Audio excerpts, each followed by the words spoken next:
And welcome to Let's Do a Whole Dang Speedrun, because I need to get lots of practice in. And I've been doing a lot of practice, but I need the practice of full runs.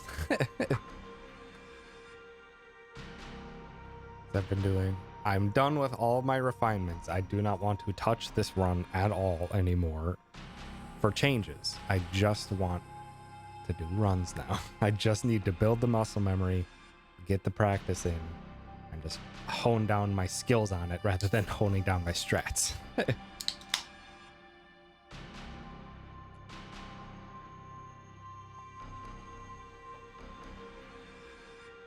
yeah, there are quite a few things that have changed. Not too much in the early game, as expected, because it's not too much that we really can change to do much better. Oh, hi, Egg. Egg, this will not stand for the course of the whole speedrun, by the way. Egg. Yeah, Egg. Oh. Egg. You're a baby.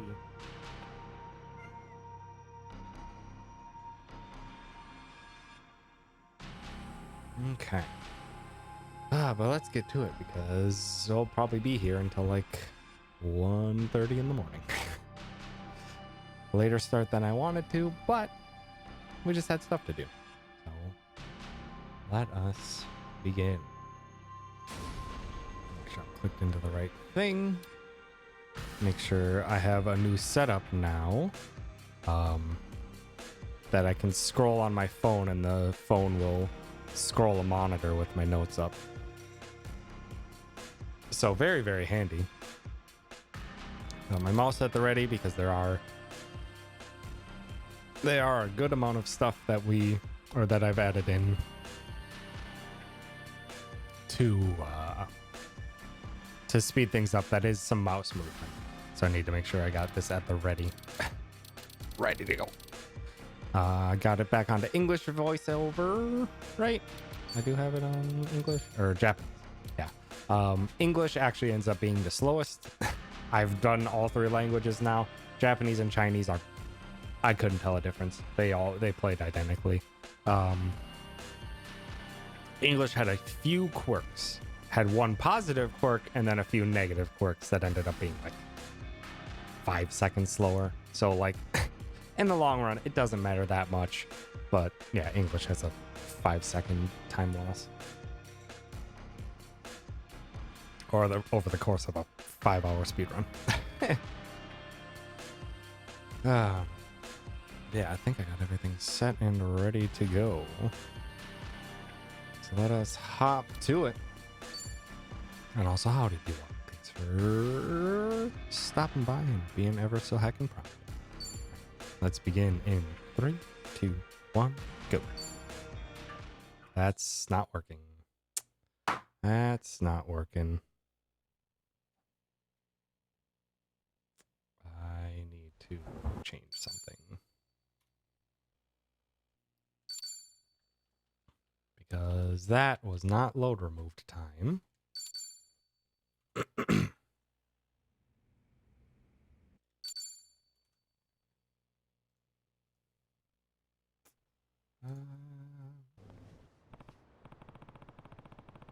Wait.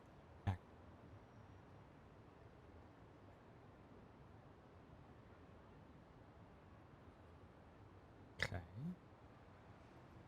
Should hopefully work now.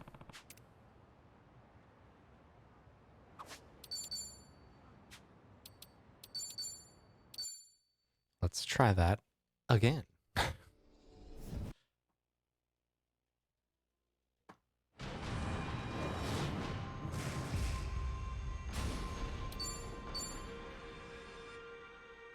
3, 2, 1, go. That's not working.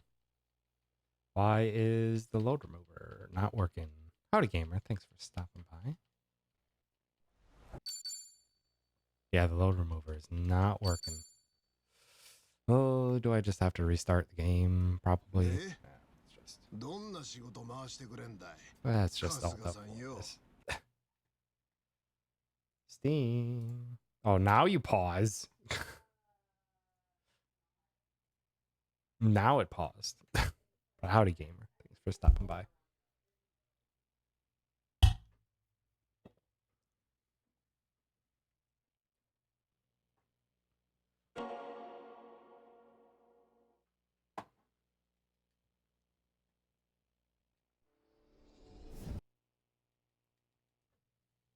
Okay. Fresh boot. Will the load remover work now? 3, 2, 1, go. Nope. What the fuck? Do I just need to change it so that it auto splits the start? Is that my problem?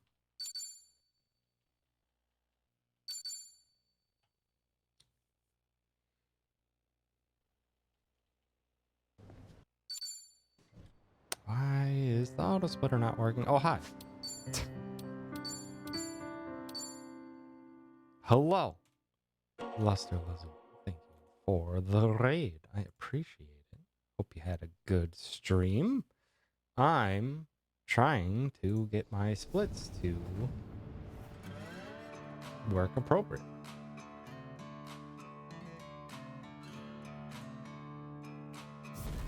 Come on.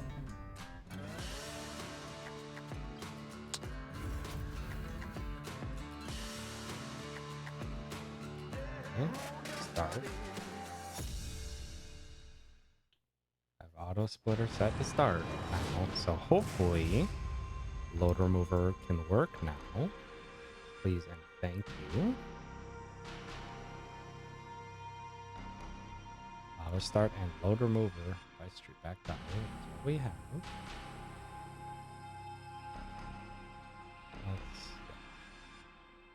Okay. Please work.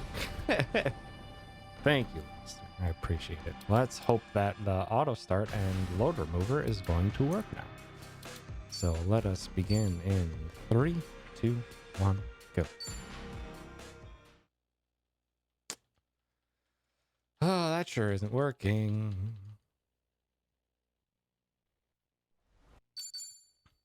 Why is that not working? Has it been... Oh, I swear to God, if the auto splitter is broken. Or if the load remover is broken. They did update to like 1.2.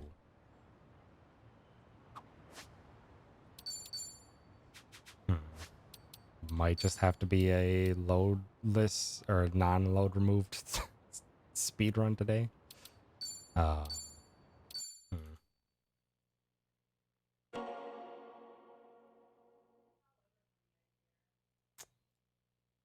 Let's...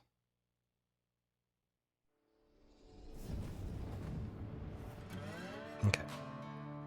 Let's close live split and see if reopening live split fixes it.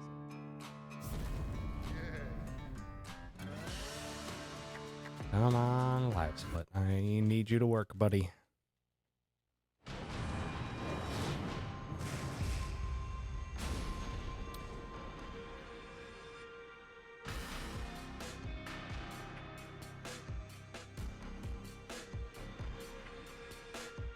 Let's try reopening my splits, see if that changes anything. Reopen my layout.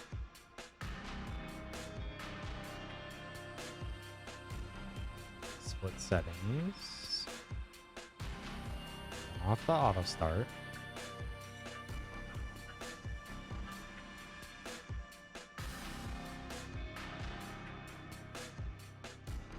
Okay. Let's try this again. Let's begin in 3, 2, 1, go. That's not load removed. That is not load removed.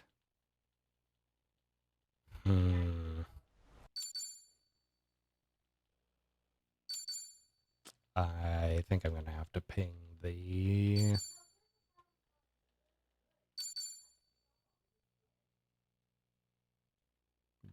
person who made the load remove,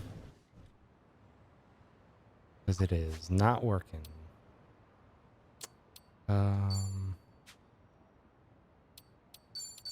What happens if I just load up a random file? Still running. So yeah, that is not working. Can I change that?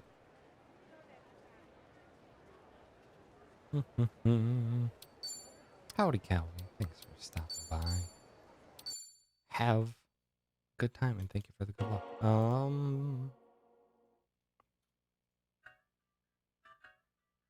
Shush phone. Shush, shush, shush.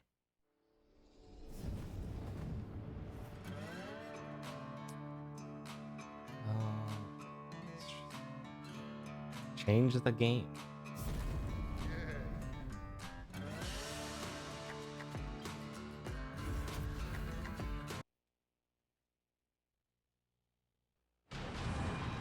Let's change the game and change it back. Maybe that'll fix it. 3, 2, 1, go. Nope.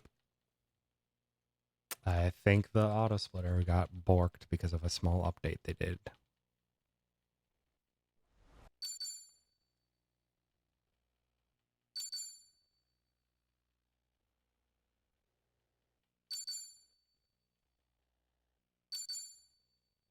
So it might just it'll just have to be a real-time run. It'll just have to be a real-time run, which is unfortunate.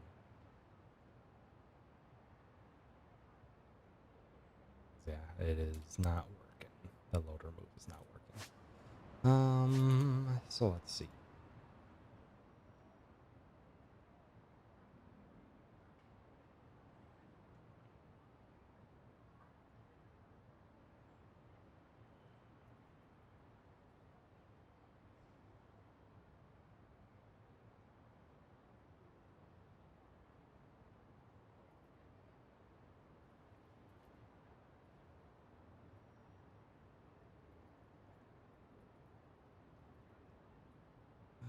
Let's just try a couple other things, see if we can fix that. Oh.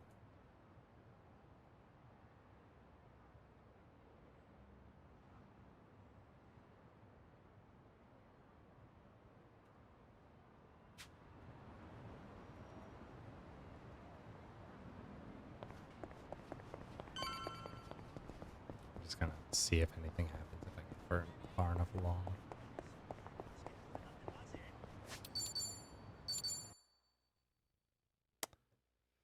Yeah, that is not detecting anything. Is that a location? Does my live split need an update?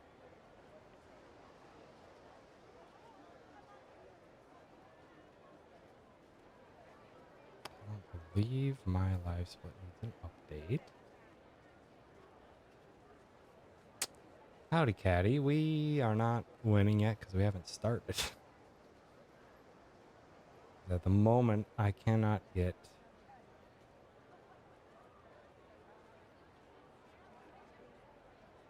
the load remover to work.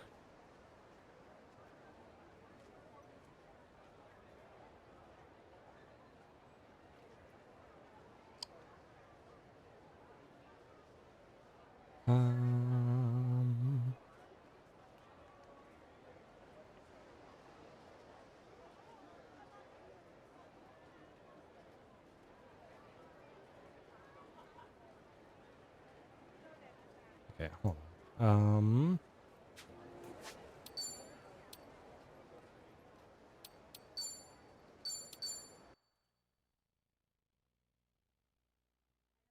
Okay. Well, yeah, I can compare against my real-time splits, which is not an accurate comparison.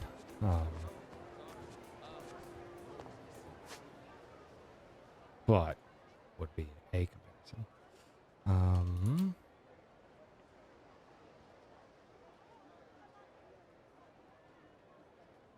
Oh, it's not even showing me the difference between real time and game time. What in the world?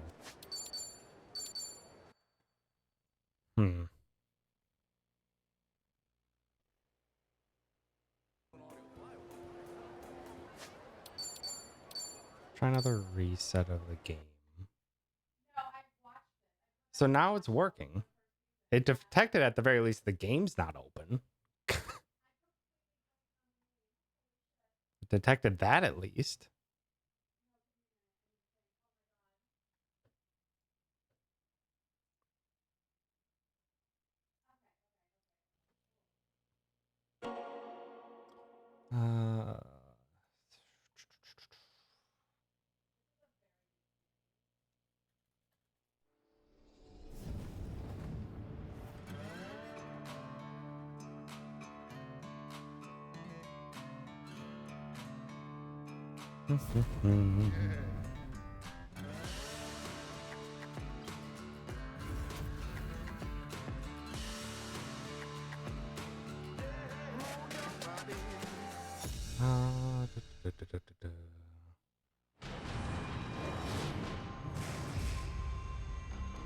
I want to see it.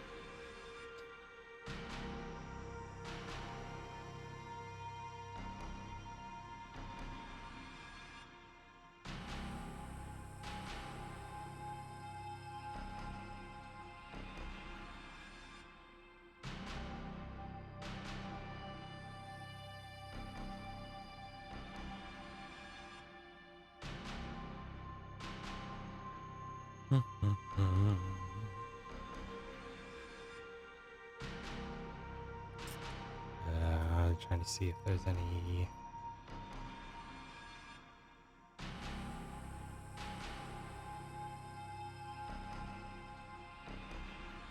from Streetback Guy. He's the one who's been doing the loader movers for a good while. Oh,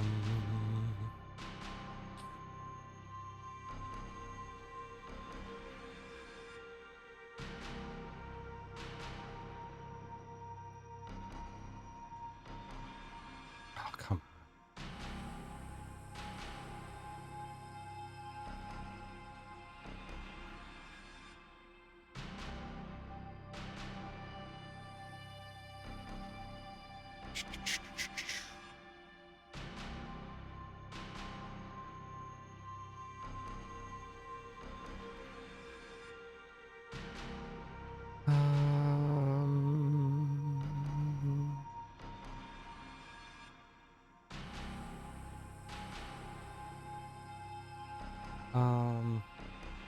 shoot, is there? Man, I don't know where it could be.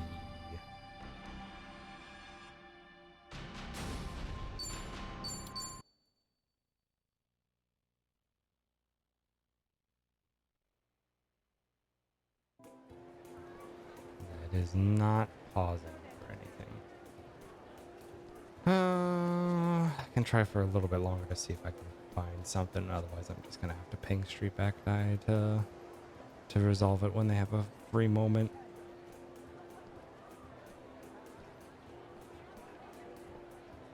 Yeah, it's supposed to be pausing whenever anything like that happens.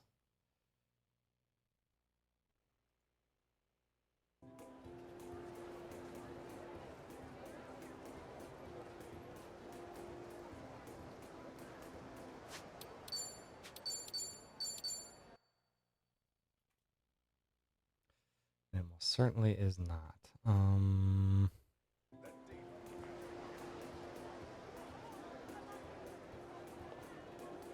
Let's see.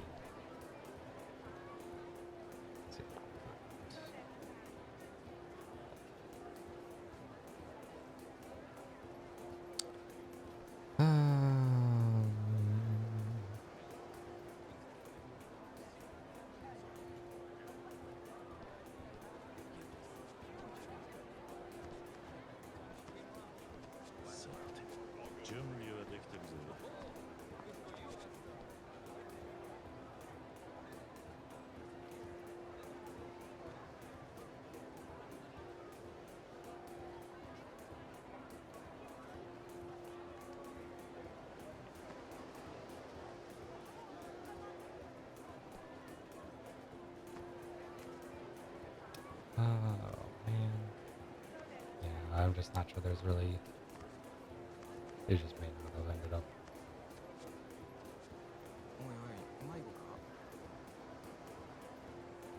There may have just been something that borked it in one of the patches. And because no one's actually done a run in the past couple months or so. It may just be busted.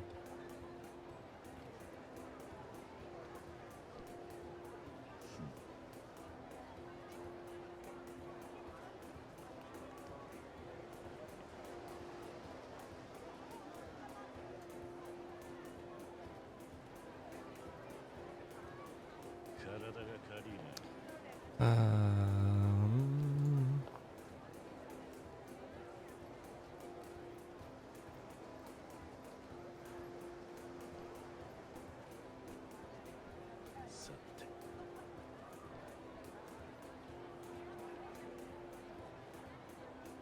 yeah. Yeah, I'm just thinking that something busted. Something busted and the auto splitter's not working.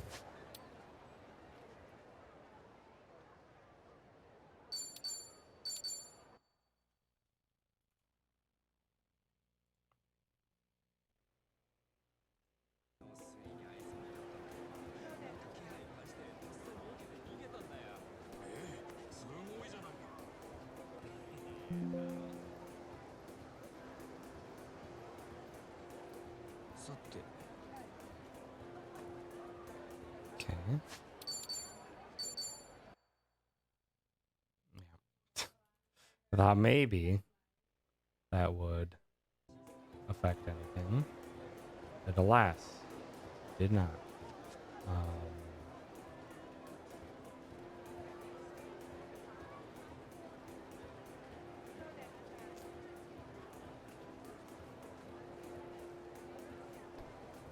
Yeah. I'm just thinking it's borked, unfortunately. So I'll have to...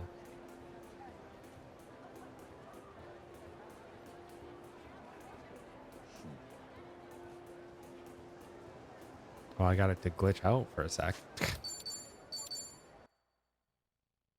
Yeah.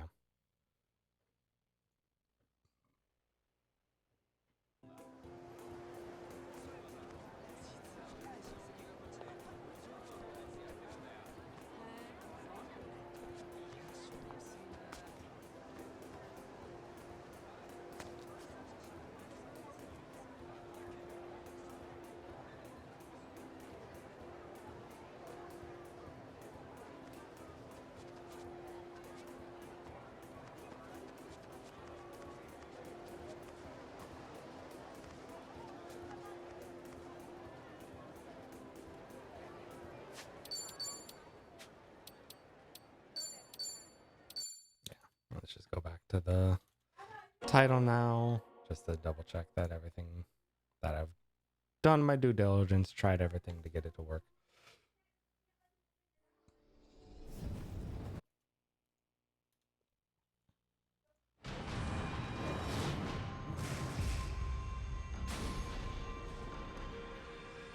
Let's again try to turn on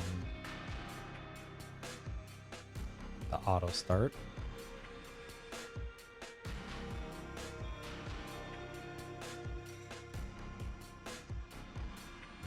Let's just also quick double check his channel.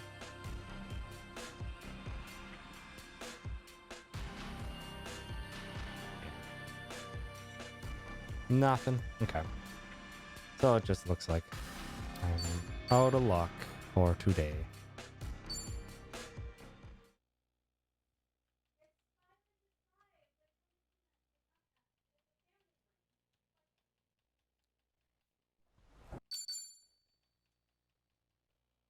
Yeah.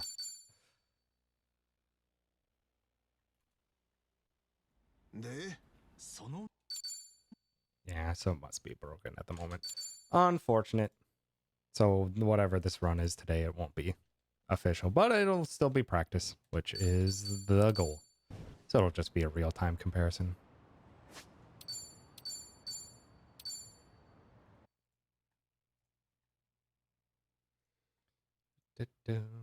So let's get that changed up.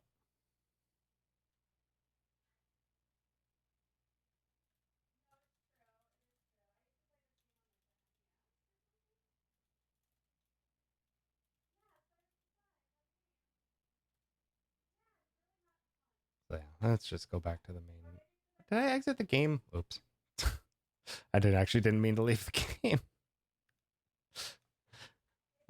So let's edit my splits. Let's have it show personal best current timing method.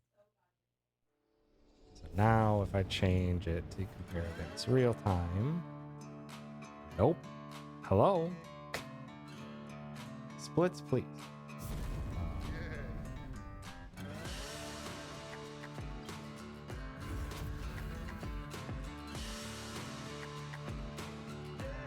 TV.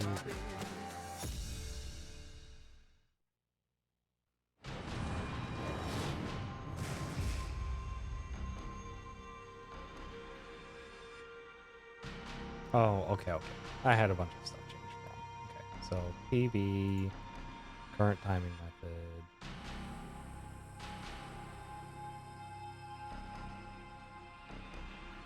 PV best timing current.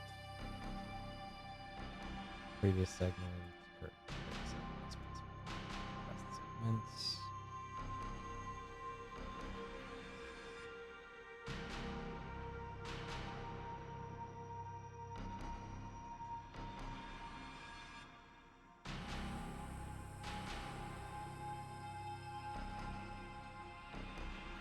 Okay. Yeah, so now if I swap between game time and real time, it updates. Okay. Got that going. We'll get this pinged out.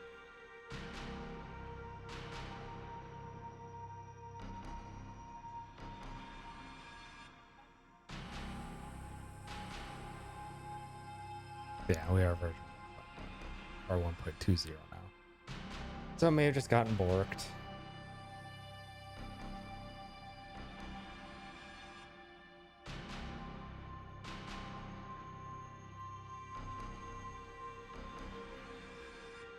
Let's actually check general real quick and check the general pins to see if there's.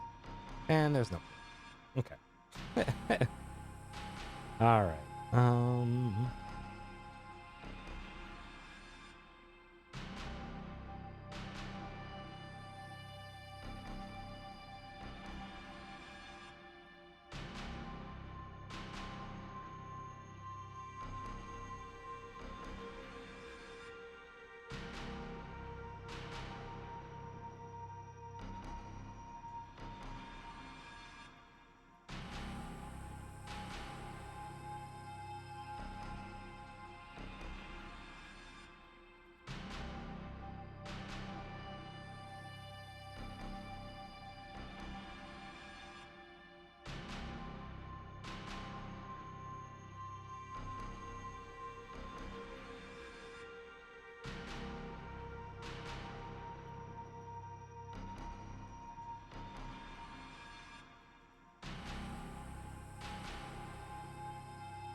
Okay.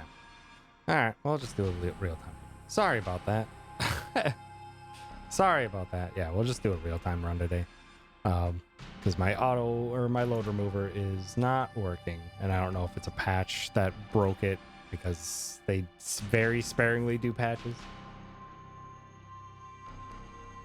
But we'll do a run anyway because I need to get practice in as real runs.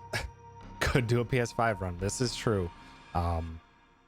I would have to find my PS5 after the move though, which it's somewhere downstairs. Yeah. Also, howdy Hoshi, howdy Dan. We're about to start the cool stuff.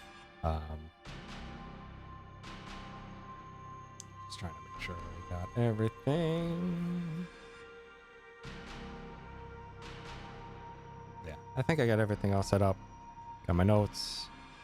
We are good to go. So let us start a run, shall we? And it'll be a real-time run, so unfortunately I can't really... If this PBs, I will have no idea how much, because the load remover is busted. I'll have a rough approximation based on my real-time comparison. And real-time is what's showing here, so... it should be relatively same because my computer hasn't changed and should be running pretty much the exact same stuff as before, so... should not be anything substantial that is different. Okay. Let us begin. In 3, 2, 1, go.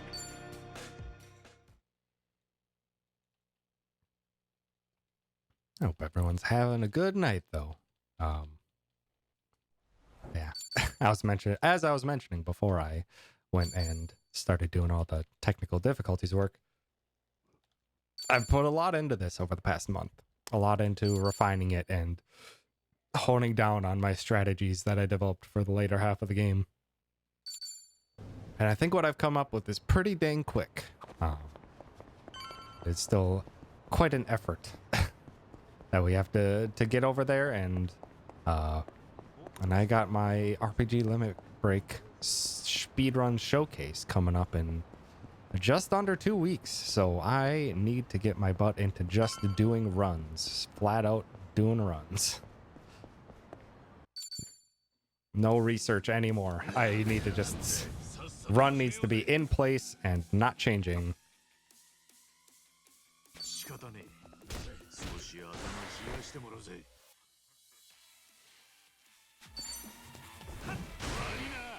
The run starts with a standard fight tutorial. Learn how to do your moves. Learn how to do guards. Perfect guarding will make it so that you don't get knocked back as well as take less damage. And sometimes also stopping status effects. But for our purposes, because there is a little bit of hit stun, we're going to try our best to perfect guard only when it is necessary. Which for us in this early game is mainly to prevent Ichi from getting knocked back. Because if Ichi gets sent flying backwards, then he has to roll up and start doing extra animations before he gets back into attacking the enemy, as well as he has to potentially run farther to get to hit the enemy. So we're going to be only doing perfect guards for the final hits that the enemies are doing to us. That way Ichi can stay right in place. And for these long running segments in these early game, we're going to be doing our best to like snake back and forth as we're going across, because you actually get a little bit more movement speed.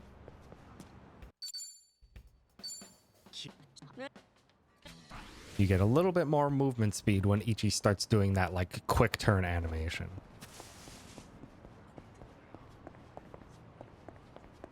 So if you snake back and forth, you can actually get, I think in total, if you're doing it well, it'll be about 10% faster than just flat out running straight.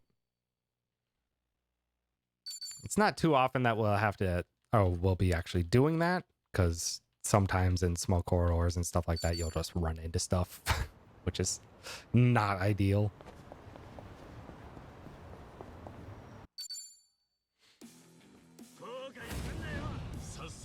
But now the game teaches us that not only Ichi, not only our main character can in certain jobs, but they can also, or everyone in fact can, do weapon attacks. Nice double hit. That's perfect. And perfect guarding the last hit, so I stand still.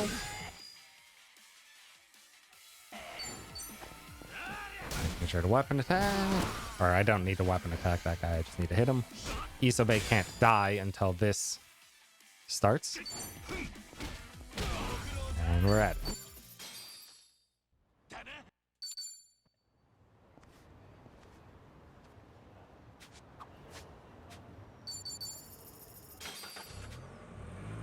Now we head on over to the most important thing of this speedrun, shogi.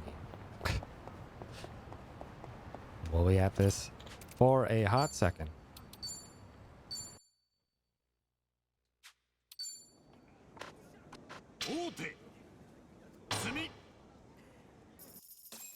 So the benefit of doing shogi for us for the speedrun is that as it popped up in the top right corner, is incredibly important.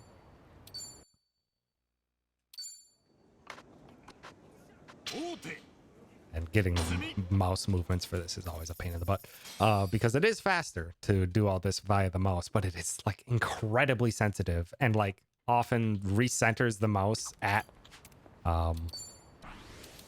the center of the screen rather than where you had it previously. So getting it done quickly on the mouse is a pain, but it gets doing all of the puzzle shogi gets us a heck of a lot of intellect, which we are going to need to get to level 5 by the end of the speedrun.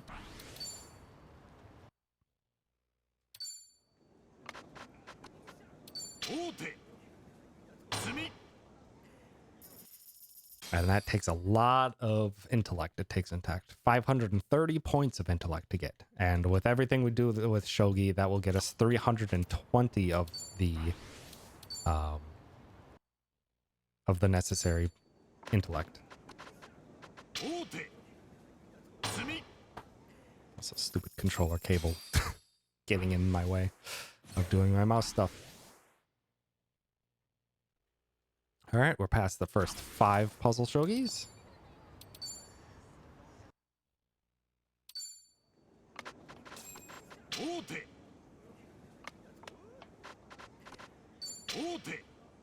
Like, yeah, if I don't touch the mouse at all between when I place the first piece and start moving the second, it won't recenter to the center. If I do move it, it does move recenter to the center. It's very strange.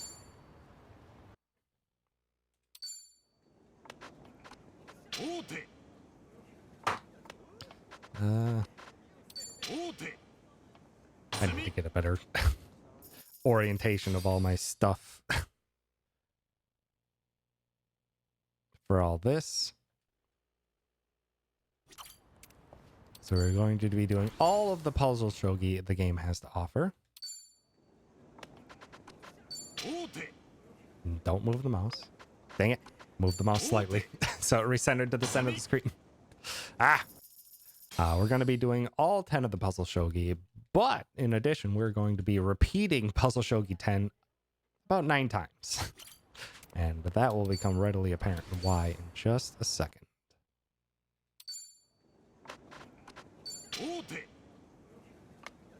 This one always takes a little second to think.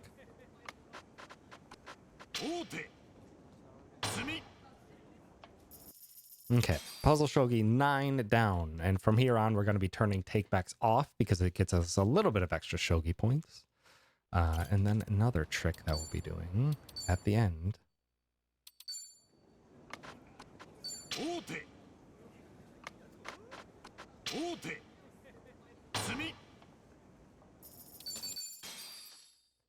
And instead of hitting X to just close out as we would, instead we exit out. Nope. I forgot to do takebacks off. That's my bad.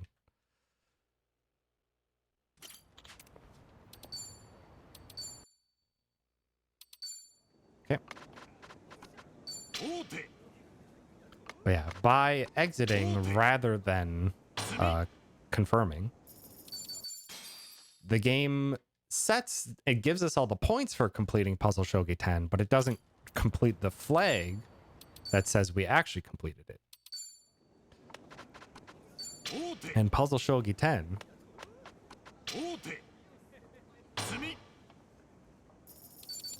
is worth 4,000 shogi points for the first completion. So we can farm that massive amount of shogi over and over and over again.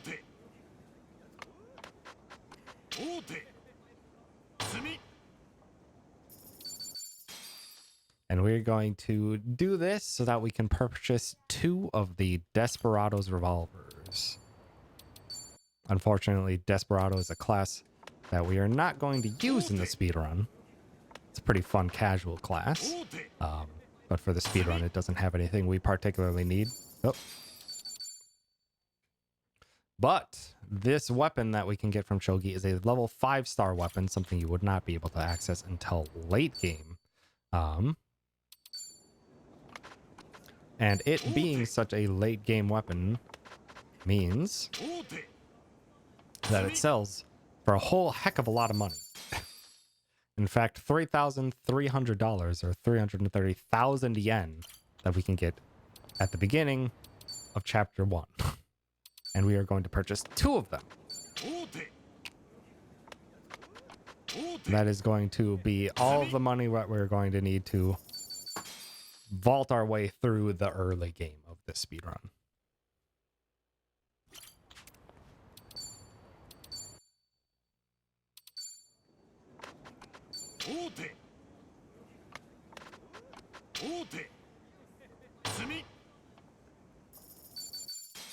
Okay, just 2 more. 2 more puzzle shogi shit, 10, and then we'll be on our way.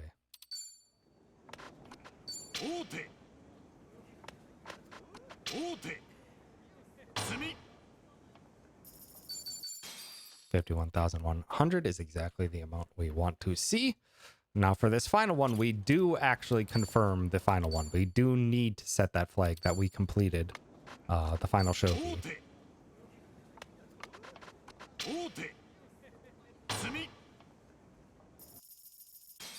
55,350 is the amount we wanted, so we have all the points we need. Now from here, we exchange 2 of these level booster and 3 Professor Mutants, and we are out of there. Done with shogi for the rest of the run. And the reason we do this so early is because we need to get thrown items, because thrown items are going to be useful for the entire speedrun.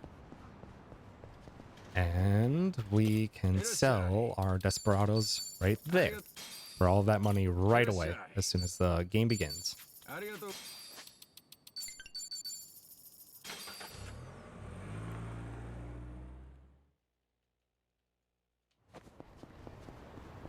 Howdy, Biz. Thank you for the good luck.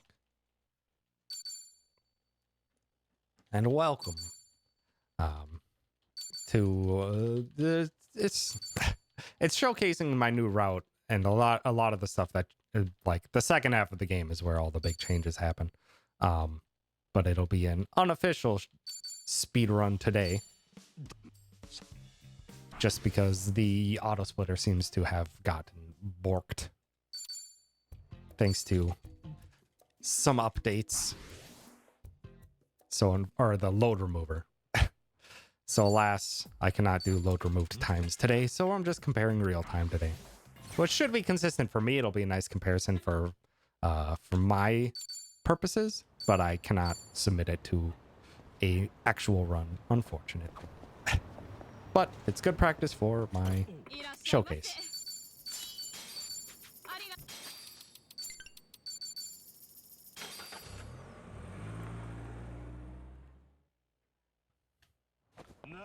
And as we progressed there, Ichi learning how, or asking for help for his date with Saiko from Nanba Nadachi, and we picked specific options there so that we got the right personality traits, as well as we bought 2 value pack insoles that allows Ichi to be nice and fast. First option, mash until there's that little bit of a hiccup.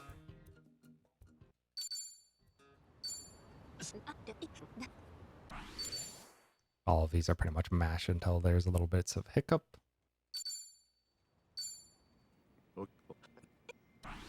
Except for that one. That one's a mash till you fade out. And then this one, the last one, I do need to go the second route. Adachi being cool and stylish. We just mash all the way into the fight. This teaches our team stuff as well as about knockbacks. And perfect. That is a perfect start. Gets them nice and grouped together. so that we can go in with the... Oh, that only hit one? Oh, come on. Oh, that's frustrating. Unfortunate. We got the right knockback.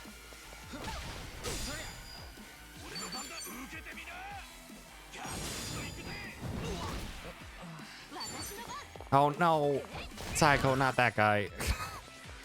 Hit the guy who was right in front of you, Psycho. Ah, unfortunate. I got the good knockback, but unfortunate, my barrel did not hit both of them while they were down. Hitting them when they're that close to Ichi, like sometimes he like spins around in the middle of the animation, makes it a little bit difficult to accurately hit where you want to.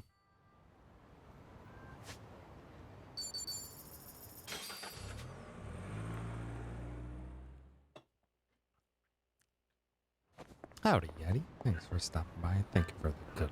I appreciate it. Ichi's date went super well. Incredibly well. That's why we're doing a time skip and Ichi hasn't talked to Saiko in a year. So sad. And to add insult to injury, Ichi is gotten fired. It's not going so hot for Mr. Ichiban Kasuga.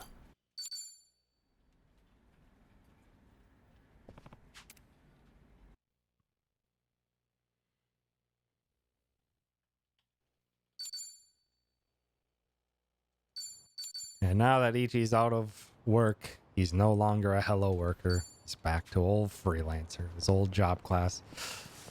And back to having the ability to scrounge up cash off the ground if we need to, but for the speedrun, we do not need to do that at all. We have all the money we could possibly need because of the 2 revolvers we sold.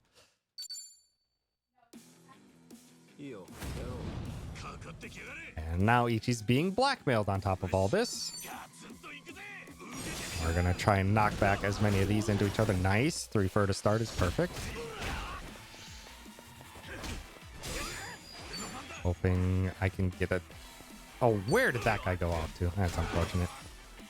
That's in part on me because I didn't do that. And last but not least, thrown items are great. Thrown items are a major constitution to this entire speedrun, but especially the first few chapters. Or the first, like, 7 chapters. Thrown items are our best friend.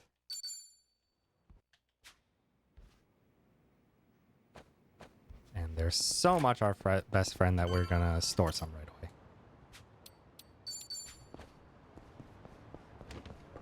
We're storing those for use in the future. Very handy for when we just want to get more, but we can't because there is an inventory limit. It's a way of, or that's the game's way of kind of balancing out how potent they can be, which they attempted to do with the previous mainline entry, Yakuza Like a Dragon. Totally not a confusing title at all. Now that the franchise has become Like a Dragon. But they tried to do that a bit, but thrown items were mostly useless in that game, except for the rocket launchers, which were incredibly powerful. But in this game, the thrown items are significantly more powerful and much more useful and versatile throughout the entirety of this speedrun.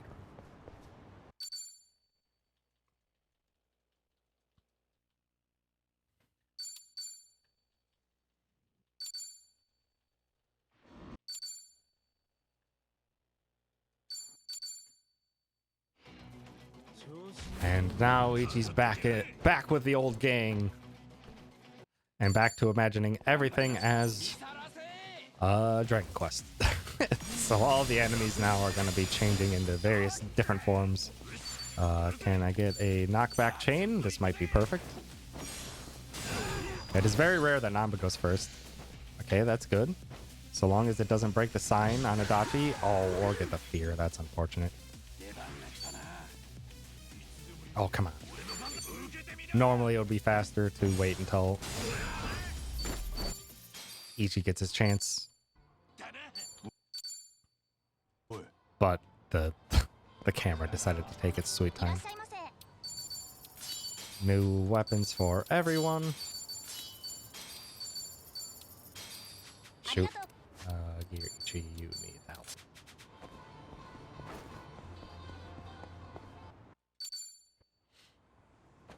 New weapons for everyone, because otherwise we just really don't have the damage that we're looking for.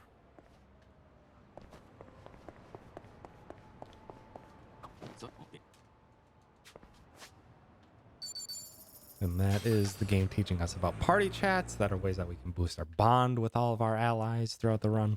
And those are actually going to be incredibly important later. It'll take a little while before we get to that being important. So for now, buy a bottle of sake to grease the wheels in a conversation. Deposit all, but 20,000 yen, because that's all we really need for the Japan side of things.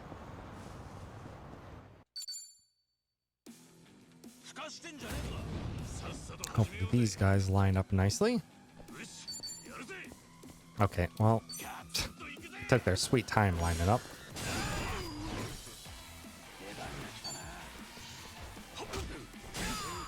Smack him and smack him. Non-boat, unfortunately, is just like just shy of the damage that is needed to kill any of those enemies in one shot.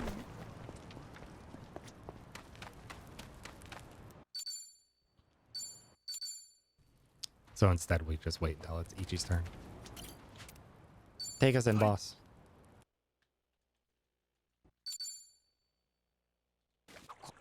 Not as fast as I would have liked to see that.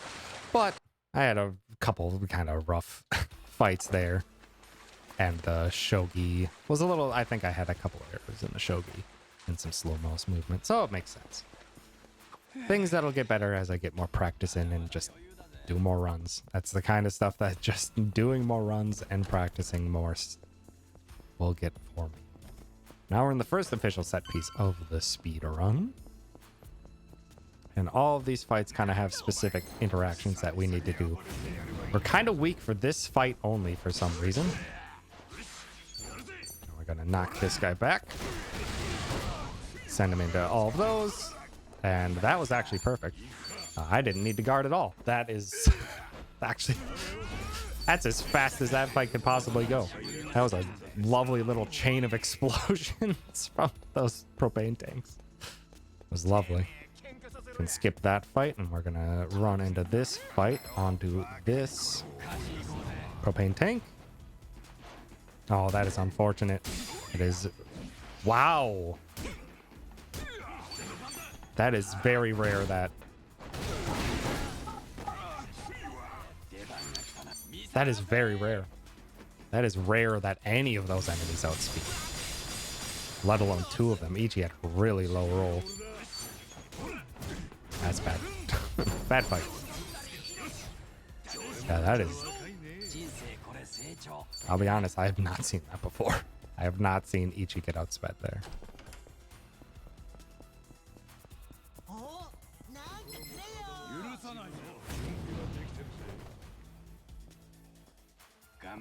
Ah, that's never happened before. He said the thing. Unfortunately, Namba went first there too. I'm hoping that this should hopefully... I didn't get the... Frustrating.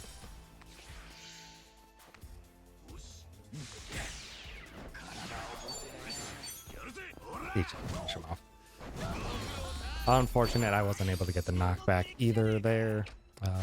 Items. Professor Mutants, all three of those. And gear. Nanba, you steal insults. So now we want Nanba going fast. We want Nanba guaranteed to go fast.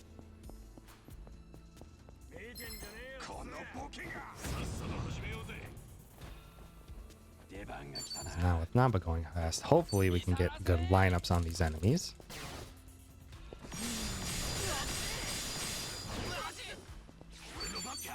Unfortunate. I'll line up there. It's okay.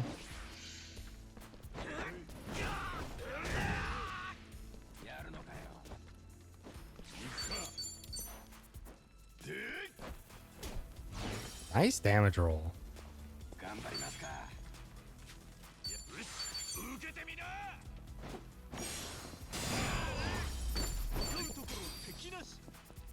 It was a nice damage roll. That is actually not a guaranteed kill with that baseball.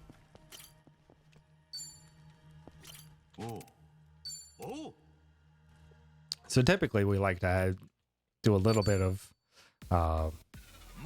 AoE damage from one of those hits. And now because none of those enemies moved and we got them lined up, this is why we want Namba going first. Namba is able to get a larger AoE capability than Ichi's knockback chains.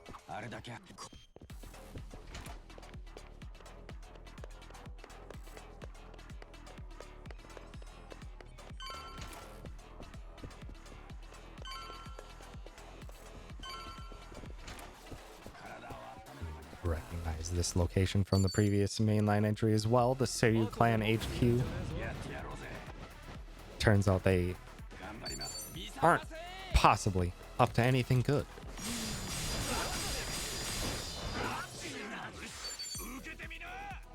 Yeah, all of this is so much faster with Namba taking the charge on the speed.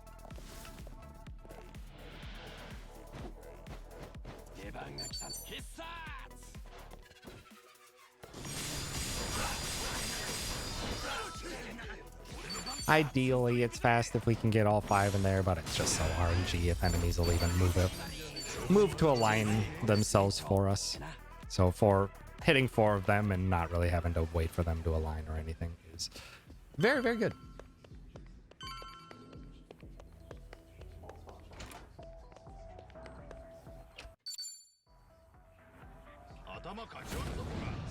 Okay. Now we're hoping for good lineups here. This one's a bit more up in the air on if we can... no real good lineups there. They all spread apart. Not into a line, unfortunately. I can either at least get these 2. Beautiful.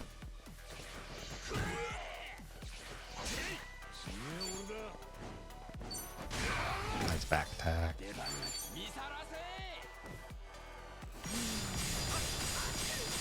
Back attacks are also something that's new to this game. Because the previous entry, you were not able to actually move your allies in the middle of combat, which kind of sucked if you wanted to line things up. But in this one, you do get a brief moment or an area where you can move your allies so you can try to line stuff up for yourself, which is very, very nice.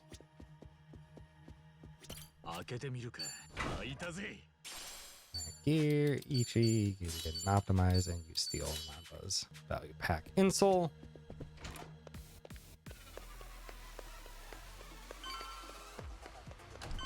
And we get him.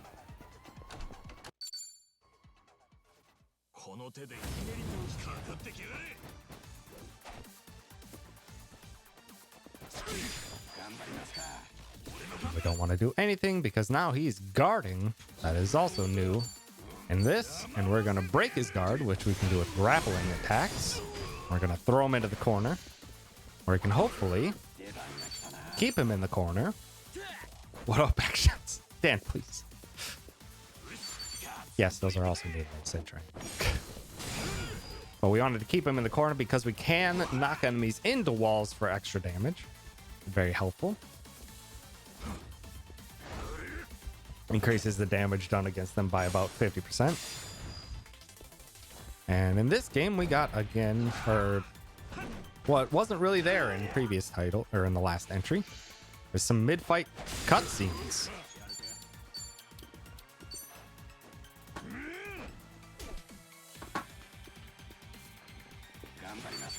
Now we're really gonna hope that things align.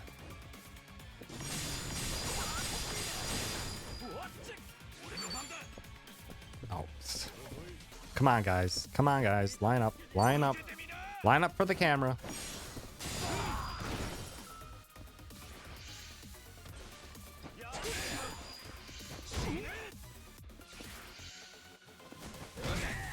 Oh, wow. I almost died.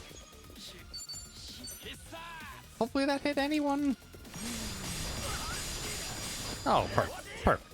It's a good fight. It's not too bad of a fight. Couple rough fights in the sewers. But after that, not too shabby.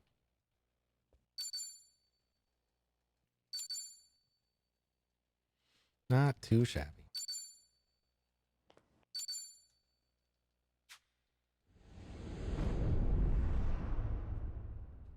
More practice will help me get more consistent with that. Because I know definitely even comparing that time to TJ's time, it's probably like a minute behind already compared to TJ. TJ has like the early game of this down to like a science. Oh, hold on. First things first. Get our baseball back.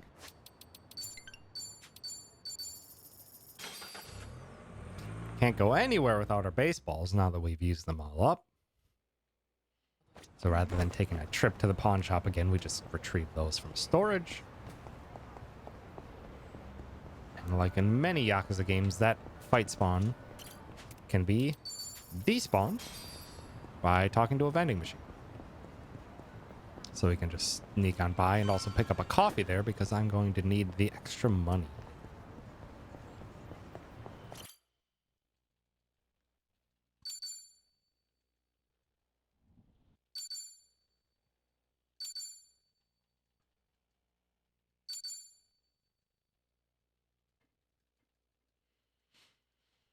Because coffees, we won't use that coffee for a good while, but when we do use coffee, it does increase the money you get from a fight by 50%. So there's going to be one fight relatively in the early game that I'm going to use that for.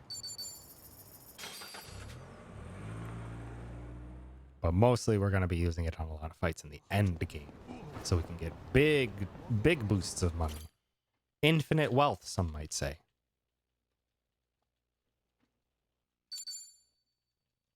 Still really not sure why they called this game Infinite Wealth. Other than the fact that once you reach about the halfway point in the game just throws money at you.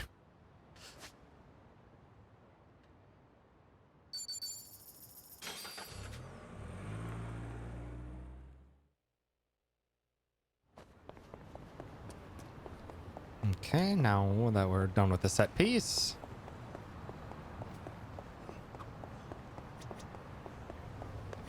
we have a bunch of money. Buy a couple rocket launchers before we progress on. New Super Mario Bros. 2 of Like a Dragon. Coin gimmick. Yeah. They took away the 999 or the 99 limit on our coins. On our Yakuza coins. And we choose to bring Nancy to Hawaii with us. Unfortunately, that's the only time we're going to even get a glimpse of Nancy in the speedrun, unfortunately.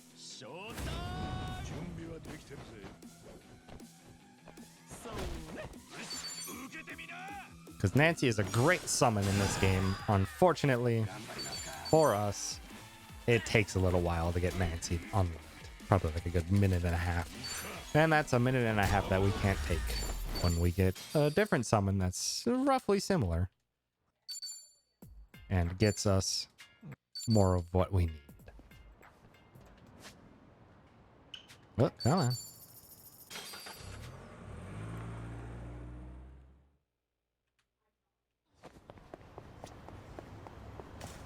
Do not hit me. Oh. Well, the car didn't hit me. I hit the car. Same thing. Slow either way. And goodbye, Japan. Away we go. To Hawaii.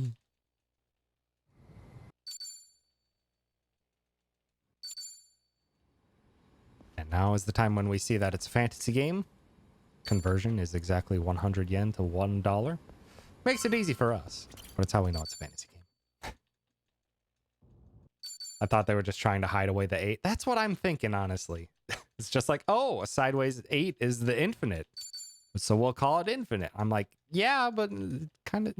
there really isn't anything to the story that is associated with that. Also, We got to Hawaii and are immediately absconded upon by a crooked cabbie.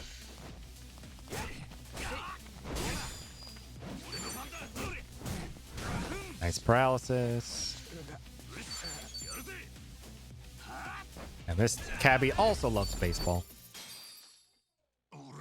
Unfortunately, he wasn't quite ready to bat with that little wrench of his. So he did take the baseball to the face.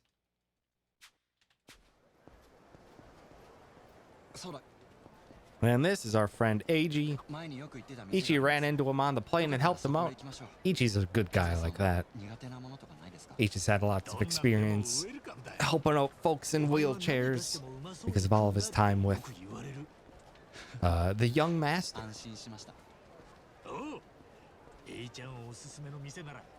So now Eiji came out to help us, and he's a good guy. As an American, he is naturally weak to baseball. Exactly. Yeah, this is the early game of this has a good chunk of basically auto-scrollers. There's nothing that we can do to finish or to speed this up. It's just a gentle walk down Hawaii Lane or Honolulu Avenue. I forget exactly what this street is called. But also more importantly, chicken. Buddy, don't stand too close to that fire breather. You know, I don't need you being caught up in anything. You stay safe out there, bud. Stay safe.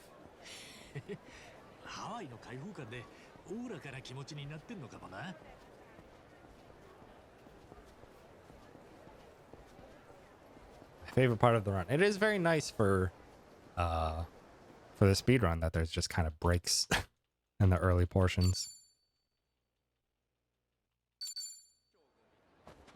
And now the game teaches us that we can swim. I mean, swim freely. I mean, we swam in the sewers before, which was not quite so freeing. But this time we got the ocean. It's so pleasant and nice. And that's the last time we'll swim the ocean. It's a fun, neat little thing you can do. It's not a whole lot that we can do out there that's any worthwhile to the speedrun. So alas, that is the last time we'll swim in the ocean.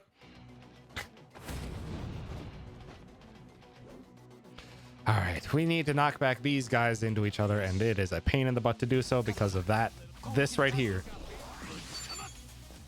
He's helping us out, or Eiji's helping us out. But getting these enemies to line up is a big pain in the butt when they get a free chance to just move out of the way because they're getting too busy getting cheered on.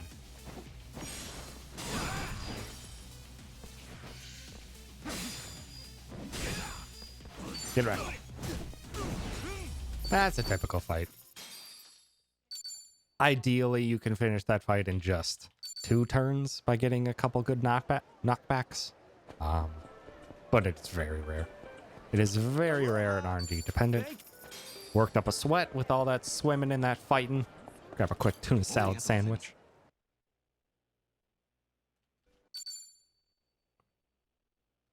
And so begins auto-scroller round 2. 春日さんはきっとお友達がたくさんいるんでしょうね。なんていうか気安く話せる雰囲気がありますよ。ありがとうよ、エイちゃん。もしよかったら今度日本でダチを紹介するぜ。そんな私なんかきっとお邪魔ですから。It's a nice little break that we get. どうせ暇しちゃってっからよ。さっき春日さん言ってましたけど、お住まいは横浜だったんですね。なあ、偉人ちょうだい。初めてあの町に行った時は俺銃に撃たれたばっかでよ。そこのホームレスに命を助けられたんだ。さすがに今のは話盛りましたよね。本当だって俺人生で一度も嘘ついたことねえんだ。また盛りましたね。ほら見てみ、ここの胸んとこまだ撃たれた傷が残ってんだ。 Hope everyone's having a good Sunday though. 本当に銃の後なんですか？おお、その時俺を助けて Having a good time. さっき言ってた俺のたちでさ。I'm glad to get back into full-blown runs.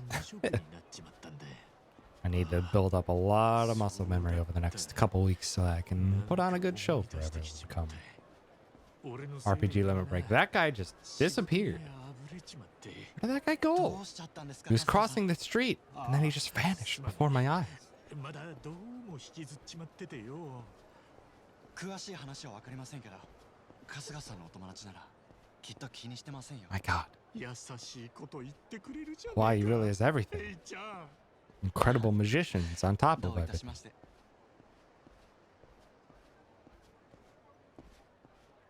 And here 春 we 日さん着きました。ここです。お、ここか。じゃあお邪魔するぜ。 Wait till it fade out. Now we go. And now they were not a fan of what we were doing helping that person, so now we gotta face some people. 春日さん。 And this is our first time we get our chance at doing a big AoE thrown item. Throwing a grenade into the mix. Oh, that's unfortunate. That's slow. Unfortunate. That's something that can happen. Throwing items and their AoEs have a lot of little finicky little nuances to them, unfortunately.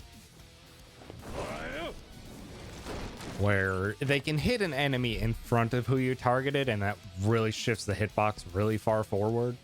So you can end up like not hitting people in the back that you normally should have. Which is what happened there. The AoE was clearly large enough, but because it's a small space, so it teleported Ichi to a different spot to have a better lineup, and it's a lot of little annoyances. Also say hi to Yamai. He's an early game boss. Just a little tutorial. Make sure you're defending every now and again because this guy has some pretty strong attacks. We got a little starting gear to start. That makes us resistant to physical. Also, the fight's done.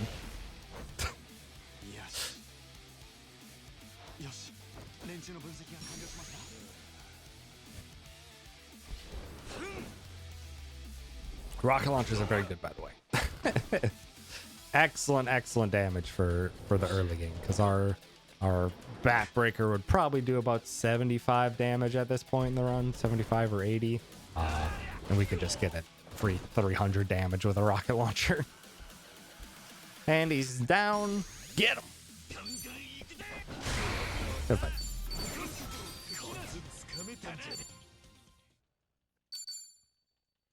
Yeah, some rough fights in that set piece, or in that tutorial. Unfortunate. But it happens.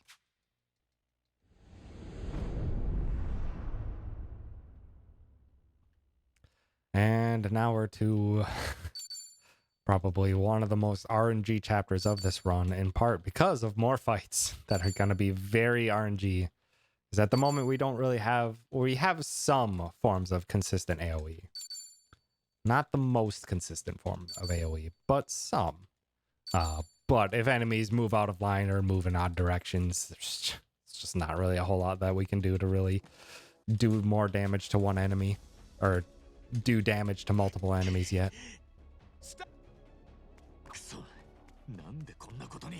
And another little auto-scroller as we're getting chased across.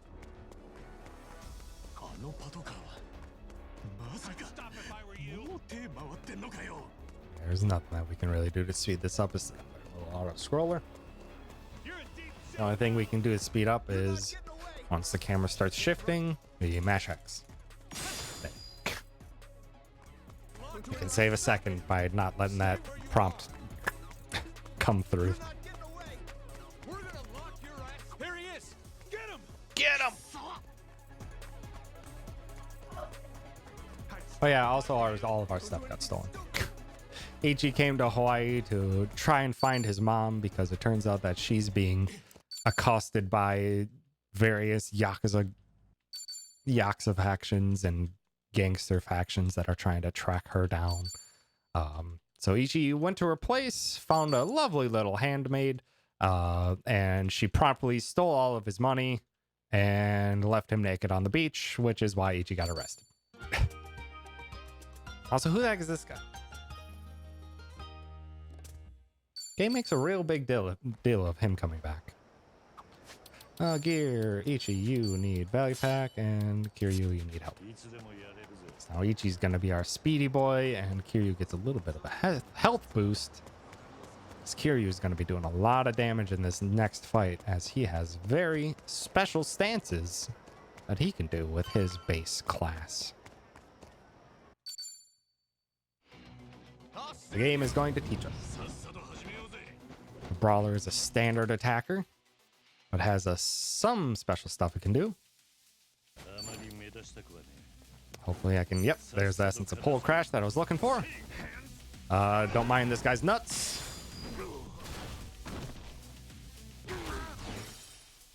But that can knock back chain into enemies. Oh, Kiryu. I am trying to get knockback chains here so I can do as much damage to multiple people. Unfortunately, I didn't get good AoEs. So now I'm hoping that I can get some lineups here. It's a good lineup there. Nice paralysis. At least I got that.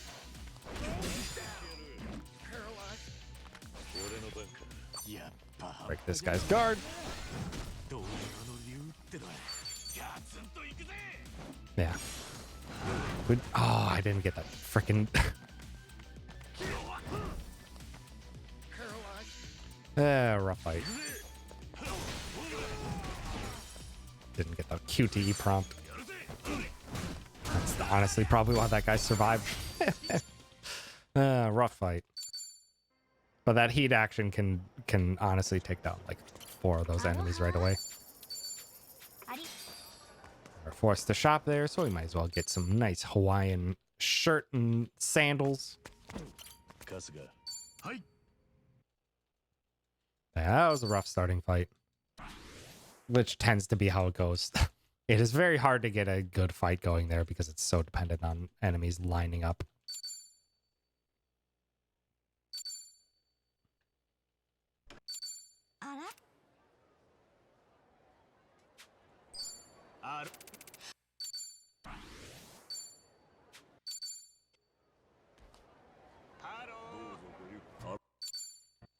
Now Ichi can make friends here in Hawaii by saying hello and aloha.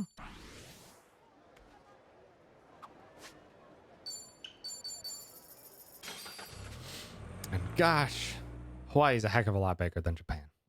Or at the very least, everything is not nearly as condensed as it is in Japan. We need to find a faster moving option. That's for sure. Trolley? Trolley? That's a pretty nice option. It's not fast enough. We need something faster. We need some real horsepower. We're gonna burn rubber so hard.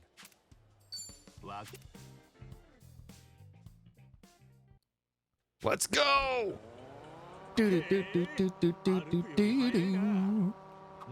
Daytona.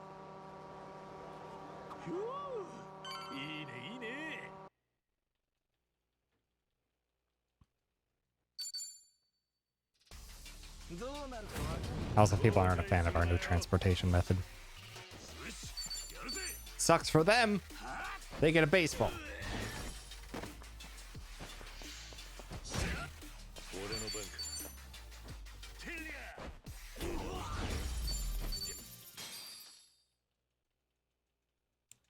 And that's why we also swapped the speed onto Ichi real quick there. And now we have access to that Street Surfer whenever we want. Yippee! Hold on. It's Friday night. It's not Friday night, but now it's Friday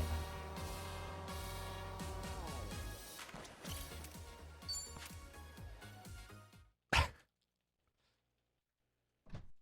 I want to try and play the radio whenever I'm on the Segway. All right, we have one rocket launcher to our name. We need to make it work. Okay, he guarded, which is unfortunate. Not the worst scenario. Oh, he didn't continue to guard? Okay, got a back attack at least. That'll do good damage. Finish him off like that.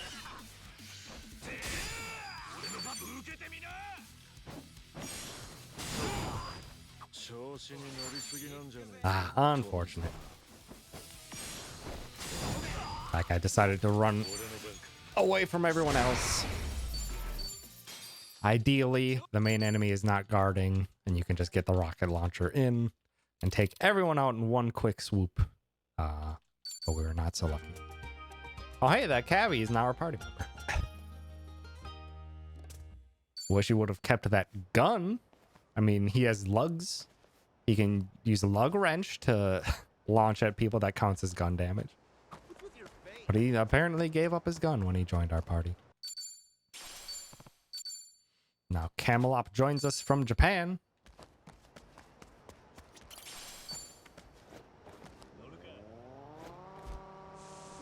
And we can get fortunes to around the city to get better rewards. So we're going to be actually picking up a good amount of them so that we can get an item that increases how much money we make from every single fight. Super, super useful. But for now, we only needed to grab that one fortune. Hello, egg. Hello, kitten. Kitten, no. I know. You're a good kitten, egg. But I got to do the speedrun. I got to focus in.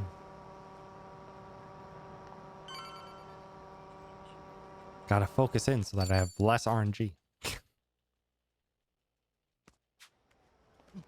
I wish I could have something that makes me have less RNG. Because yeah, the beginning of this speedrun is definitely the most RNG dependent portion of it. Egg. Oh my goodness. This cat. Now we got ourselves another chase section. Chasing after cops, and now we're chasing after this cut purse. After he stole someone's purse.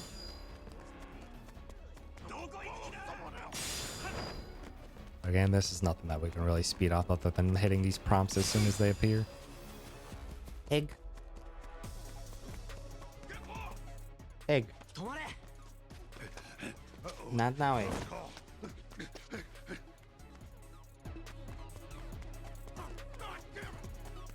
And can. And Ichi, don't hit that tree. He hit the tree. Also, he's got the ball. Ichi gets him down at the 20-yard line. Good form on that tackle.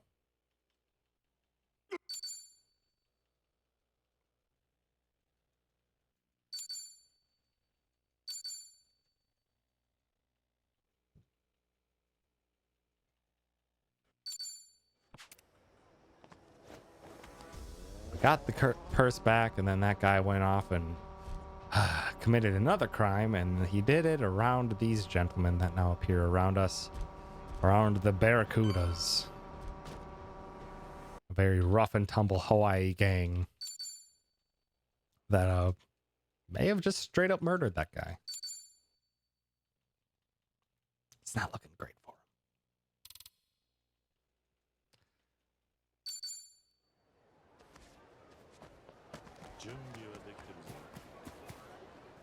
But on the other hand, we could have nice, lovely party chats with our party members, and we can complete a bingo card. Complete a bingo card with all their personality traits on it. And it greatly increases our bond with them, and our bond with them is going to be crucial as we get into later portions of the run. But for now, we just have to segue our way. I forgot the music.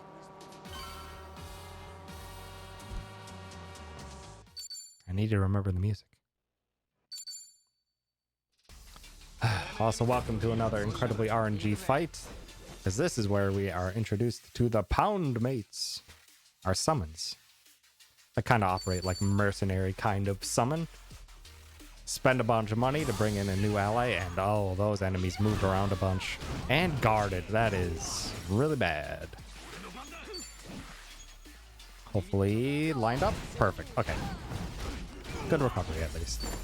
Yeah, so those enemies can guard. They can spread apart. Ideally, they're all just in the same spot for that, for Chitose Buster Homes to just come on in and wipe them all out right away. But in 2 attacks, that's honestly pretty great. 一日にもたくさんいたけど、それよりもたくさんいるかも。鶏も多いし、日本とは鳥事情が違って見えるだろう。のんきに外で飯食ってると、どんどん寄ってくるから注意だ。Aloha. Thank you very. Okay.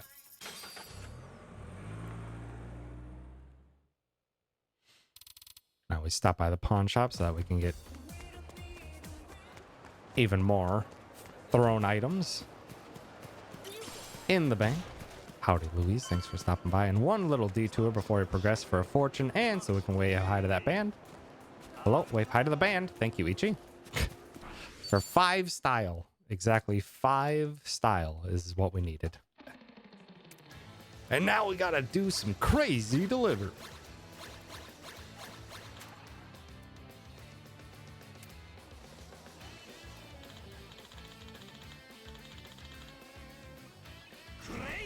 Involves some tricks, getting some burgers and pizzas and handing them off and delivering them.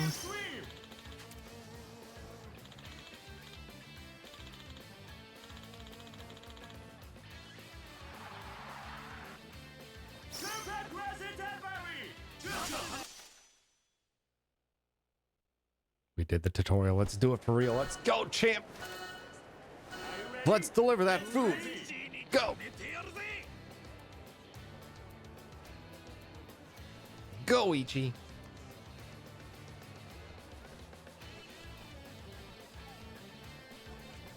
Go. Go. Ichi, go.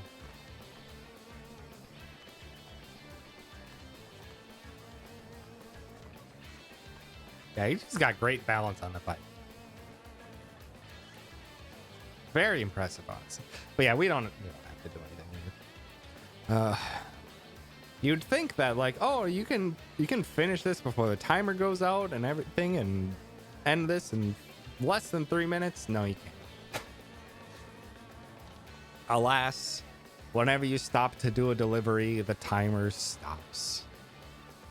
So the fastest I was ever really able to do was 40 seconds, roughly like 30 to 45 seconds slower than just doing nothing. And there's no real reward that we get that's worth doing it. There used to be. Before we didn't have all the extra money from our shogi grinding. There used to be some boots that we used to get for 10 agility. That was super useful. Incredibly useful. But as soon as we could just grind the money away, it was just faster to just buy agility boosting shoes rather than doing crazy delivery. So alas, we just kind of have to sit here.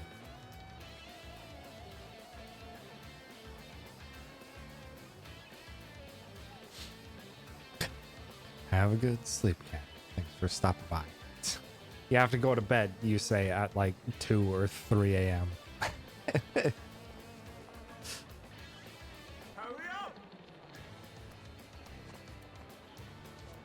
Unfortunately, this chapter is definitely one of the more RNG heavy. It doesn't even have that many fights, but man, there's just so much. Those fights can be so RNG heavy. And then you just get a 3-minute wait. It's pretty much at this point there where if I were doing like full like record attempts and stuff like that, I would quit before getting to this because I don't want to just sit and wait for 3 minutes if the run's not going great.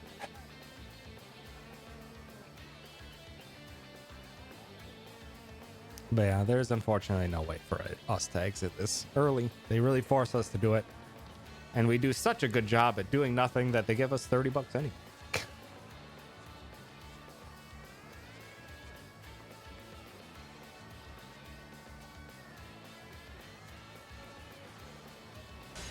Finish!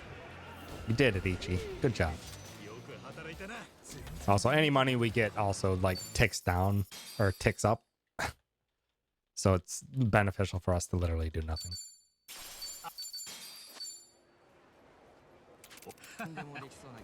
Real quick, unlock a taxi over here and on our way.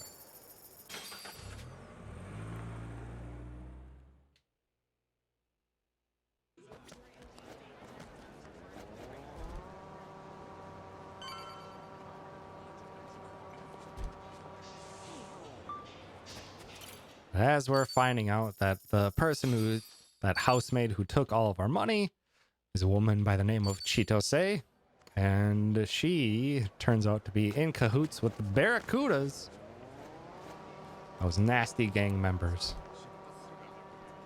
And there's only one way into their hideout, and that's for us to get in contact with somebody who has an inn, and our inn is a crooked cop by the name of Roman. So that's who we're going to get ahead of. Oh, hold on. I'm so glad they installed speakers into the Segway.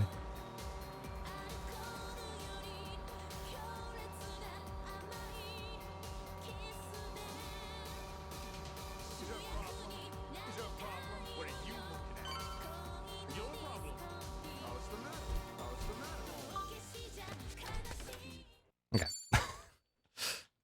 But Mr. Crooked Cop doesn't want to deal with us right away. So we need to influence him in our own way.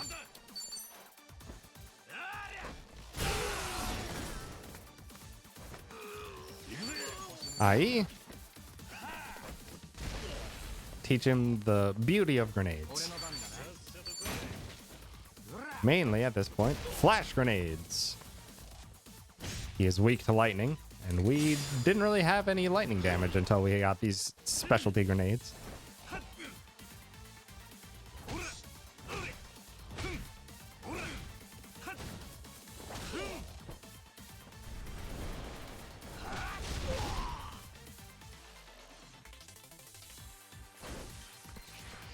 And now we're hope for got the paralysis, which is nice. Makes him not do anything. We did not, unfortunately, land the status effect.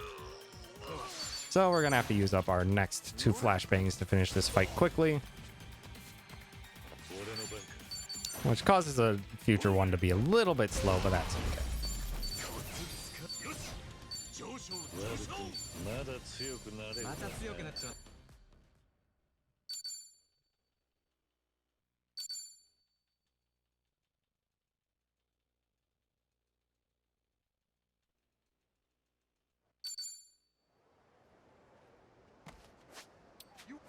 No, where am I going?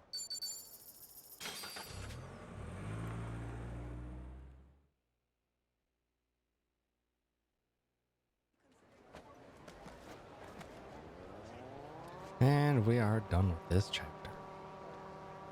Some rough fights in this chapter.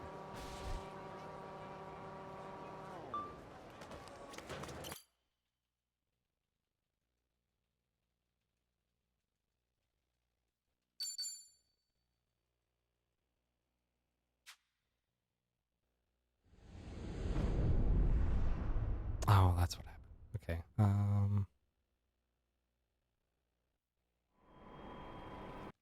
There we go. Up.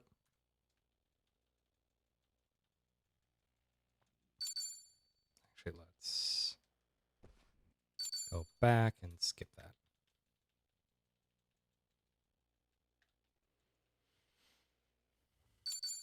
Because I accidentally hit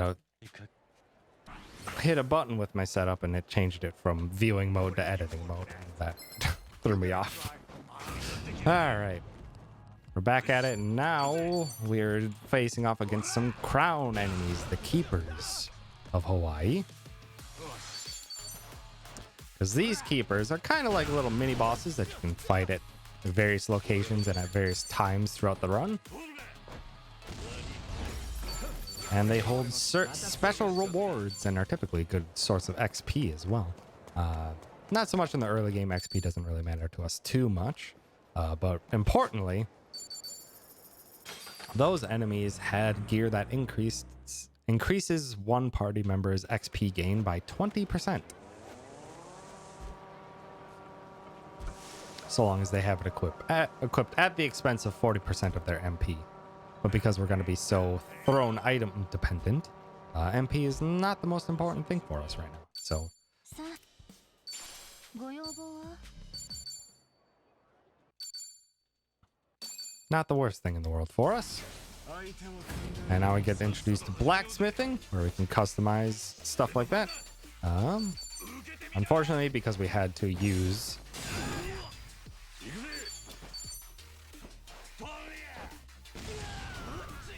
we ended up having to use our we didn't get the burn in the Roman fight, so we have to let that guy have a turn. Unfortunate. He's weak to electricity, but without an electricity grenade. It's a little slow. That's okay.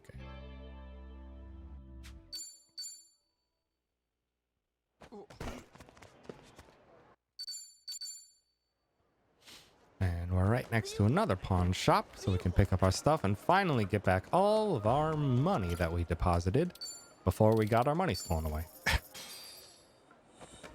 In the bank and now at our disposal, and we're going to be buying a lot of stuff this chapter. Thank you. Swing on out there. Get a fortune. That's a +4 fortune right there in that little nook.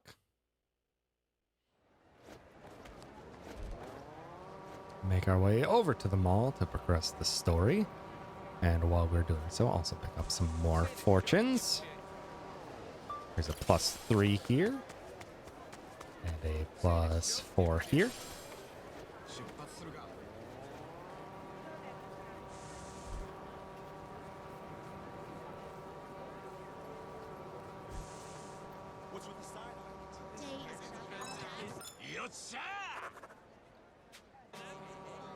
Making our way through. We're doing a lot of bond conversations up the escalator with the Segway. Probably isn't great for it, but that's fine.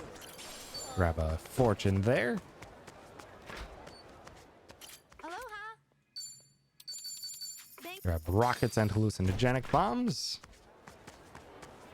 Head on out here, get our agility shoes now. Equip them onto Kiryu and Ichi, so now they're very fast.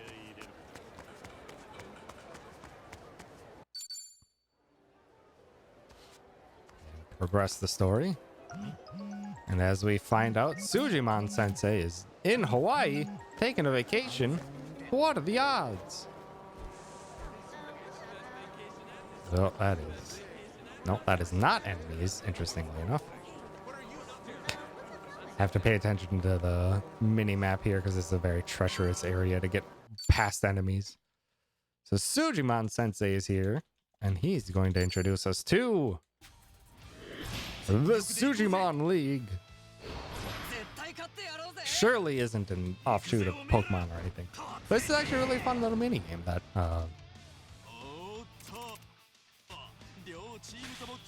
that you can invest some time into while playing through this game. It's very fun, very silly. The only bit where we're going to see for the speedrun is what is forced upon us here in this tutorial. Well, as we get some turns, we're just going to have our middle person just go attack because their attacks are nice and fast and hit everyone. We're hoping the guy on the right, dang it, this guy's attack animation's like a second slower. Unfortunate. Small time loss. Nothing you can really do. But now we're all boosted up.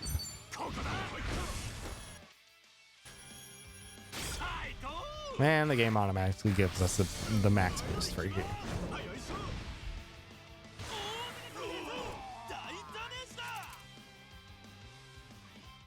We did it! We're Pokemon Masters.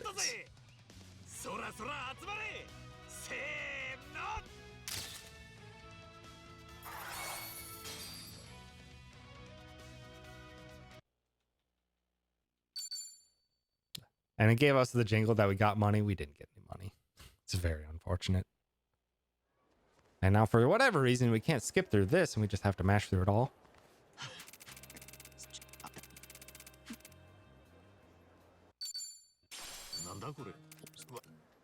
And now we have to pick our starter. Squirtle Squad represent. It's the fastest one. Because that's all we got to do is throw one of these and go.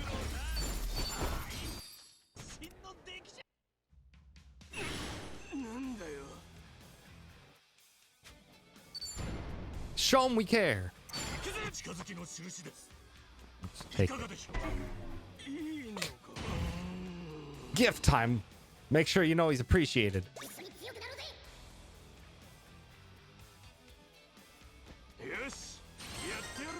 Yeah, we don't have to do anything. It's a tutorial, so it just gives it to us.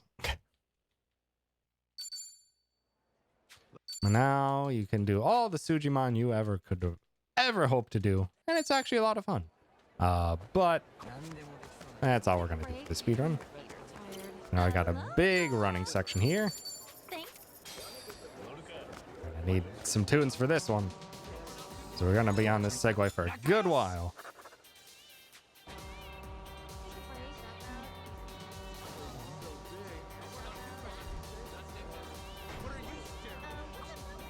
Because now we're going to be running across all the west side of Hawaii, unlocking a lot of taxis, as well as getting bond conversations along the way.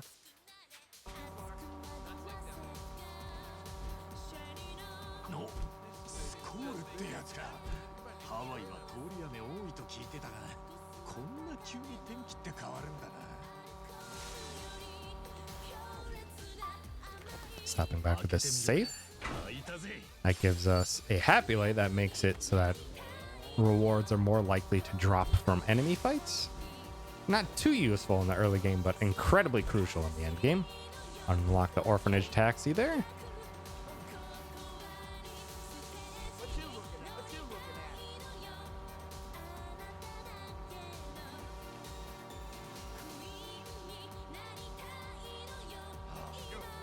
Running all the way over to the far west side of Hawaii. Getting this taxi unlocked. Do not want to engage with any fights here. That sign over their heads means they're like more than 10 levels above us. They will destroy us if we get into a fight. Oh, unfortunate fight. Spawn there. I can get past and despawn them here. I need to buy those rockets anyway.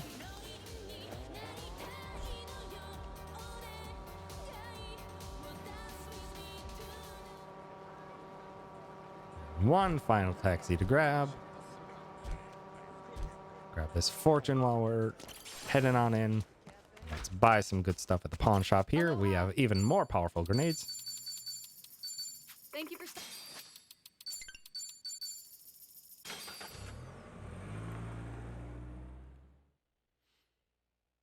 And now that we have pretty much all the locations we are going to be taxing to for the rest of the run. Pretty much all of them we unlock right there.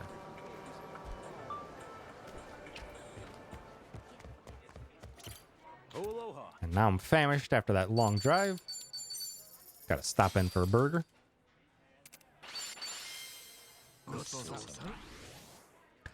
These give us an agility boost for the next few fights. Unfortunately 2, but we need a 3rd.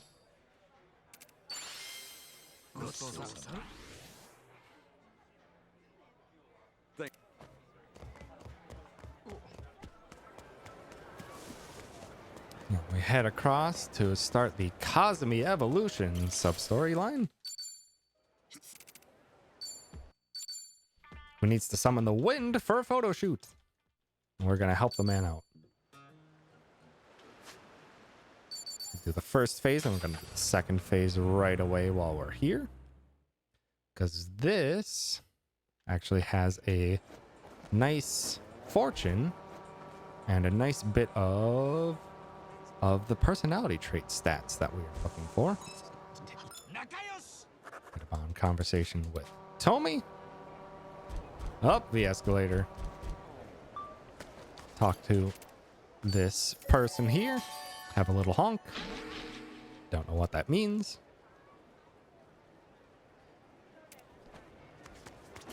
And she quite literally says "stonk the honk," and I truly don't know what that means.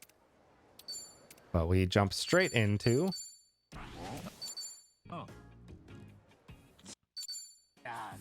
part 2 of that. And then that puts us a little bit further on the right here, and actually no enemy spawn? Oh my goodness, our lucky day. So we're gonna swing on into this corner here to grab a taxi unlock and grab this fortune and head on up to the shrine.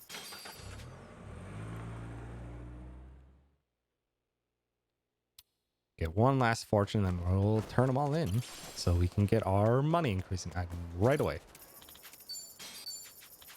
Unfortunately, we have to do it each of them one at a time.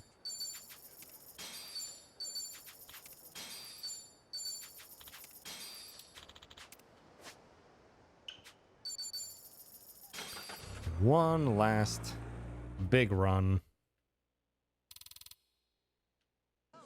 to the weaker grenade pawn shop,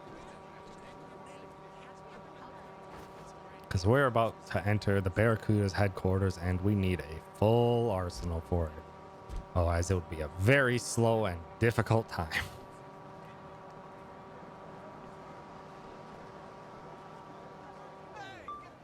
Okay. Aloha. Thank you.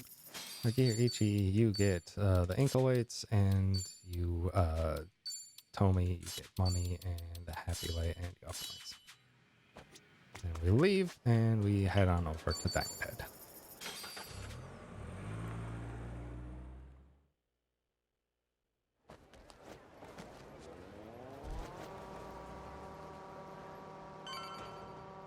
What you looking at? Hey, you. Let's start this set piece.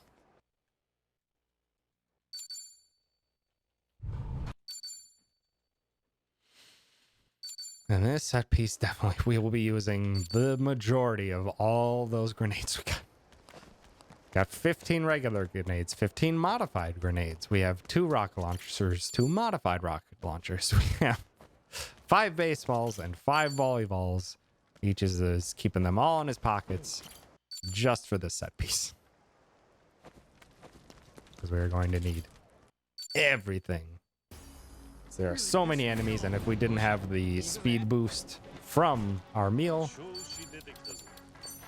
we would not outspeed any of these enemies. It is a very rough set piece, because the game definitely wants us to have spent some good time grinding or doing some other odds and ends. So going in here without any of that puts us in a pretty rough situation. In part because of a mechanic that this game has. And that if your party leader, and it is your party leader specifically, is at a lower level than your opponent, your first turn's agility will be decreased. Or there will be a penalty to your turn order, basically.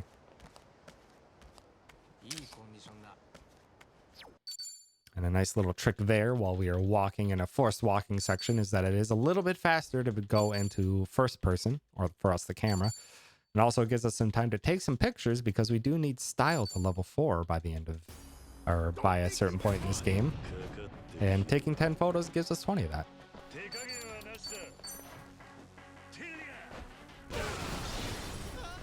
Perfect.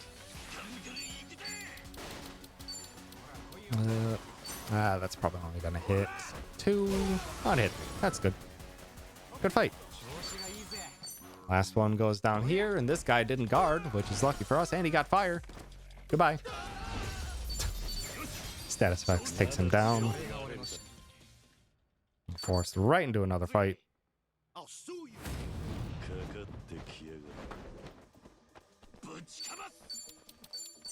Oh, did that guy get out of there? Ah, he didn't. Good.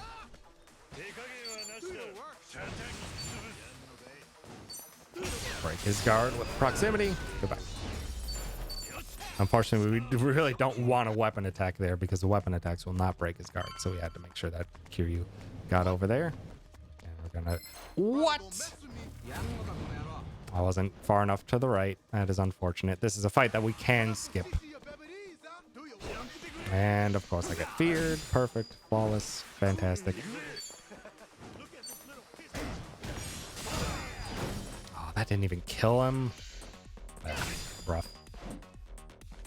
Duly noted. You definitely need to stick a little bit further to the right there. I usually never fail at this. Get in there, Ichi. Yeah. If you can get past them, you can skirt on over to the right side and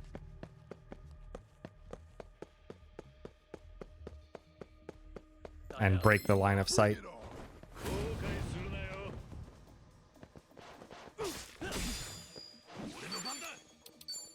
Hopefully, yep. That guy stepped forward far enough. Beautiful.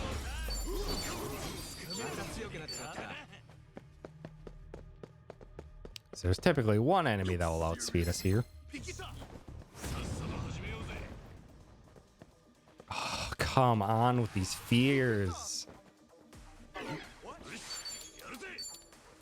Okay. Well, at least they lined up. Slow attack animations, but that's okay.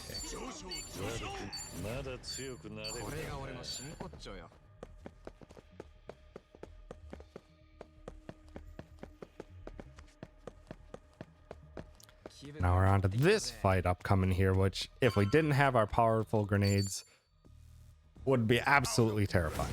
So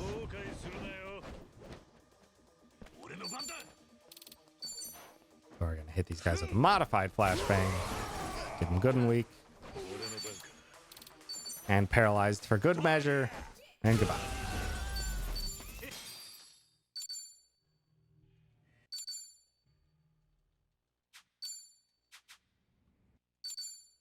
What the world was that?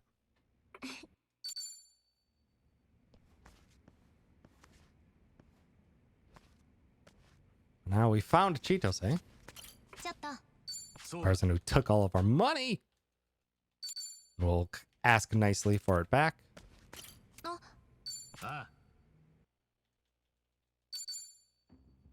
And she agreed to help us out. Very, very kind.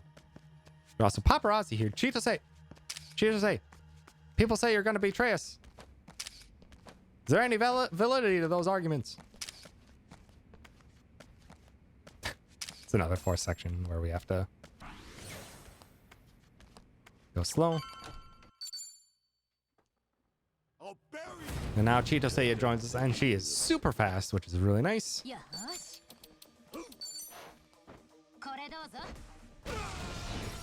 Beautiful. Wow, I even burned the guy that was guarding. That was a perfect fight. Cheetos is very fast, so she will outspeed even if we are underleveled, which is really nice and really helpful. But now, for whatever reason, we now have lasers to dodge.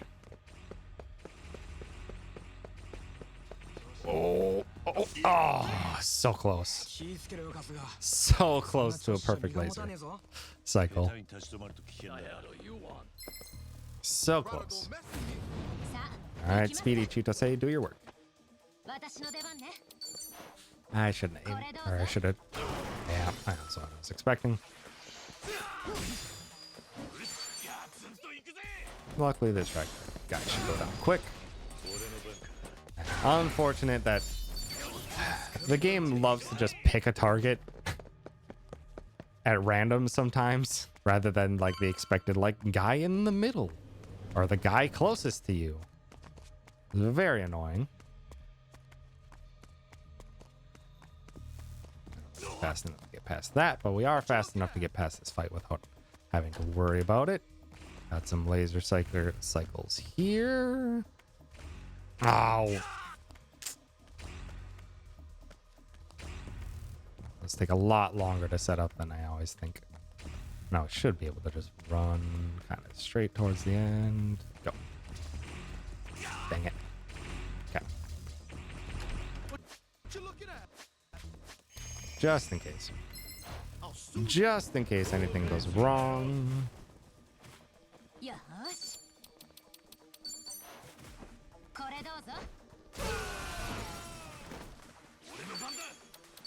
What the heck? No.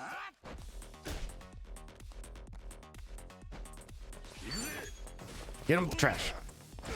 Take out the trash, Kiryu. Alright. And we're out.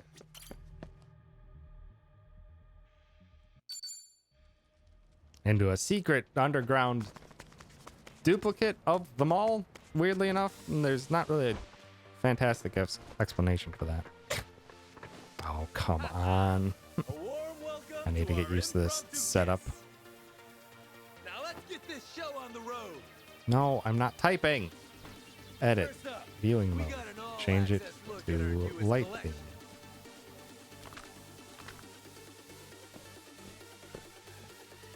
And it's not just hot, it's to die for. And we're just going to be doing a lot of flashbangs on this fight.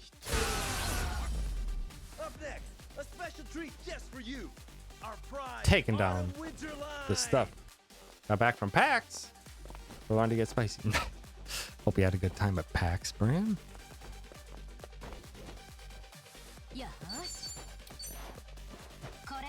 One guy guarded. That's okay.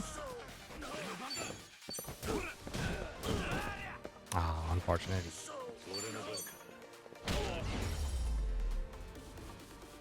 And Was able to do, or was able to do some nonsense against us. Okay. model extraordinaire.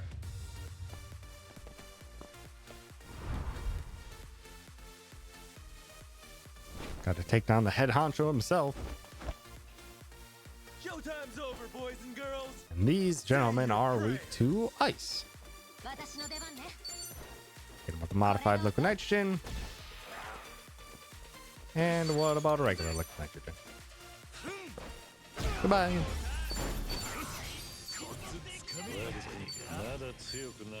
I think I still have one excess liquid nitrogen.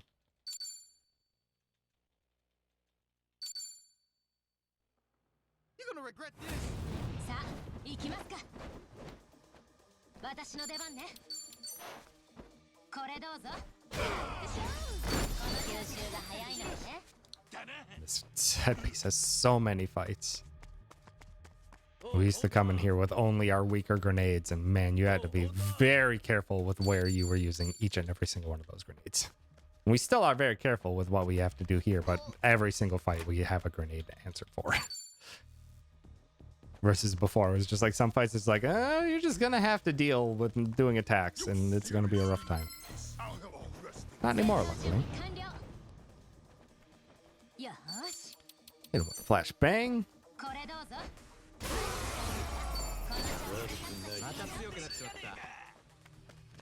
One more fight before facing off against the boss. さあ行きますか And hopefully, Cheetos always teleports. Luckily, teleported into a good spot. And now we're into the poison room. そこら中 It pours in an entire exercise facility just to try and get rid of us. Skirt around the edges there, and we're out of there. Gear Ichi, you do ink weights. Kiryu, you get value packs, and Chitose, you get an optimize, and you get the lucky money and the other value pack. And a menu heal just in case.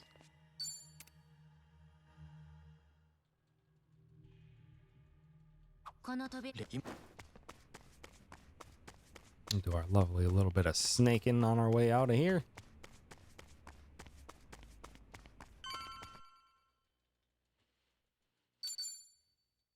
And up against the boss of the Barracudas, Danny Trejo.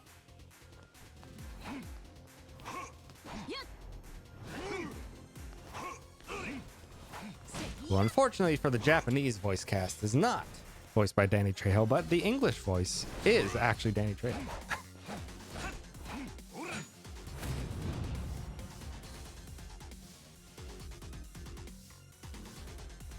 I used up pretty much all of our weaker grenades. Now it's time to use the stronger ones. Get all of these barrel enemies out of the way.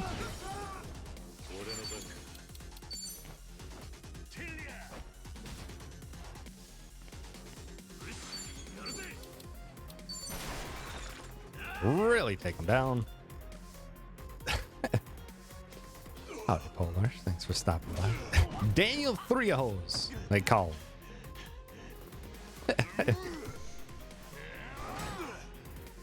And he messed with the bull, so now he gets the horns in 10 seconds after this long mashing session. Give him the horns.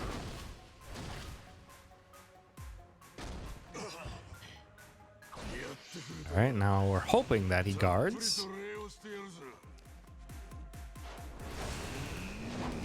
Is he guarding? He is not. So we're gonna hit him with the modified liquid nitrogen. Now if he guards after this attack, he did not guard. Interesting. So we're just gonna hit him with a volleyball. Hit him with our last little weak liquid nitrogen. And that is actually enough to finish him off. Nice.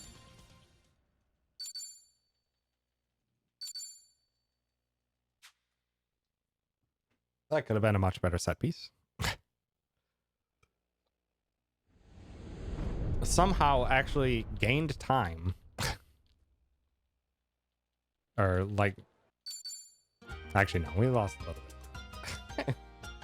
As we should have. Or in general.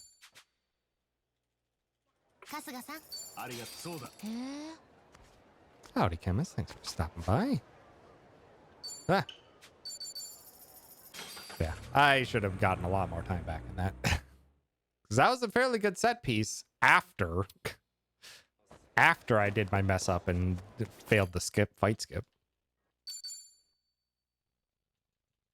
The rest of the set piece after that was fantastic. So I should have saved like a good 45 seconds, not 10. Now I need to talk to Tomy. Introduces us to the drink links. Bond conversations that we can have to give our party members extra abilities, and in this case, tag team abilities that will build up over the course of fights.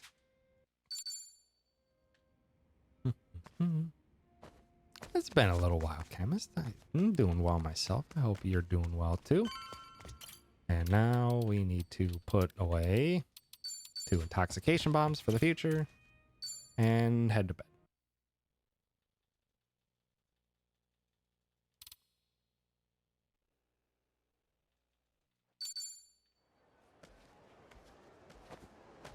Before we progress on, we're going to run on over to here. Nope, didn't need to hit that. For a bond conversation.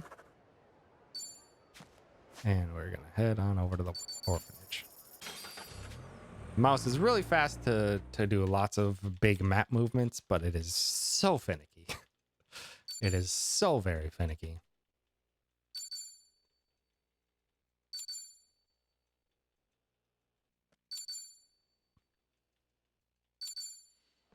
Now we learned all about Polycana, a local charity here in Hawaii, helping out lots of folks. And that's pretty much all of what this chapter is just a big introduction to all sorts of things that Polycana does for the community. We're going to be doing some setup here, unlock that taxi for the future. And our street surfer's running a little low on juice. So let's get a half charge. That'll last us for a good while. Into here. And the Barracudas don't like what the Polycana is doing to help people, weirdly enough. So we're gonna take care of these gentlemen. And bop.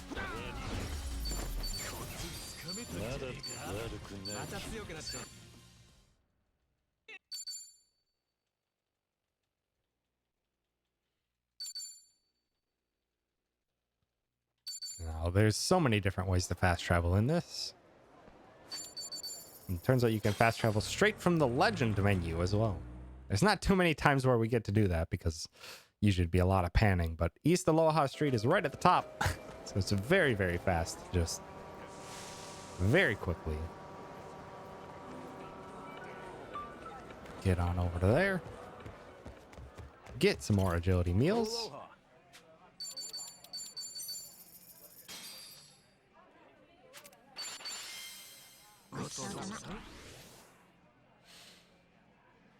Thanks. Quick pit stop Aloha. for more burger and more salad. Get ourselves agility meals because we definitely want to be outspeeding some of the upcoming fights. And now, finally, we did 2 parts in the last chapter of getting the Cosme Evolution sub-story completed. Now let's finish it off. And by summoning the wind!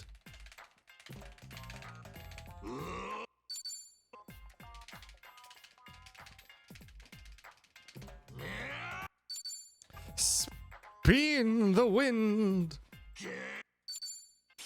And we did it. Just that easy.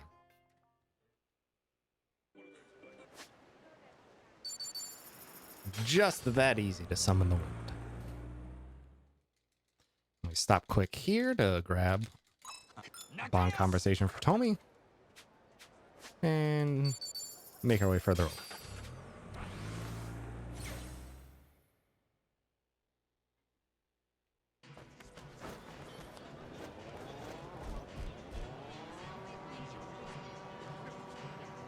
More conversation with Tommy. This gets our first bingo. Getting lots of points towards getting Tommy to a high level because we need every last bit. In the end, Tommy is going to reach bond level 30, which is what we need him to do to put him on a future job class because this game brings back the job system from Infinite Wealth.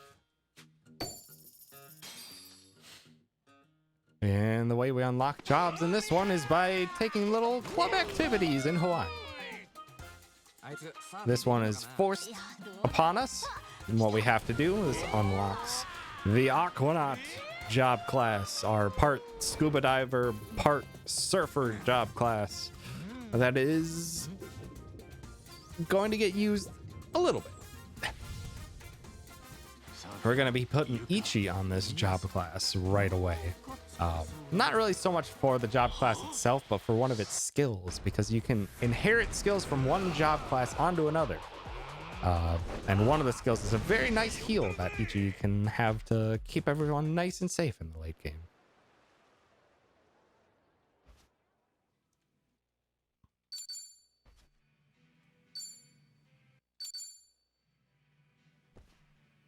Okay. Let's change our job.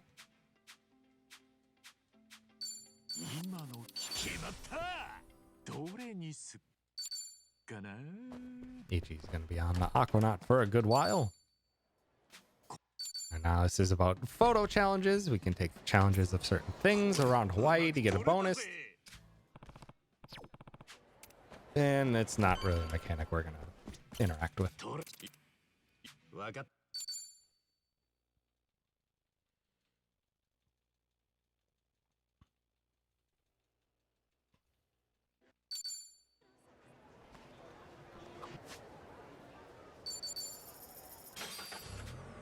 Over to the beach front.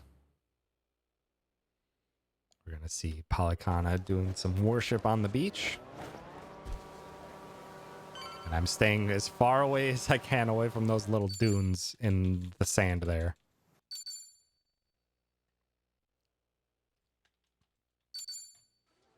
Because they can trickily be enemies. And there's not much warning. There's really not much warning at all that they would be enemies. Like, if you get close enough to notice that they're enemies, you're gonna be in the fight. Speaking of the little tutorial that popped up there, weirdly, because I've never actually seen that tutorial pop up before.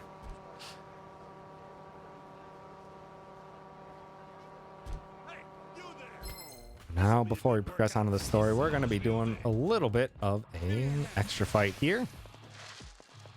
Because these guys hold something that gets us additional money for the rest of the run. Okay, that's a good start. This king has a crown, and that crown gets us extra money. That is good. Fire.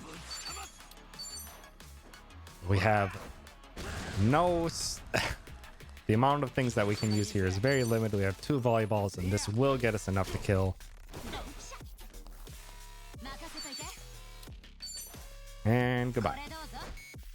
You need to save exactly 1 volleyball and 3 modified flashbang grenades.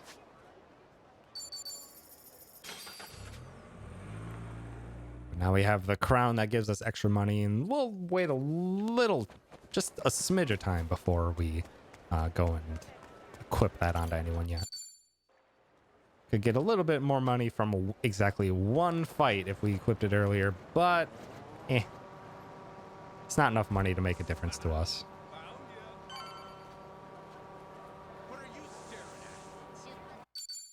Give this guy a buck.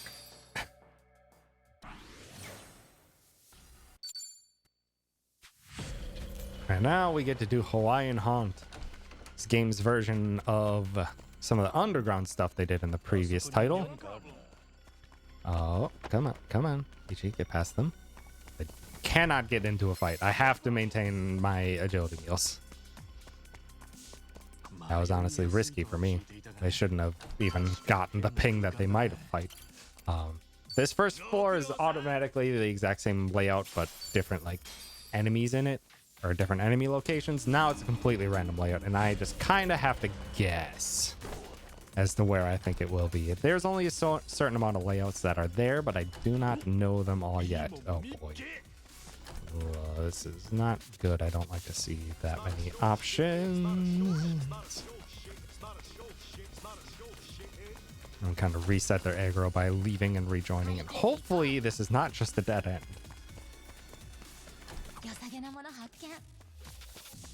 Be a very long dead end. Oh, good.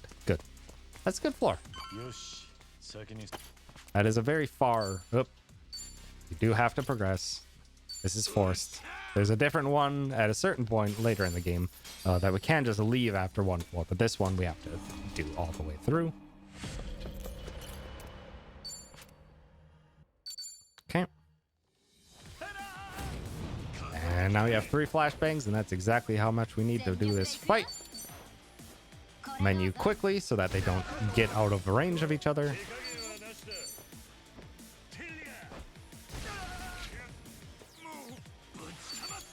And goodbye.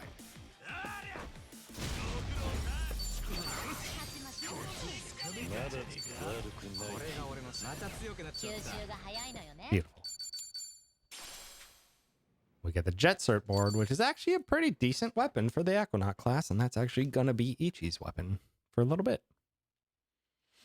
And it also gives him the fire attacks.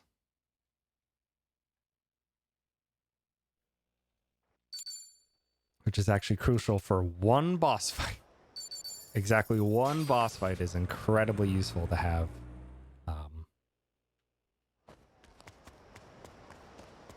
To have that extra fire damage.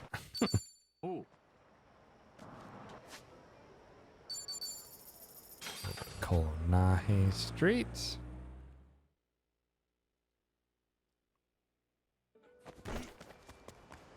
We used up pretty much we did use up literally all of our modified grenades, so let's just get those back real quick. Aloha. Thank you for... And gear, Ichi gets an optimize, and we head on down to Lantern Street.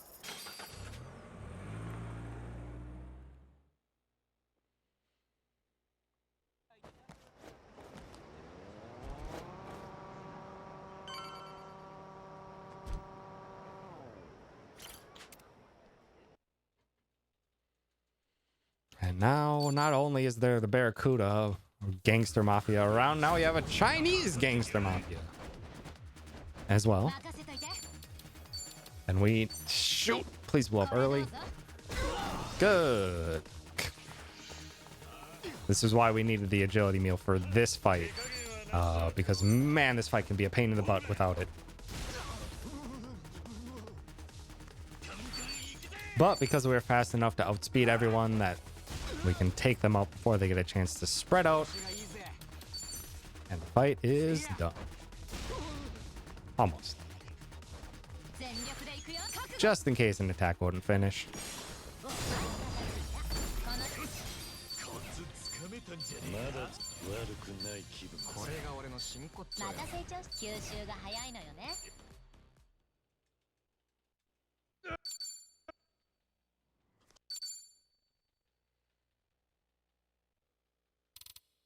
Come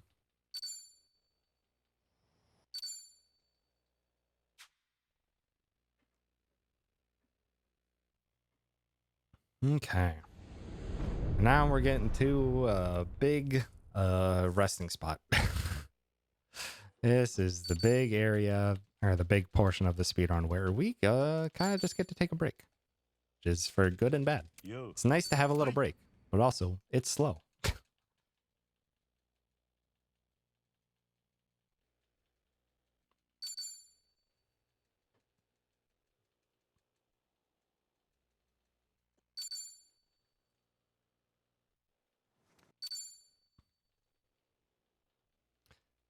And now going on with the story, we still haven't found Ichi's mom.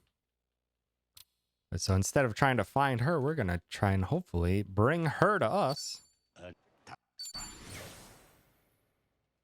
by releasing a video onto the internet and basically telling everyone where we are, including the gangsters, which is not a great plan entirely. Oh, that guy moved forward. I have a spare flashbang that I'm going to have to use. That is rough. That guy moved slightly forward. Flashbang.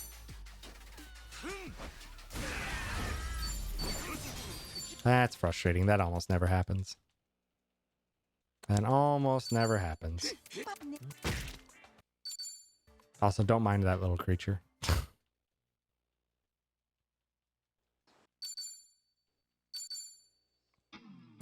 Also, don't mind his little creature friend as well. This is Dondoko Island. The Yakuza devs really said we need a little bit of Animal Crossing in our game.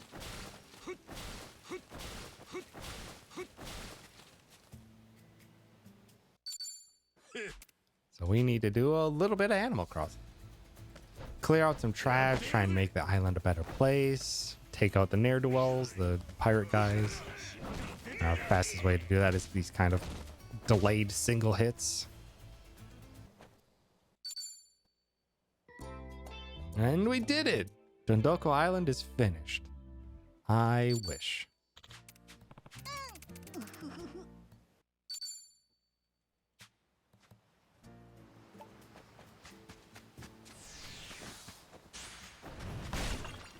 Now we need to get a little materials. That's all the materials we need. We want to do this as fast as possible because the timer does not start on Dondoko until we do this.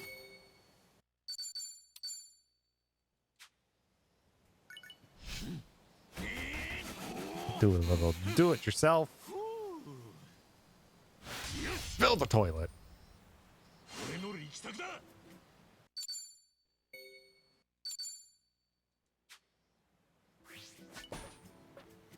Place it down. Gosh, our island's looking great. Oh?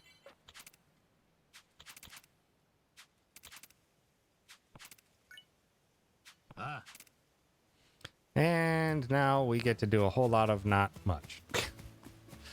So, Dondoko Island, we used to get to 1-star rank by doing pretty much everything we can do on the little starter portions of this island. Catching all the bugs, catching all the fish, breaking everything, crafting a bunch of stuff so that we could reach 1 star, which rewards us with $10,000. A very hefty sum for early portions of the game. But unfortunately, as we found out, Dondoko Island kind of works just on a real, or only progresses on game time, basically. And it is just a timer that is running down. Anytime you are in the menu or catching a bug, when like a prompt shows up being like, hey, you caught this neat bug, all those pause that time. So all of those extra things we were doing was adding up to about 4 minutes to reach 1-star rank. And we do not save 4 minutes worth of time back from doing that. So now we are just going to be clearing out some trash and then doing absolutely nothing for the remainder of our time. The rest of Dondoko is just gonna be sitting here, staring at the ocean, staring at the wood.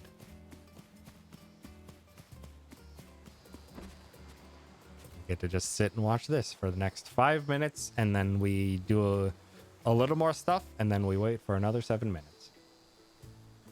Welcome to the break. At this point, I'd probably even want to, if I were not doing this for practice, I'd probably end up just like wanting to reset because the run is going okay. Not fantastic, not amazing, but okay.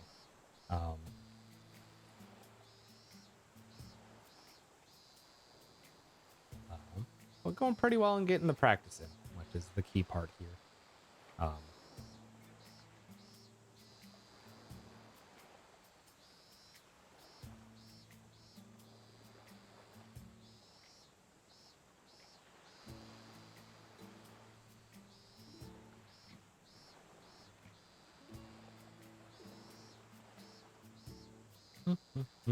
So yeah, now we just wait. I hope everyone's having a good time. It's a reasonable spot in the run for a pee break. It sure is. And for me, it's an egg break.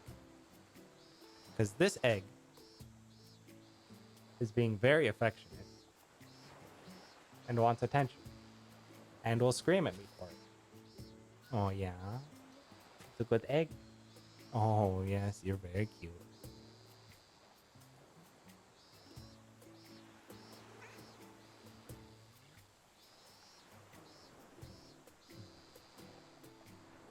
So good kid.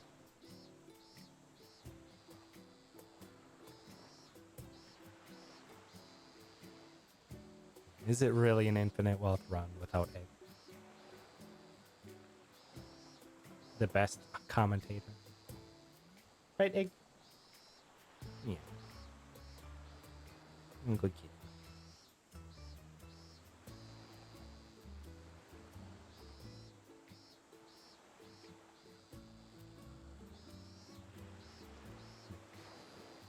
I will go to the bathroom in a second break.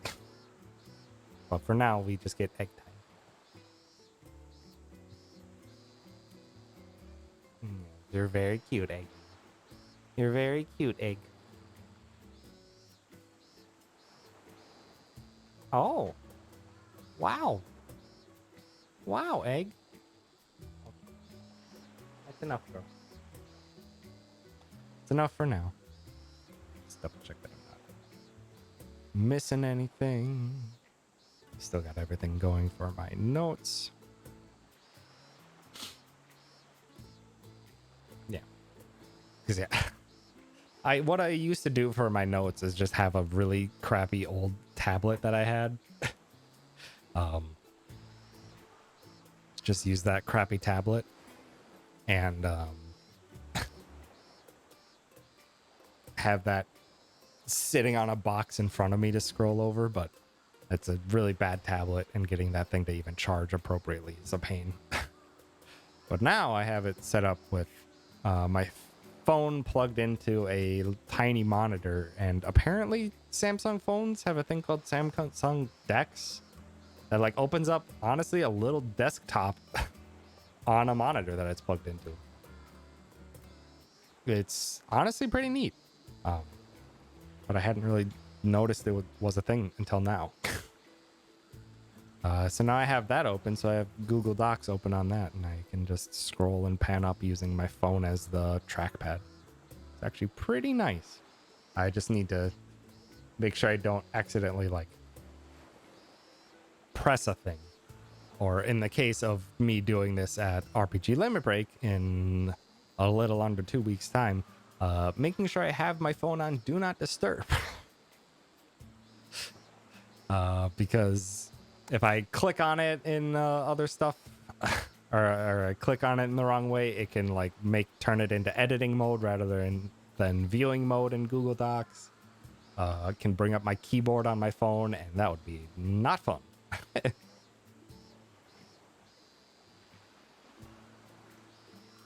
Just how much where it's completely indecipherable to anyone except me sometimes. Yeah, pretty much. That sounds pretty typical of speedrun notes. I have mine laid out for like my readability and a little bit of extra readability for other people to learn the route or to learn my route. Yeah, no, it is highlighted really strangely in ways that draw my attention to remember the next thing that I'm doing, at least. Yeah, having notes for a run this long is 100% necessary for me. There's no way I'm remembering every little detail that I'm doing.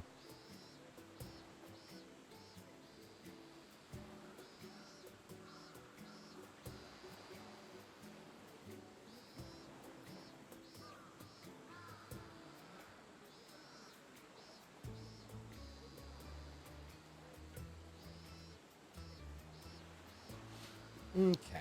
Probably got about 30 seconds more of this one, or this day.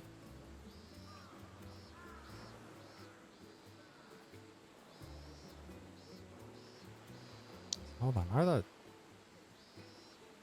trees like casting a shadow onto the water? What is happening?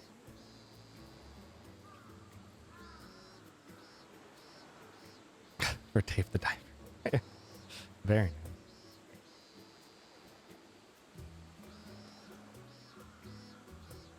It'll be just a fun puzzle for all the future Dave the Diver runners doing that route.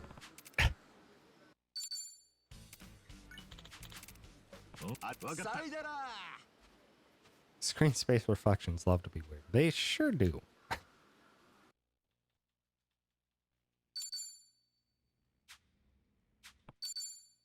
Okay, and we cannot end the day in Dondoko until it gets late enough, and it forces us to end the day in day 1 here. Day 2, it does not force us to end, so we are going to have to do it manually.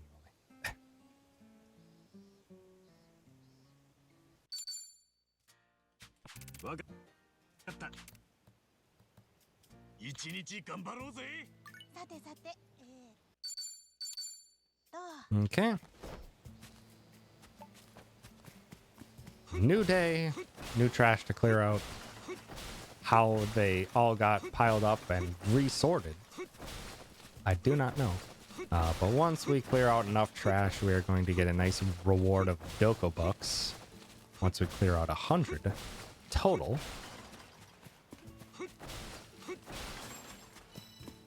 That is not the reward.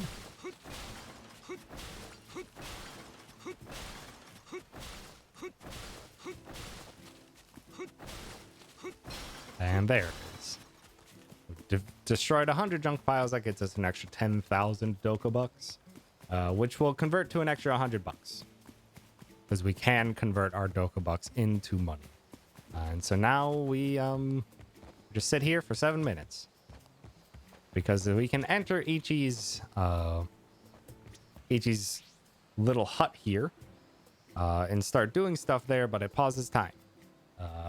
And we cannot exit or finish the day. So alas, we just have to sit here for another 7 minutes. So I'm gonna go to the bathroom.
I leave to come back from the bathroom.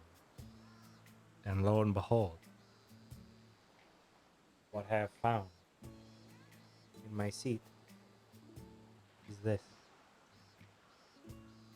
This egg.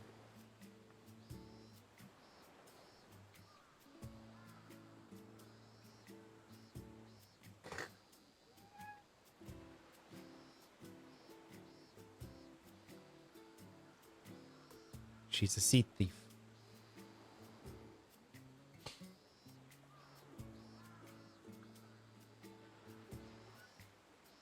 Ugh. Okay, well, still got a ways to go. Still got a few minutes of break time.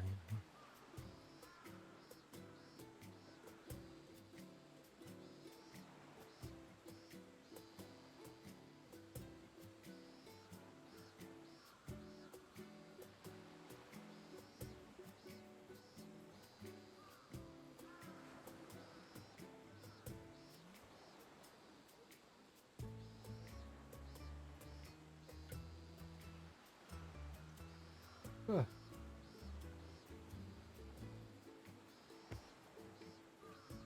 Ah! Shoot. Well, this is a waste of time. This is what I get for alt-tabbing. Whenever I click back into the game, it counts it as an interact input. Whoops! Unfortunate Dondoko time loss. As I was waiting by the door with the interact prompt ready to go.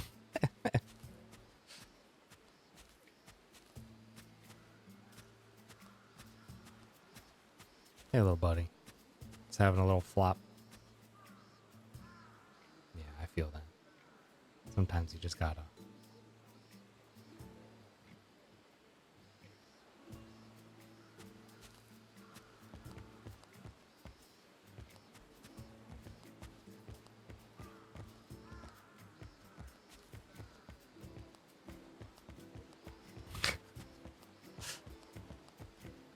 Game does not like you messing around on stairs.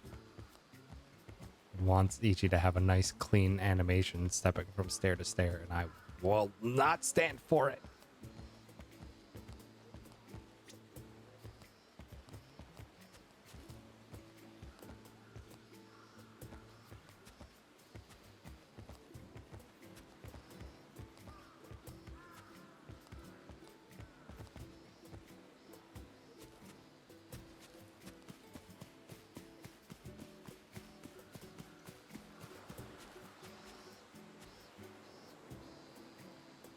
I wonder what he's thinking about.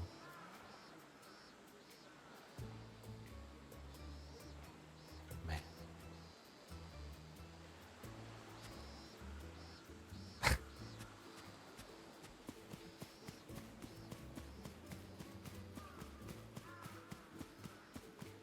Okay. Should be ready to go in about a minute when the "It's getting late" dialogue pops up on the left side. And that will be our sign that we can enter and get the heck out of here.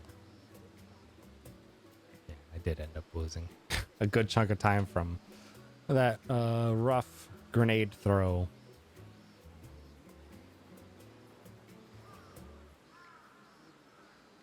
Rough grenade throw and then accidentally entering the clubhouse. Soon. It's getting late.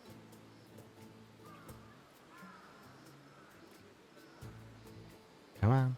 There.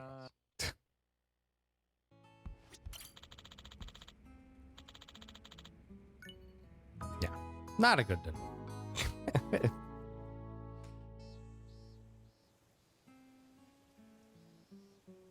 Let's see if we can make that time up. 一日頑張ろうぜ。さてさて、Come on.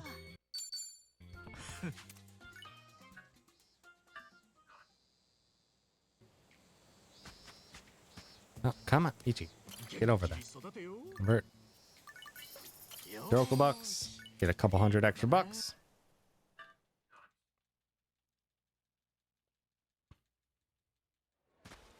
Actually, before we progress on, I'm actually going to take a separate break because I want some water. So I'm just going to pause it here. So I will be back in just a second.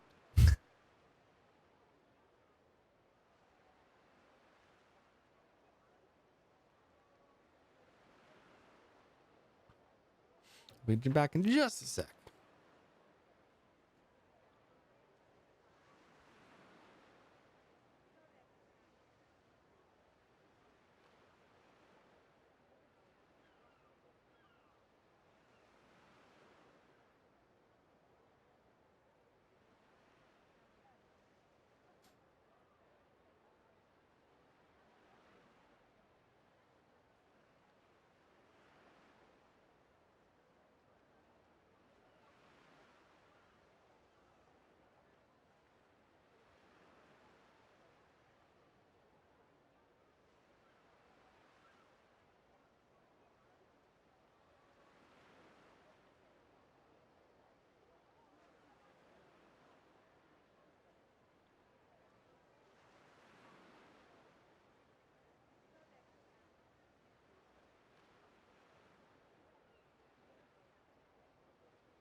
Okay. Sorry. I was just getting something to drink. Oh, and I forgot my thing.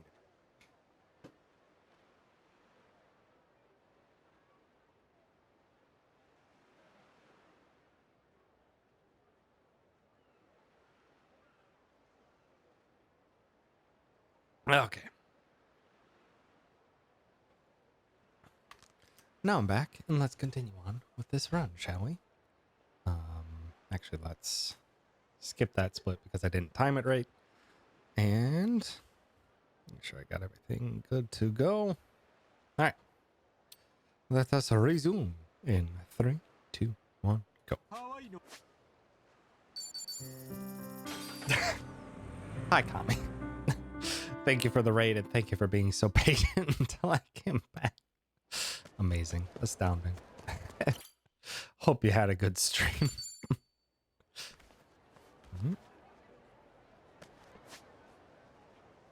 Ah. Was cool. What are you up to? You up to something new and exciting? God, there.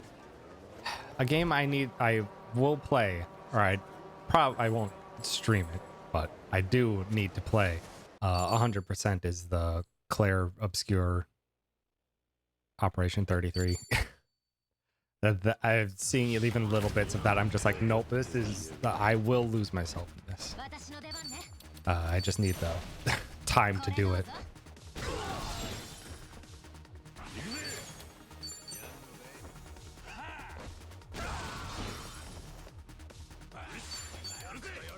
Oh, what is that guy doing over there? French Final Fantasy, basically, but also,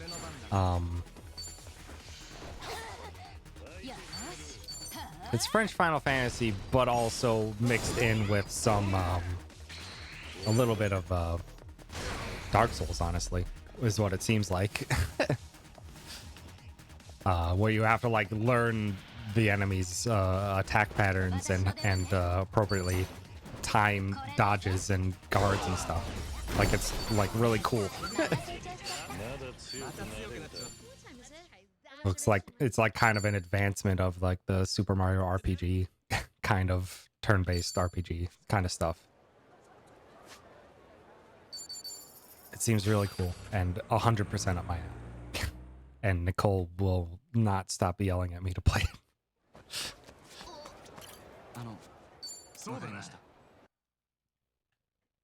Yeah, Oblivion Remaster and that, yeah.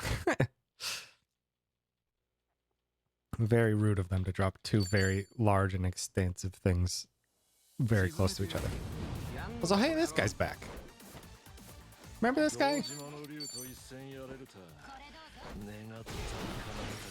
Ah, one guy moved out of the way. That's unfortunate. Hopefully he gets tagged in the aftermath. Just stand there, do a taste steal. Thank you.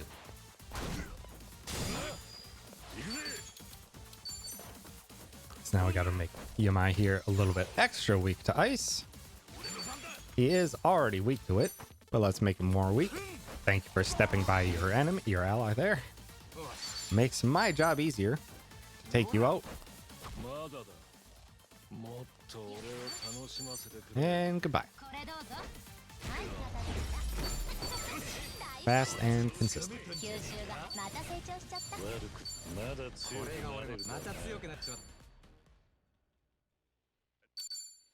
Yeah, for those dropping by, we're doing a speed run of Like a Dragon Infinite Wealth. And unfortunately for us, currently my load remover is not working. So this is not a run I can submit at all, but I need the practice because I'll be running this at RPG Limit Break in a little under 2 weeks.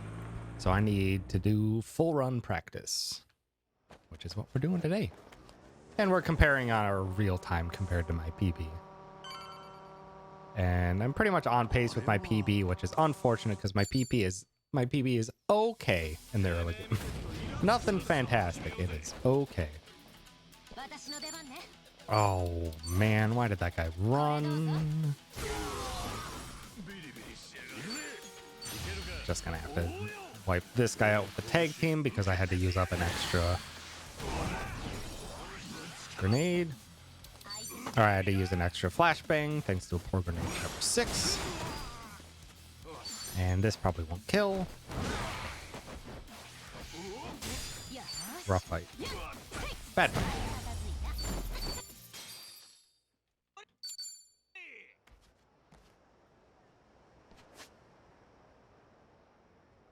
Shoot. No, from here we go to Colonai. Right? No, Lantern. And this is why I'm practicing. So I can remember all the dang things we got to do, because we got to do so much. There's so much running around all over Hawaii.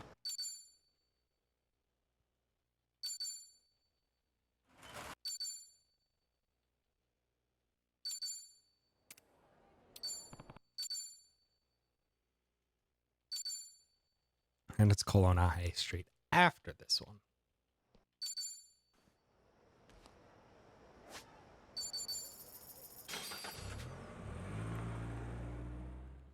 Because before we progress on to a tough sequence of fights where we're going to be using pretty much every single grenade we have, we need to refresh those grenades because we are out of them. Aloha. Thank you.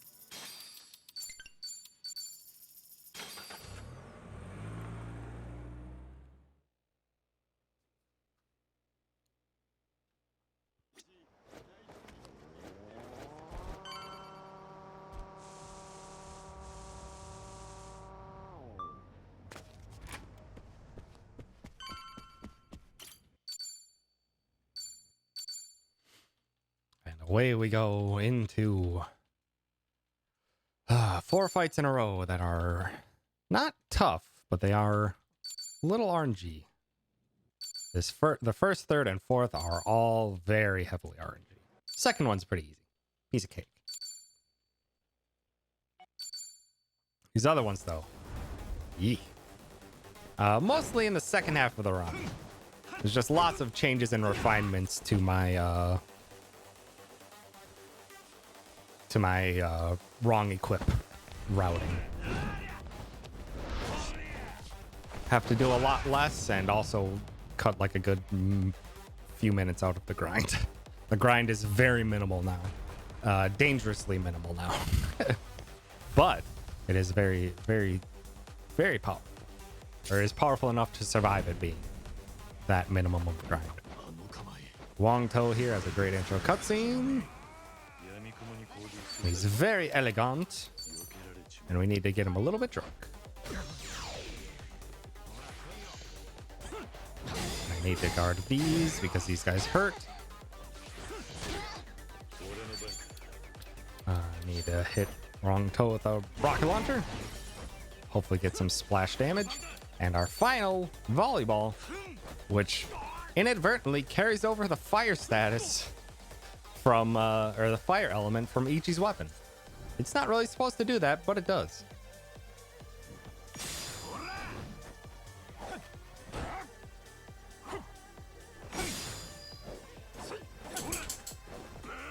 Ichi surprisingly nimble with a compressed air tank on his back.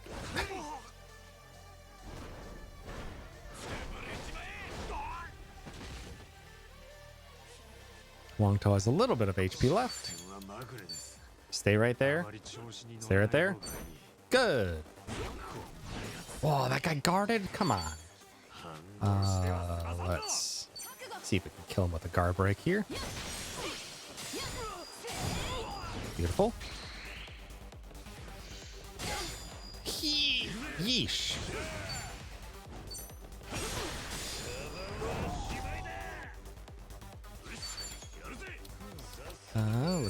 Okay.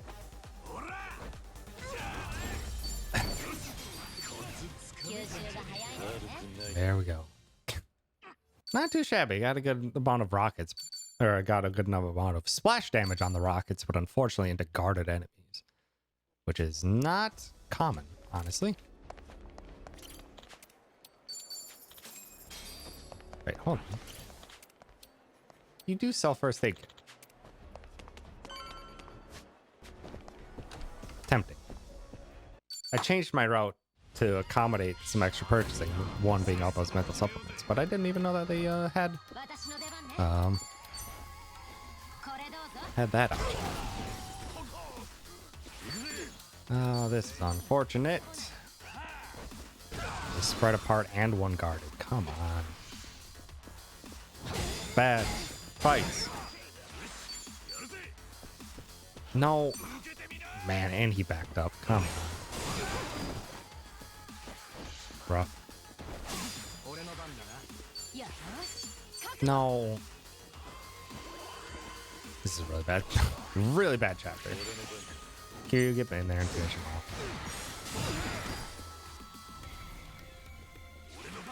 I think I have one mod incendiary I can spare. Rough. これが俺の Bad fights.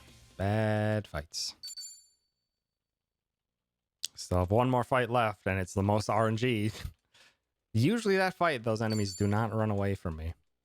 They usually stick right where they are and no one's guarding, but alas, no luck in that regard this time. よし。 And now we flashbang and hopefully can get a lot before they attack. Beautiful for start.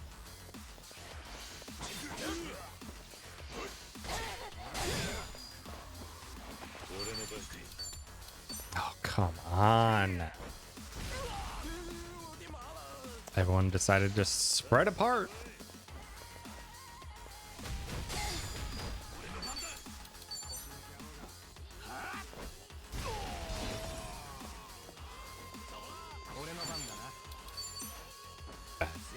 Really bad. 私の出番。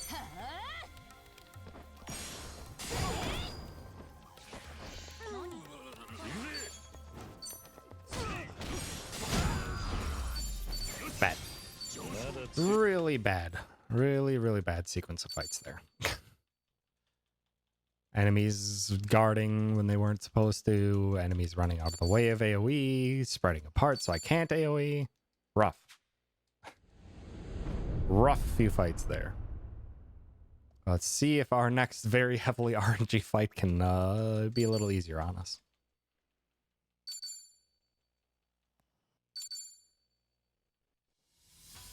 Because these guys also love to spread apart. なんか上から落ちてきたよ。 Nope, that's not the target I wanted. That's not going to hit nearly enough people. に囲まれちゃったみたいね。 Flashbang. Oh, that's not going to get around this guy. It's unfortunate. Hit him with fire. Okay, this isn't the worst. Oh, I didn't rush mode Kiryu. That's okay. Oh, thank you for getting nearby, Yamai. I appreciate it. Okay. All right, this went well. This actually went really well. He gets one attack.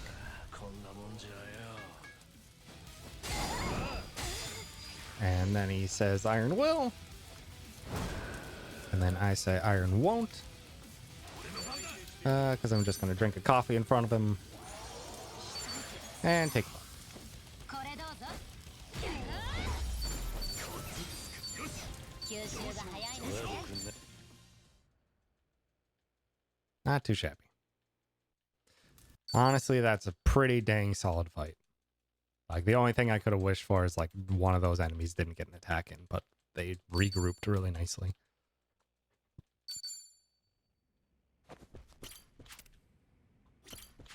Now we gotta talk to everyone. Come on.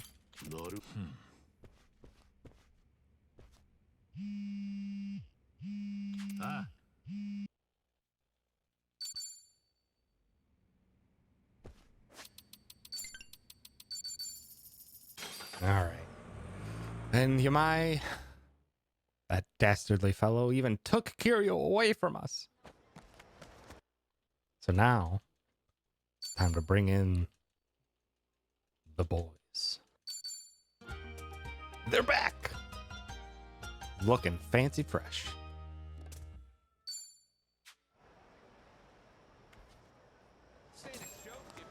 Got a Tomy bond here. 深く知れた気がするぜ。 Do some equipping gear. Tomy, you get the hat. You steal Kiryu's shoes and steal Kiryu's value packs. Mouse map travel all the way over to here. Stop by for some beers. And off to the place we got.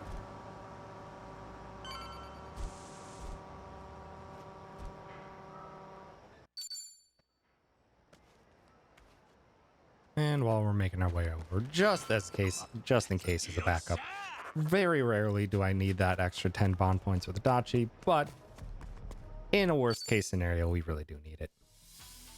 All right, I need to be fast in my menuing here. These guys really don't want to escape. I don't think that hit them all. Kinda hit them all. This might actually do the job.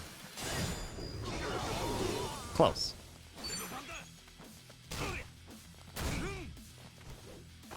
And the status will do it. What? Rude. Still pretty good.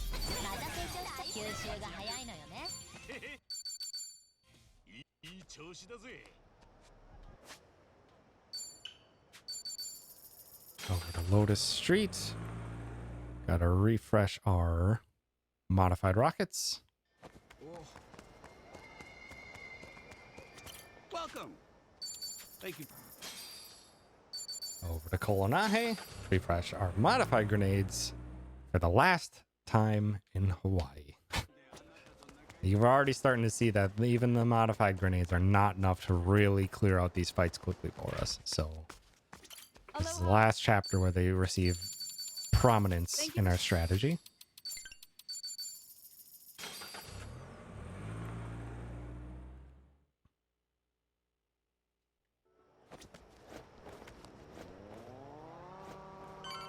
That was a very solid couple of first fights of a very RNG dependent chapter. So we will gladly take that. That was very nice. But now we have all these very RNG dependent fights.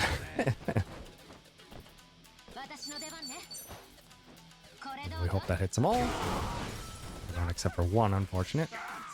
Fire should kill all those weak enemies. And we hit pigeons on this guy. Not quite kill. Oh, we're flipping. Oh, come on.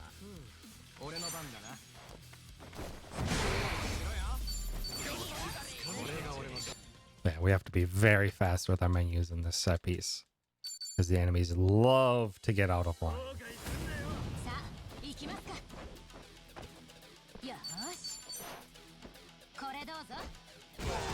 Oh, come on. No. Not what I wanted.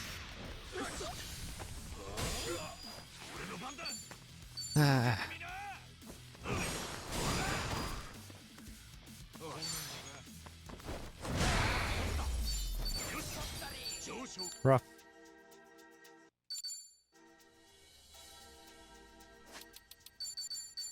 Nope.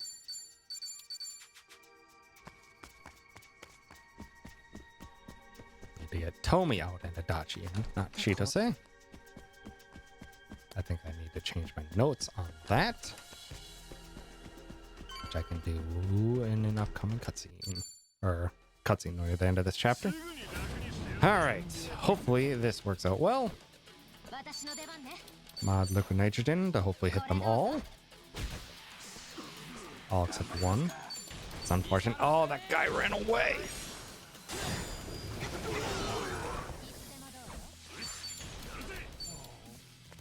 Gonna reposition.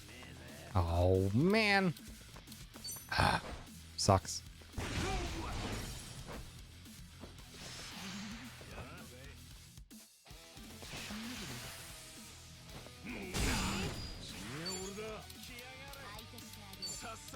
Yeah. Rough. Unfortunate, those guys did not stay grouped up. But doesn't have enough mana.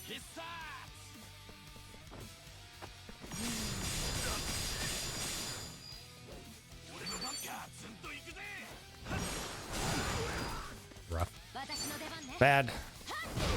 Of course I couldn't end up having a good set piece.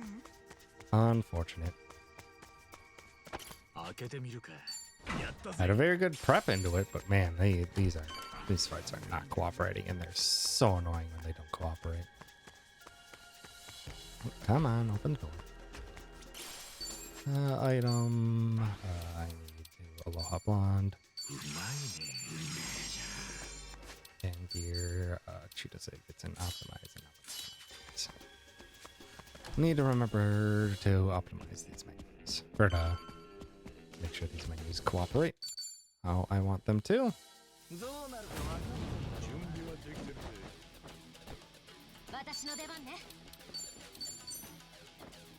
One guy backed up. Oh, come on. What is up with this RNG? Oh, my God. Oh, my God. None of them. What is up with this today? This set piece just said absolutely not. You don't get to have a good set piece.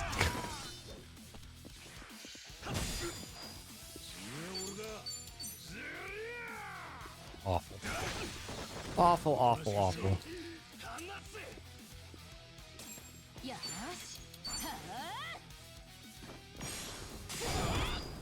Oh, that didn't even get a wall bounce damage. Please.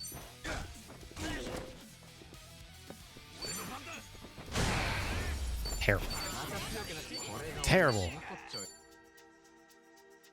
It's such a good start in the two fights prior to the set piece, and then the set piece said absolutely not.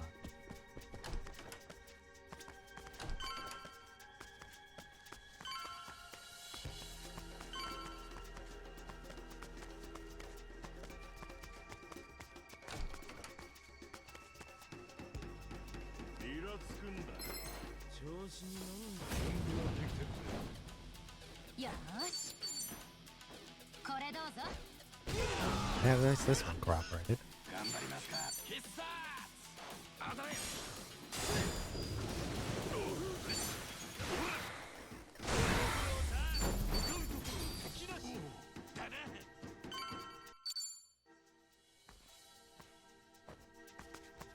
I'm gonna need another Nanba MP heal. This is again also bad. Alright. Hopefully this rocket hits. That was two in the back.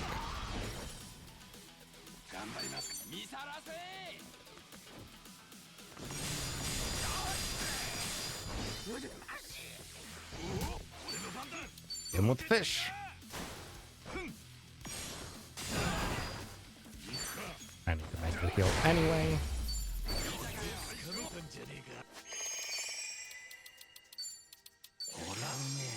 I didn't have enough MP on Nanba to be able to use another pigeon, which I desperately need for this fight.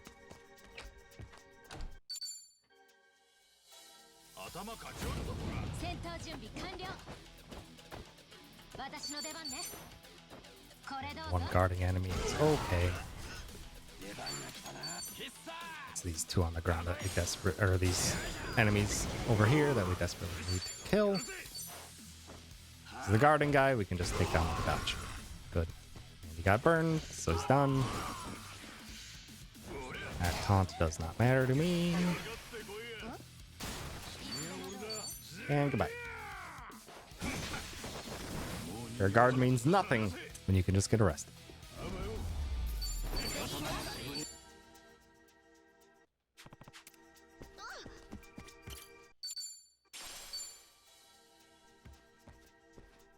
Okay.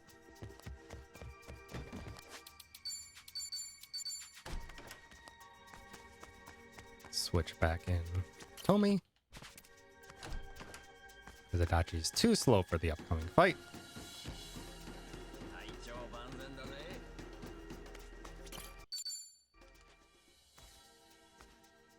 I wish I didn't have having to use like menu heals and stuff like that.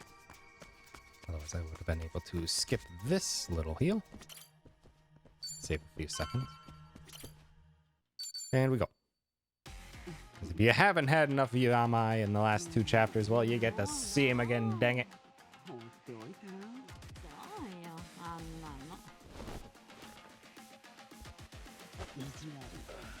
すぐ終わるかな。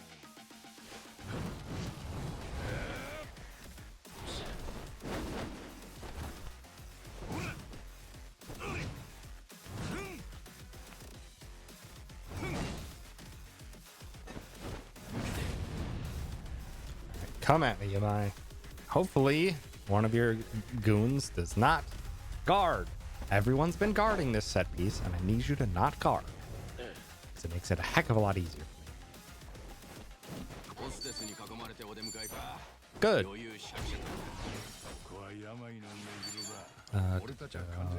Who's it? Yamai is weak to ice. We can stack that ice weakness even further with these elemental debuffs. Hopefully not a silence. Good. Perfect. So let's reduce that resistance even further. What about even further?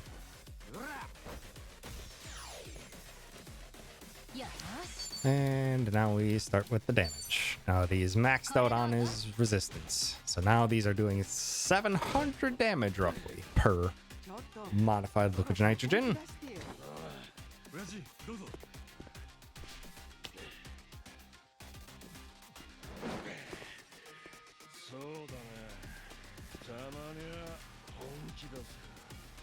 I desperately need to be safe here. Perfect.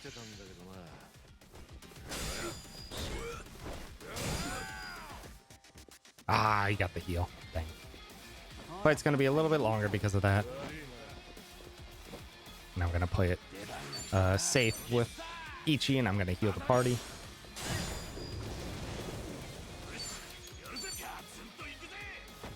Just in case Yamai gets another turn. He shouldn't, but just in case. Because unfortunately that extra heal he got means that he's going to be sticking around a little bit further.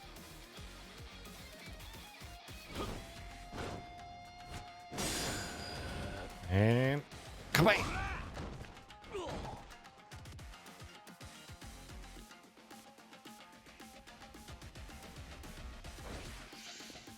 Now he typically doesn't do any attack here, just kind of buffs himself up for the future.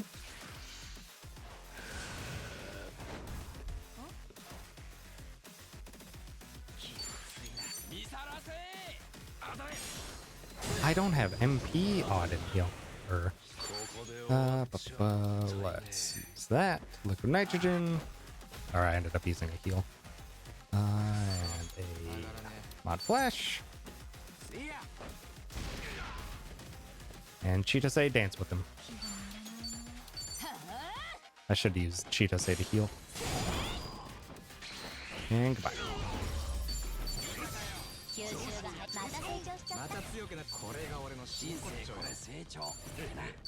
I didn't need to play it safe with Ichi. I should have just gone for damage.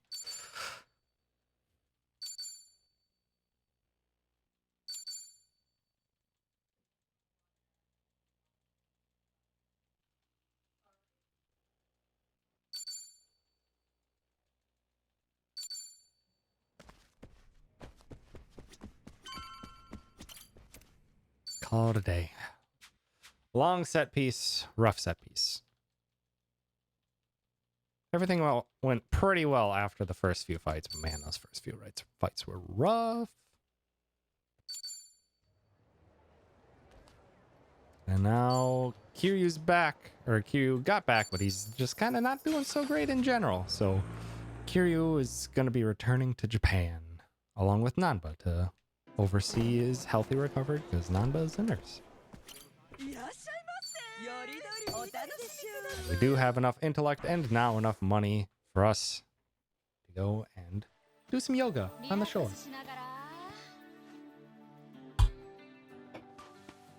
では次のポーズ。はい。 Ah, that's right. Quick update to notes while this unskippable cutscene is playing. And Adachi cannot do yoga very well, which, same. I needed to increase my flexibility too, buddy. はい。これなら。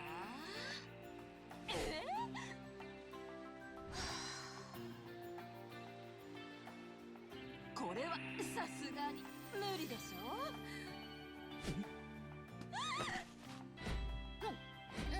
She's a pro.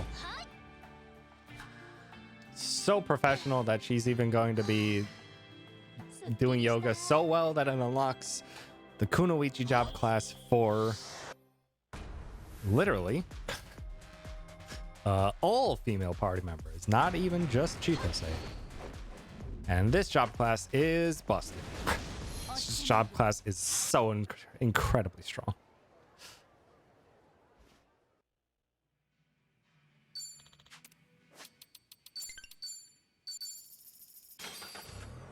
And now we close the chapter.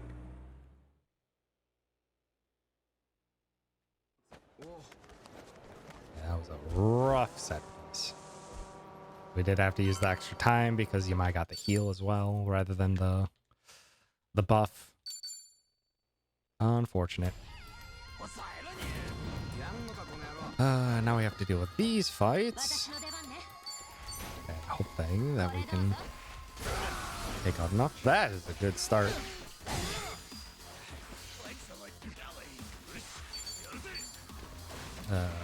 Here.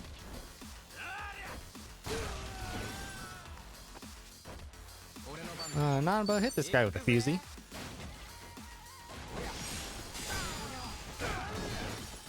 That actually worked well. I meant to get the guy that was paralyzed, but these guys, they are boss enemies. They have a lot of HP, but they aren't immune to instant kill for whatever reason, which is great for us.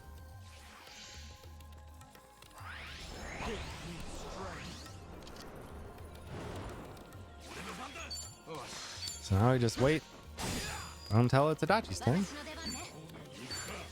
And goodbye. Good fight.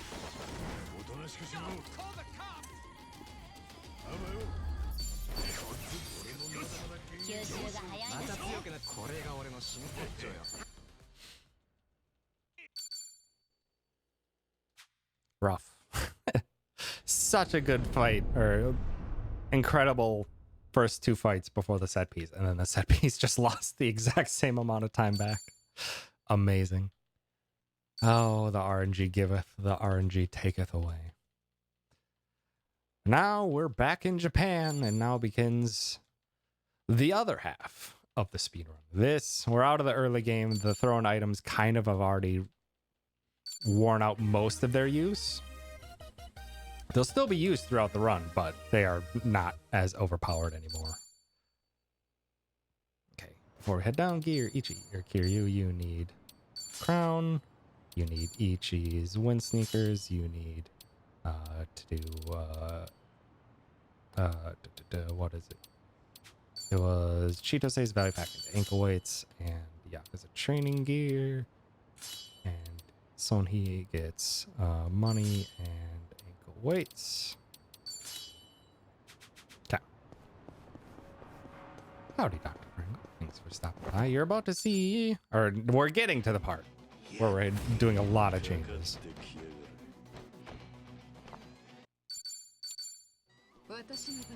So I've made it in my route.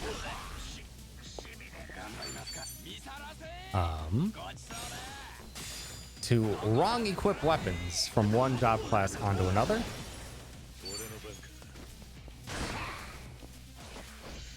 And I had one route with them like that, and it was good. but it could definitely be improved. So I've done a lot of improvements, and we're now at the point in the stage where that becomes more of a thing. So the routing from here on should be pretty substantially different over the next few chapters.よし Because now chapters 8 and chapter 9 are pretty much our chapters 8, 9, and 10 are basically our setup chapters. Getting tutorialized and everything that's going on with the Japan side of things, because our Japan team will be completely separate from our Hawaii team for the rest of the run. So getting them all set up, getting gear that's so good that we'll be swapping that gear back and forth between our entire party members forever, for the rest of the run. And then also getting everyone set up so that it can go onto the job classes that they will be on いい感じだ for the remainder of the run, which a lot of that entails doing a lot of these bond conversations, a lot of these bond chats. ナンバは先によし Nanba is the one that needs a ton of bond points for us, because Nanba's going to be having to hit bond level 20 so he can put him on his best job class. So we need to pick up a lot of conversations along the way so he can do just that.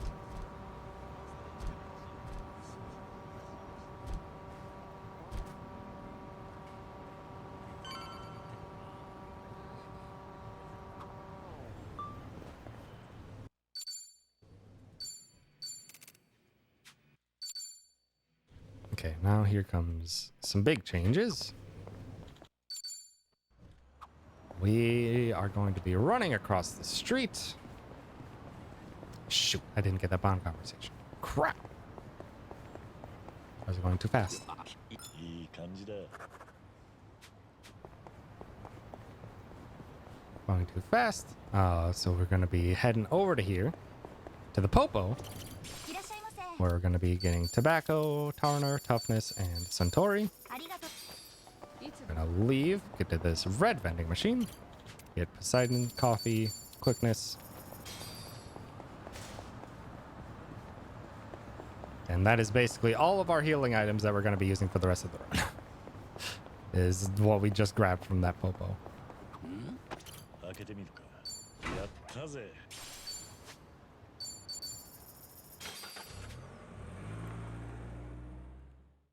I'm going to, for future runs, I'm going to have to make it so that my phone screen doesn't turn itself off.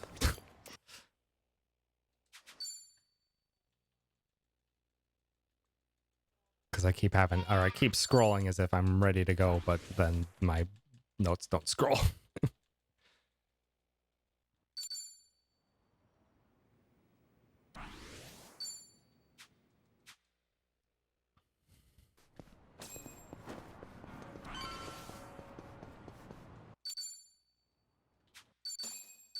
Come on, come on. Skip the cutscene. That's the easy part.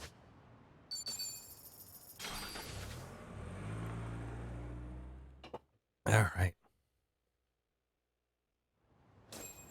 Getting everything set up for Japan, including getting our party together. We got Sonhee that joined us, not an active party member from the previous game, but a very prominent figure.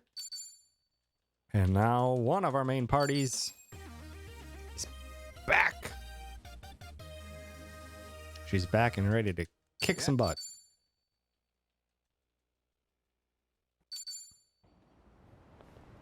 This puts us right over here, right next to this ladder. Oh, come on. Kiryu, open the safe. 開けてみるか Buddy, it's just a safe. It's not that bad. よし Our bond conversation for Nanba. Head off to the bar.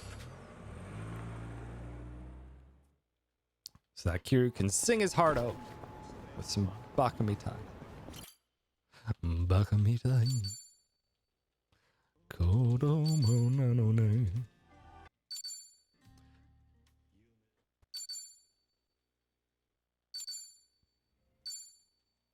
Alas, that's all we hear of it for this run.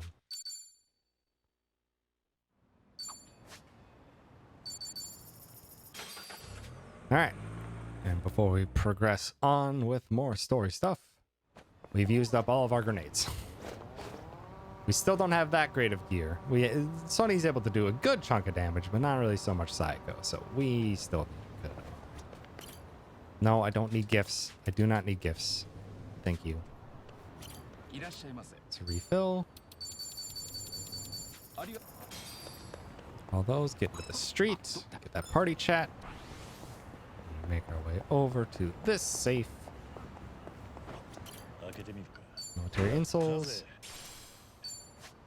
And over to Rose Blossom.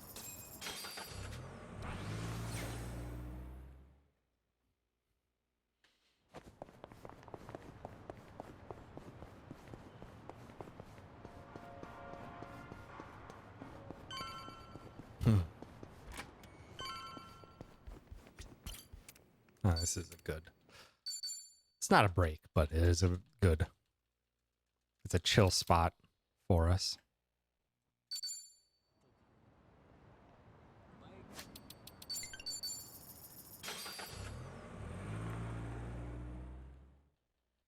We're not doing a whole lot. We're just setting up the story. It turns out Seiryu clan has been taken over by some people that are supposedly very anti-Yakuza.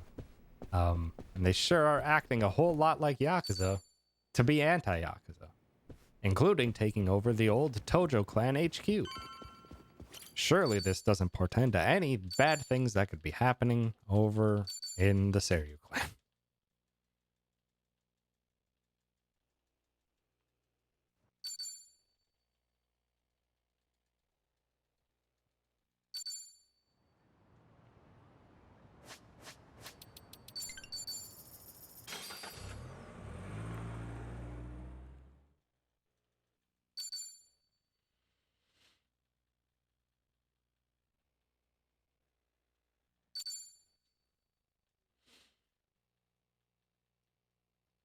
And after all this story, you're catching up with loved ones.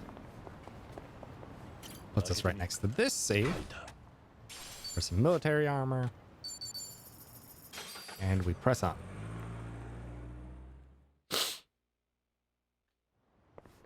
And by press on, I mean we run back home again.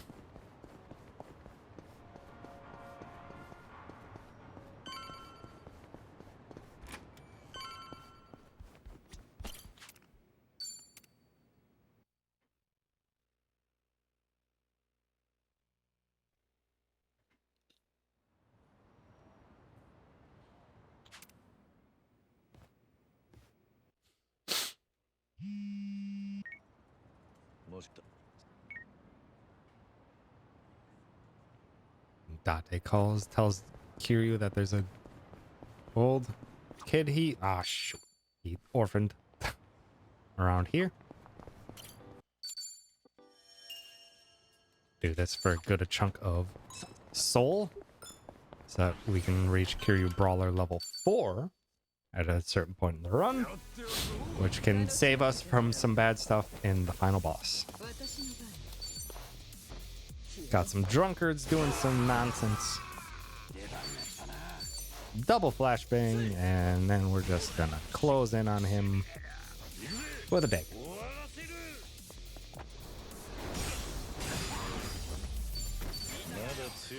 Speedy and consistent. 見とれないでよね。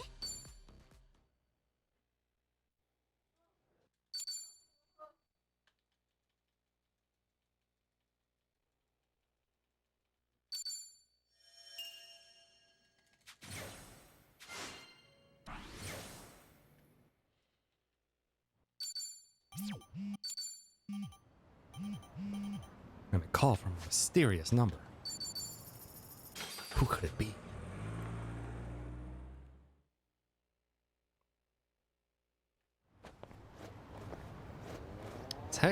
It's coming from Restaurant Row. Could it be Zhao? Our beloved party member? And one who unfortunately never really got used in the previous speedrun and could be used excessively in this one? Could it be?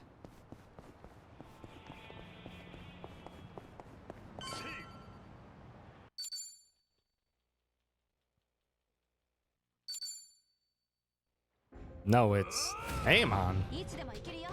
Super boss? That's not good.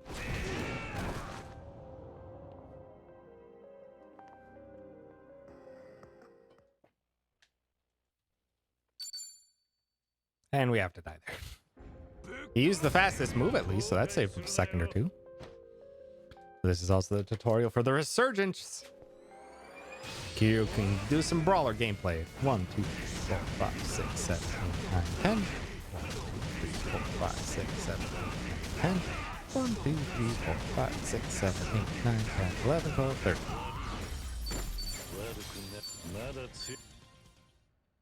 Counting with Kiryu's punches. That gets us a ton of XP. Now the game's like, hey, you can progress the story. And now is when we do all the rest of the setup. Lots and lots of setup.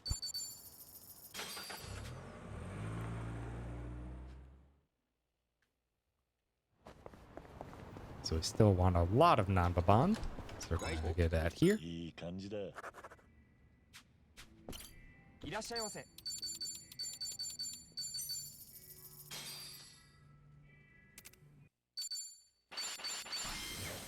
It's most of Nanba's Bond up.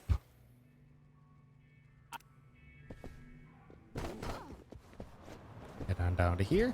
Get a party chat. Oh, excuse me, pardon me, excuse me, pardon me. Excuse me!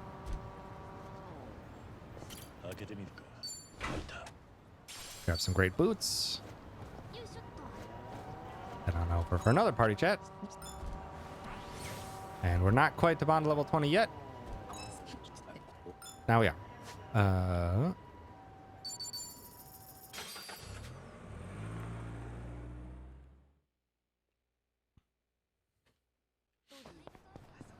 So now we can change Hawaii to their final jobs. Host, Kunoichi, temporarily idle for Saiko. Then skill inherits Sonhi to Queen's Claw. Kiryu gets an optimize. He removes the helmet. He gets military insole. Nanba, you get Yakuza training and remove. Sonhi, you get Nanba's wind sneakers and the crown. And so Saiko gets an optimize and the happy way.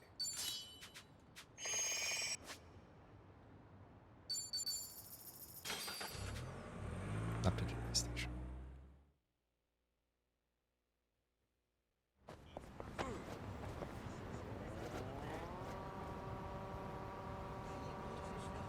It's not that everyone's at the jobs they need to be. We still actually need a lot of extra XP and some good gear. We have some very quick crown fights that we can do to get us a very healthy boost. This guy always goes first. He's very fast. And we're gonna make him a little bit drunk. Beautiful. And our first summon of the speedrun that was not mandatory. And incredibly strong. 1,000 damage to every single enemy at the expense of $5,000. Incredibly expensive. But starting at this chapter, the game starts throwing money at us constantly, so we can handle it. And speaking of throwing money, that's 1.3 million that we just got in our pockets, and that'll fuel a whole lot of extra summons that we're going to be doing.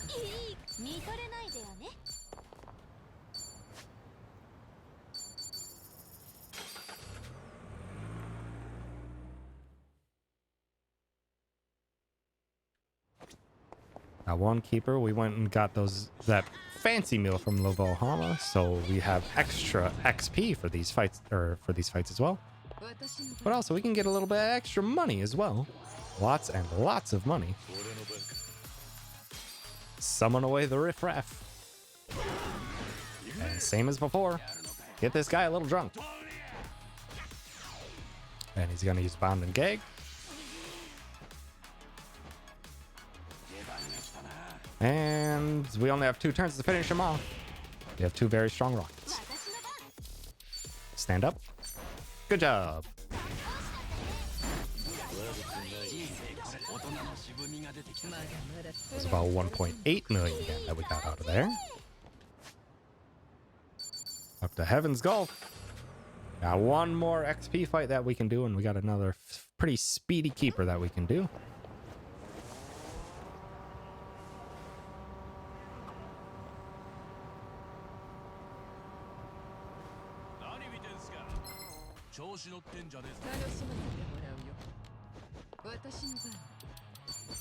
Try and get a fear onto him before his turn. Perfect. This also makes him weaker to ice than he already is. So we can hit him with the modified liquid nitrogens.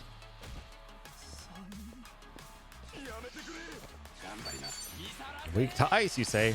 We got a actually good weapon for hosts. So Namba can actually do a good chunk of damage. This will not be enough to kill. But this will.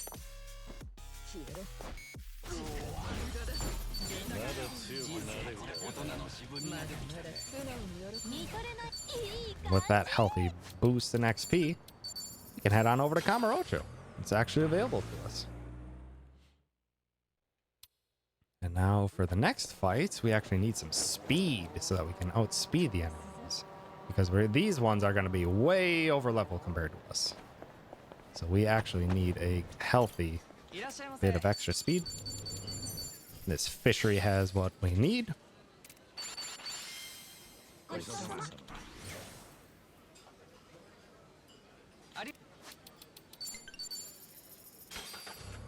And over here, the fights that we're going to be doing are memoir related. We can revisit things from Kiryu's past. And the thing that's going to be most important to us first is Pocket Circuit. Hell yeah.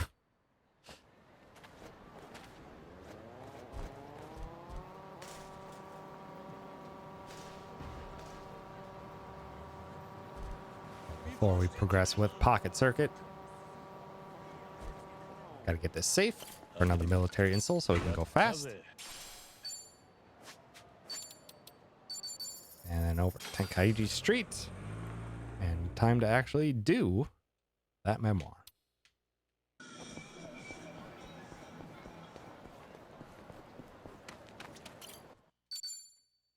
And we're gonna try and pay attention to if any of these two are guarding. So we get lots of money from this fight. Neither is guarding. That's good.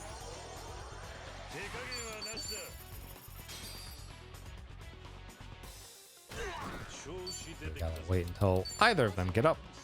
Whoever's closest, you. So we can do that to take him out and wish this guy a happy birthday.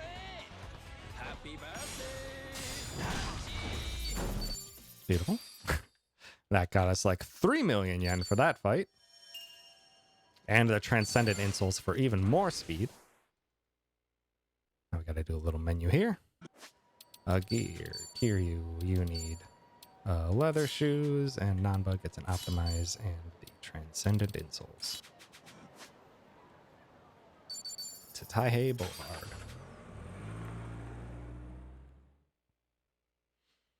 Before we progress into this fight, I'm going to save beforehand just in case, because we have an 80% chance of success.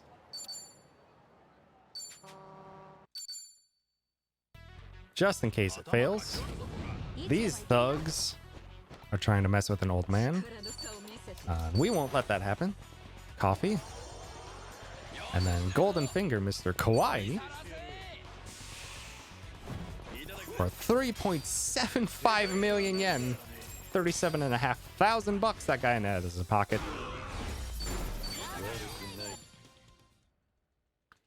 And the old man he was picking on was Komaki. He could have handled it himself.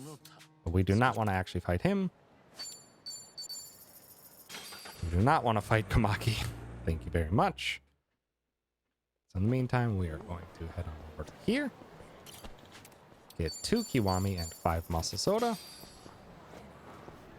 Head on over to a pawn shop. Refresh our grenades one last time. This will be the last time we have to refresh our grenades for the remainder of the speedrun. Oh yeah, not smoke bombs yet. Not yet.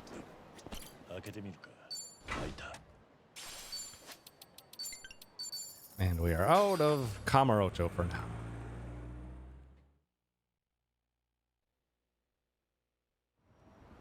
Yep.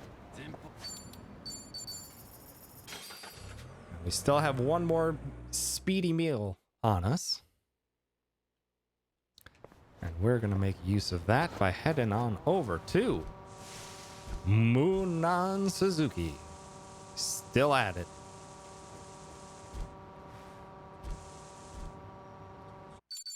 And before we do this fight, we're also going to do another save.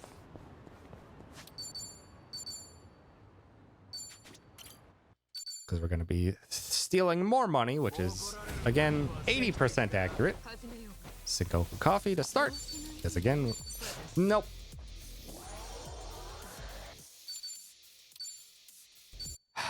I even put it in my notes. To be careful about the coffee usage because it's not at the bottom anymore because I put the Kiwami drink there.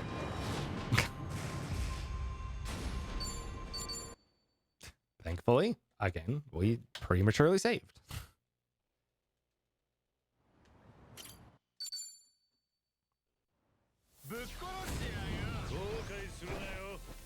Coffee. This time. And then the guy in the jacket is who we want to aim for the golden finger. Mr. Hashimoto. Thank you for another 3.75 million yen. And goodbye.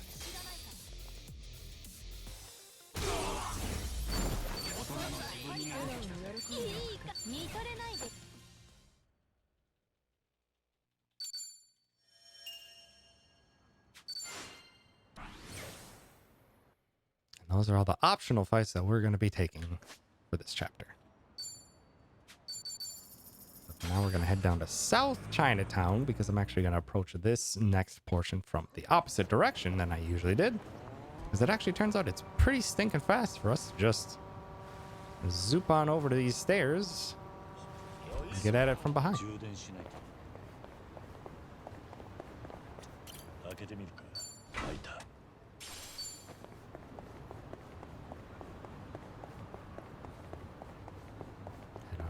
Here.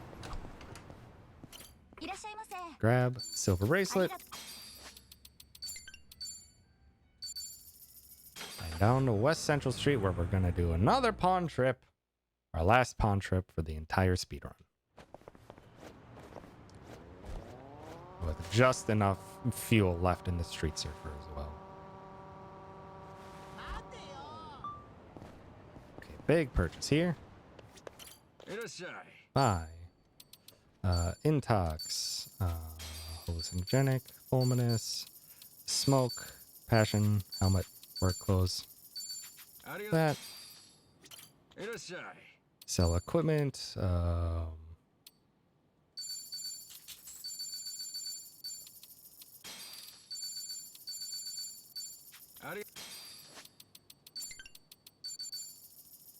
Okay. Sell all of our useless accessories so they don't muddy up our menus anymore. Kiryu, please charge your Street Surfer.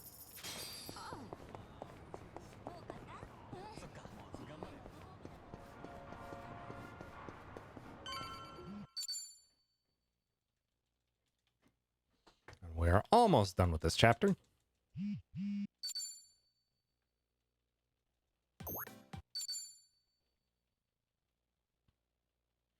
Our very heavily set up chapter.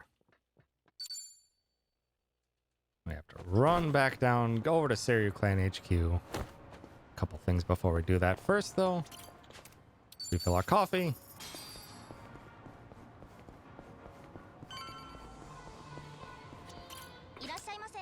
Don't equip, equip onto Kiryu. Don't equip, don't equip.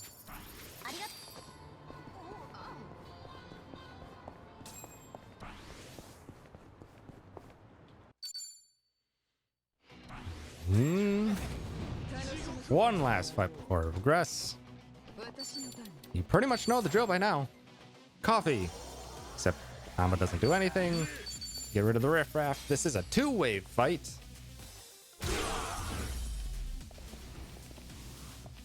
How are we going to deal with this wave when they're all nice and clustered up?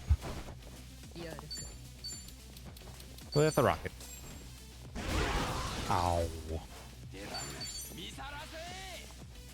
Unfortunately, it literally targeted the farthest person to the right. Luckily, Namba's got a cake on hand for that.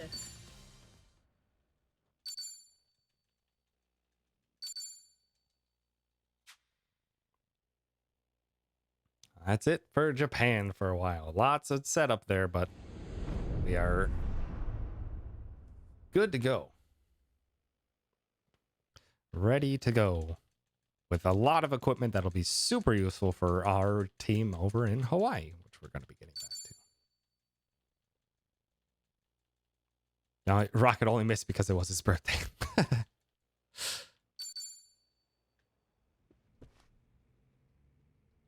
Correct. It would be very disrespectful for us to rocket him on his birthday. Now we gotta run all across Hawaii. Getting chased down by enemies. These enemies are very difficult to save and load against, so we just smoke bomb them. Makes our lives easier. I should have enough space to skirt past these guys. Okay, worked. We have smoke bombs just in case we don't. For those, gear Ichi, you get optimize, you get tactical boots, you get Kiryu's military insoles and the transcendent insoles. Chitose, you get money and happy. Tomi, you get silver bracelet and you get military insoles. And Lolita shoes. Adachi, you get wind sneakers, helmet, and one military insoles, and Sonhee gets a weapon upgrade. Very important that we equip Sonhee with one of the knives that we got.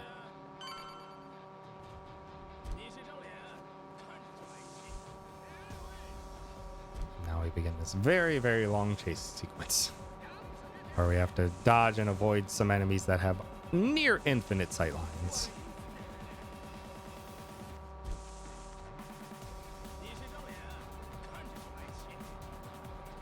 Good start to it, though. Now, with all those speed, all those insoles that increase, the military insoles increase our agility by 20, which is better than any equipment we have so far. And the transcendent insole we have does it by 30. Means Ichi, even on a relatively mediocre speed class as Aquanaut, can be first, ahead of all enemies.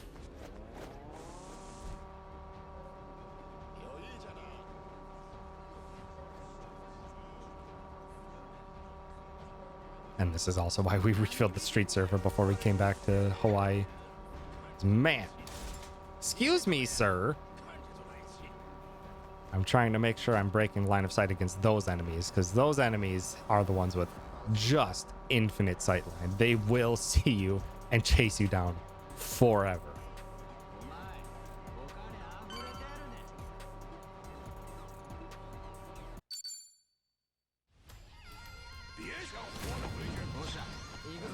Yeah, all that money coming in handy. Because each of these fights, and we could easily just use summon on any fight we want here as we're chasing away. But every single one of these fights does not get us the money back anymore. Each of these fights would be a waste of a good chunk of money to use a summon against. So as much as some XP would be nice, it's not worth the money investment. So I'm really hoping that I can get this stinking escape to work, because these guys at the stairs are very annoying, and we need to really what? Where did you come from? Those stairs love to eat your momentum on the street surfer, and also now we might be spawning into the line of sight of these guys. Oh, yep, I'm gonna be getting into another fight. Nope, nope, nope, nope. Come on. You know what I was talking about the infinite line of sight? That's why I never want to get into a fight on those stairs. Because when they see you, then they chase after you, and then it's really difficult to break their line of sight. And because it's basically infinite, they can just chase you to the ends of the earth until that meter fills and they engage in the fight. Very frustrating. That's what we got all the smoke bombs for. So not a great escape sequence getting into 2 extra fights.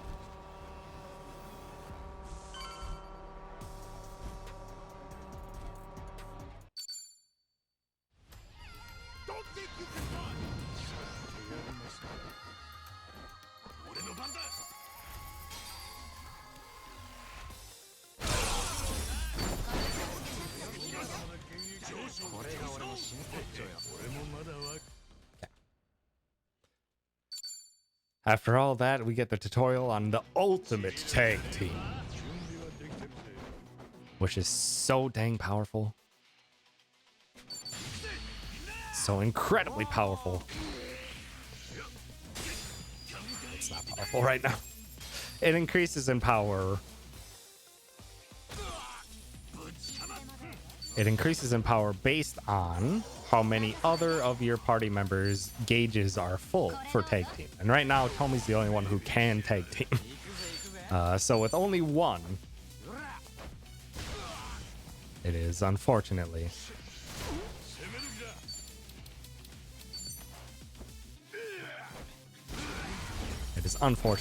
very weak. It will have much greater uses later.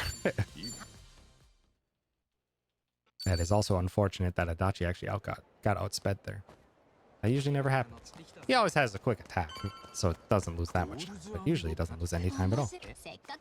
Time to do some cabaret. Aloha!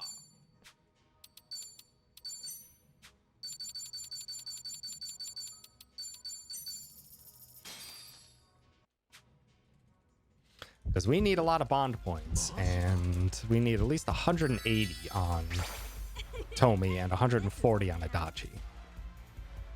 And this is honestly one of the fastest ways to do it. It's pretty expensive to do it, but it is very efficient. See you next time. Come see me again. Thank you very much. Aloha!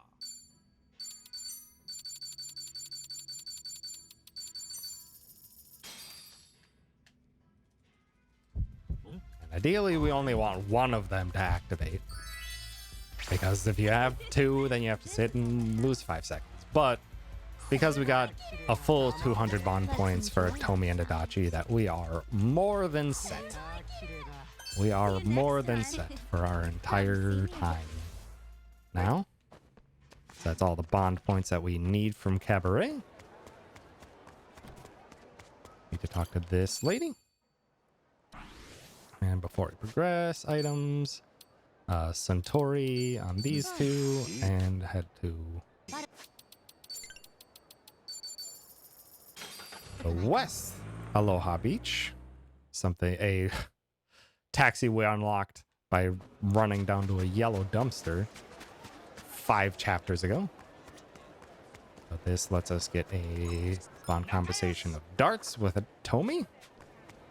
Loop down into here. Howdy, thank you for the good luck. I appreciate it. I do want to play it safe around any of these little sand dunes.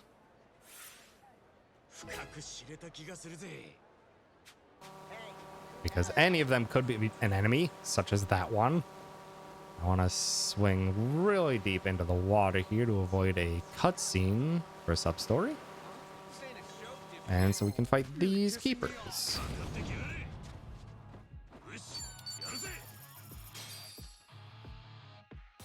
And we only had to heal drunk on 2 party members. Because that's all we do is this. Modified flashbang into modified rocket. Goodbye.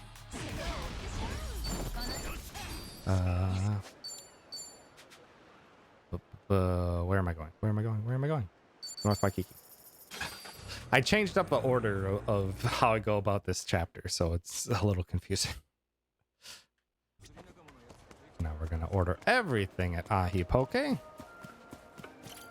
for some more bond points and some style.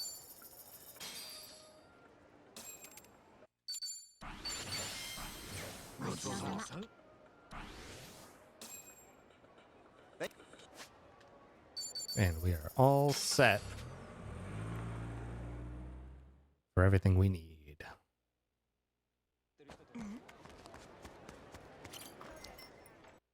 So the only thing we are missing now at this point is style, which are we going to be getting from these bond conversations. Howdy, one-winged demon. Thank you for the good luck. Choosing the third options for Adachi gets us the style we need.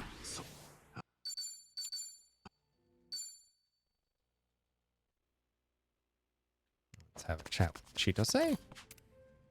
We also need the tag teams for everyone. Not so much for Adachi, but it is nice. Actually, yes, we actually do need it for Adachi. Chitose's bond options don't matter. None of her stats or none of her choices will give us style. Need to talk to the bartender quick. So we can get a fruit cup on it, our best healing item in the game, and we only get one. So it's rough. And second options for all of Tomi's. And that gets us exactly to style level 4, which is what we need. And we head on out and do all of our job changing.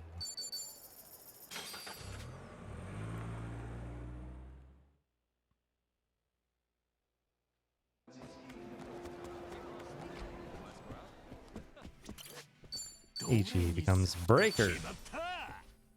Chitose Kunoichi, Tomi host, and Adachi becomes the chef.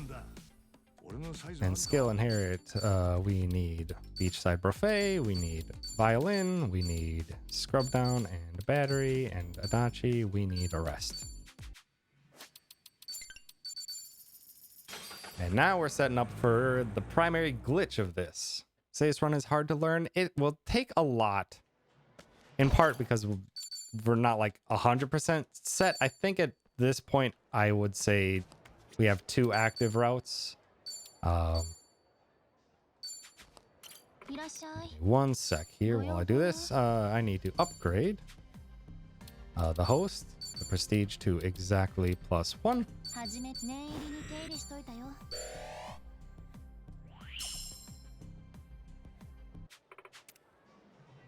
And I need to material exchange.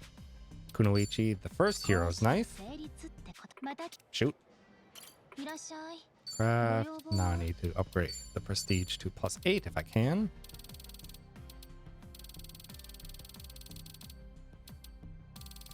Barely. And that will get us to facility rank 3. That's what we're hoping for.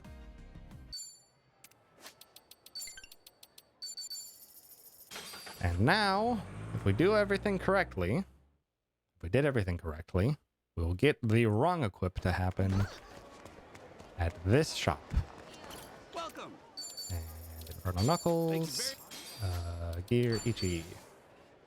You get Sonhi's ankle weights and Yakuza training gear. Chitose, you get Happy Fairy Lay. Tomi, you get the prestige. Dachi, you get Transcendent Insoles, and we double check. Sonhi does in fact have the wrong equipment equipped. Sonhi has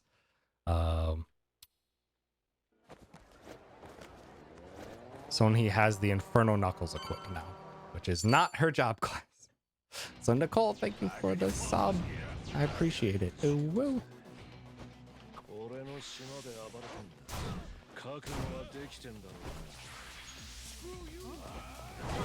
And now we're teaming up with Yamai here. Coffee.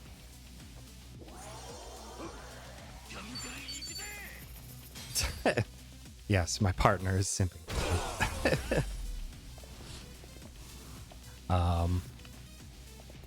Yeah, now we got this coming up. I'd say it's difficult to learn just because there's a lot going on. And it's just not like so 100% set in stone. Like there's a lot of nuance to how TJ's route work, and there's a lot of nuance that goes into how my route works.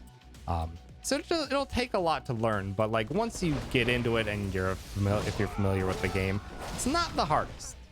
Number 11 simp. Wow, there's a lot of other simps. All right, I need these guys to stay still. Hopefully. Kind of grouped up. Not too bad. That hit them both. Damn it. That's bad.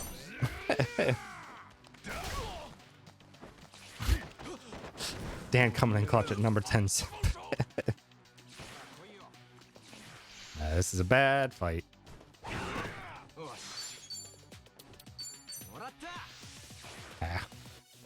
It's a rough fight. Unfortunately, they spread out a whole lot, and there's like not a whole lot I can do to accommodate that. Now Yamai has to hopefully try and finish this guy off on his own, which might be no, not with that damage. Yeah, unfortunately, Tomoe is the only one who really has damage. Maybe. Can I finish? Hey, 29. That's all we needed.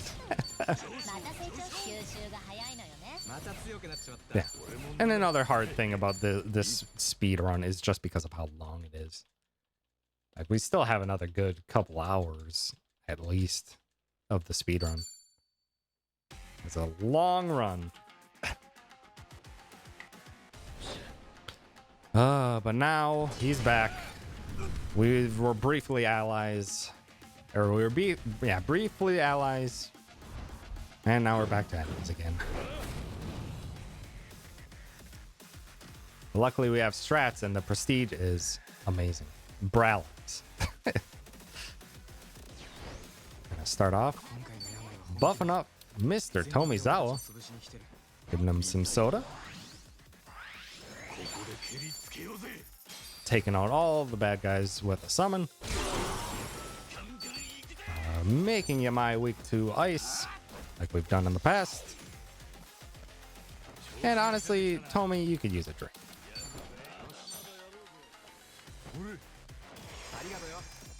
With all those things combined, because the prestige gets stronger the more drunk we are, Tomizawa can dish out 2,000 damage.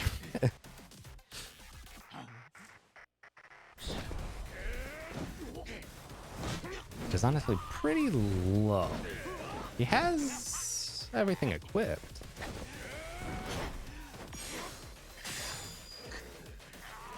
So hopefully Yamai doesn't get a second attack. Because with how everything goes right now, Yamai gets an attack here. And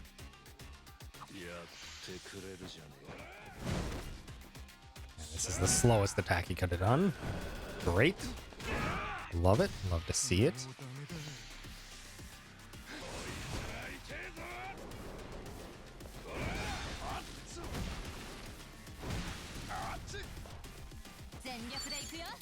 Chitase Kiwami drinks herself. Ichi hits him with a modified liquid nitrogen.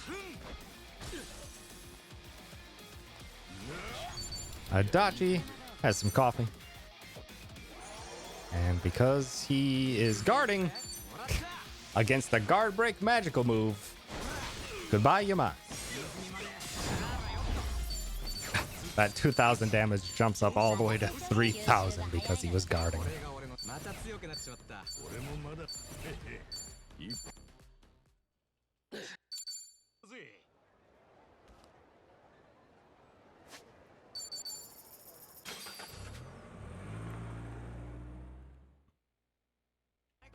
Where am I going? Gotta go to the tattoo shop. And importantly, I chat with the tattoo artist. She asks for $10,000 for information. We already have that.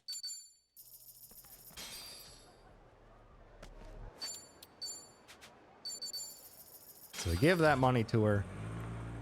And we run on back to Revolve Bar to now have the whereabouts of where Ichi's mom has been this whole time.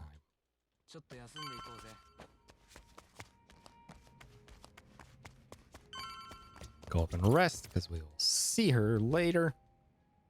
Because it turns out the only way to keep her safe was to keep her offshore in a secret vessel, aka a boat.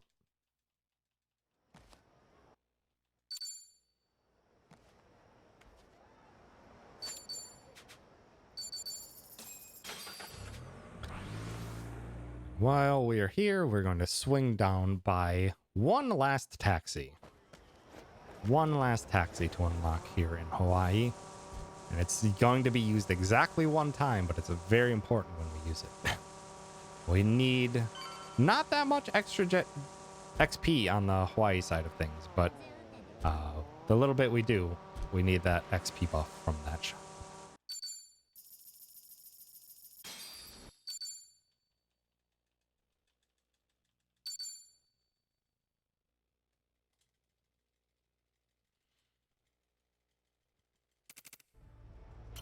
And now Yamai's officially helping us out. Real buddy.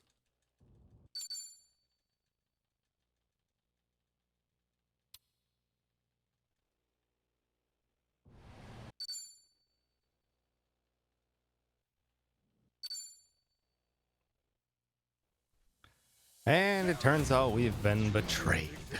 Again! By someone else this time, though. Betrayed by Chitose with an asterisk. Betrayed by Eiji. The young man in the wheelchair that Ichi so helped out turns out to have been a spy this whole time. Unbelievable.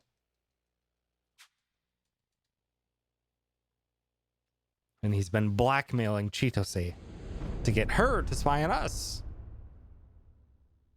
It's a mess. It's just a whole heckin' mess. On to chapter 10, our last setup chapter.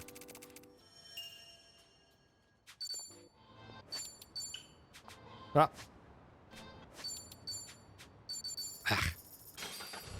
This is why I need to practice. Making all these little hiccups.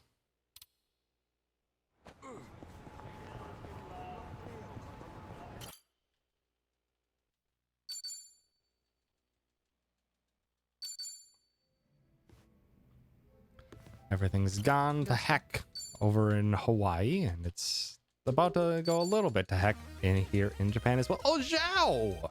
Buddy! Welcome on in! Good to see ya.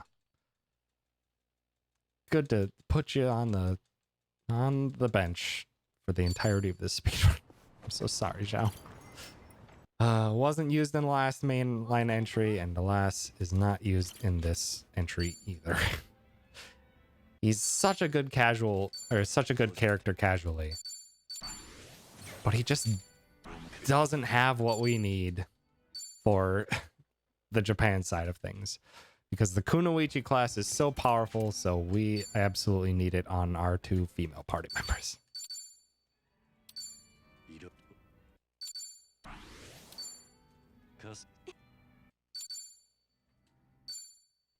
We unlock tag teams for Nanba and Saiko because they're very useful tag teams, and then also getting more soul so that we can get Brawler level 4 for Kiryu later, so we can have an actual counter when he perfect guards, which is very useful against the final boss.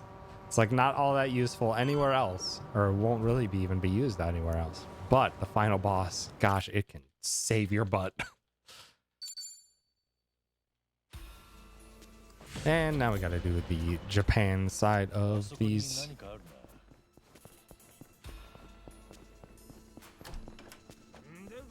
Come on. Set the aggro. Oh, no. Oh, man. Oh! Found it!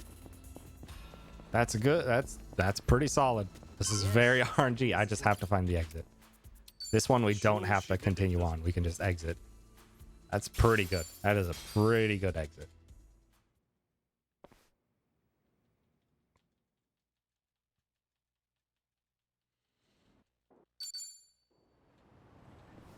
Okay. Before we progress on to our grinding session, because it is necessary for us to do so. Muscle booster. I'm just gonna live with that. Reflex onto Kiryu, level booster onto Kiryu. Gear, Kiryu, you need Yakuza training gear, and Sonhi's wind sneakers, and Namba gets an optimize, gets Lolita shoes, gets the prestige, gets ankle weights and silver bracelet. Sony gets an optimize, gets military and transcendent, and gets tactical boots. Zhao, you get the crown, you get money and the happy lei. Sayako, you get the fairy lei and Adachi's sneakers. My party edit, Zhao out of my party. See you later, bud. One upside of having a party member that is in our party but is going to be in the bench is that he can carry our money increasing gear and not have it so that our party members in the active party have to wear that gear. It's actually kind of nice. Oh, these guys are in an awkward spot, but that's okay. And then now we start the grind. Is what we start. Oh, these are the only enemies that can outspeed.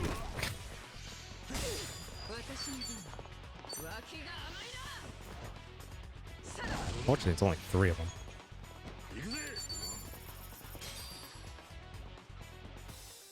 Well, we don't have to do a whole lot of grinding anymore. We used to do a ton.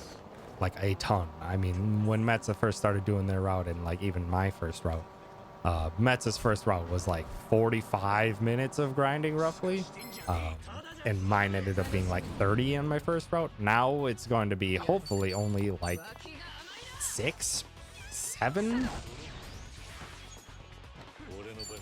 Because that's all I need to do is defeat a grand total of 31 of these enemies. I do not need many. And so far we have 7. And we don't need a ton of extra stuff here. And I'm just healing before entering skaters, just in case, because the skaters can outspeed. Wow. They're outspeeding heck of a lot more than they usually do. But yeah, unfortunately, because we are so low level compared to these enemies, we will get occasionally outsped by the skaters, but that won't happen at level 35 because Sonhi has so much agility.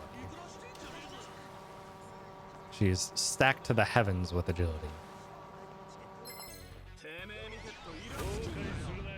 So anything but the skaters, she will outspeed, and we do have the substitution jutsu, which is a lovely quirk of the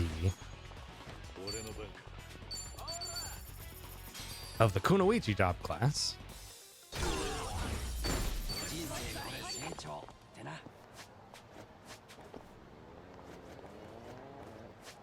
Oh man, this is why I never like coming up to this corner.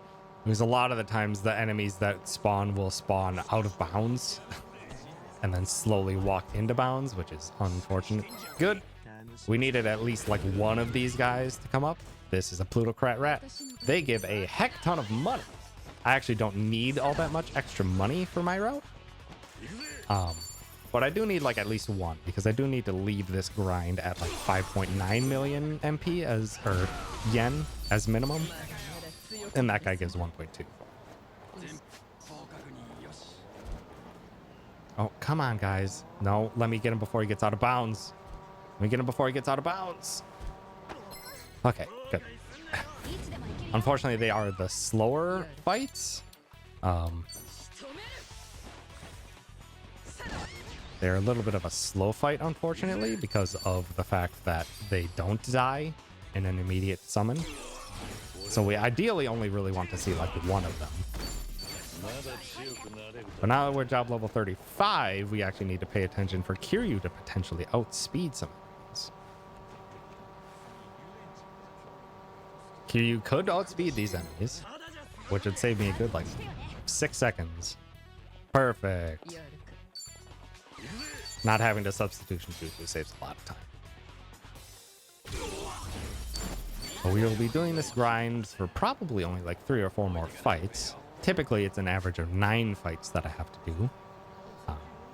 Because we only have to defeat 31, and that will get us to job level... that'll get us to job level 21. Which is the bare minimum needed for my route.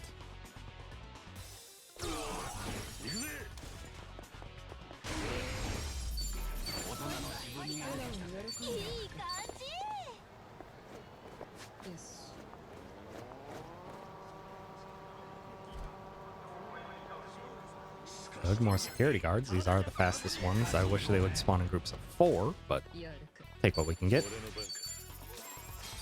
Should honestly only be 1 or 2 more fights after this.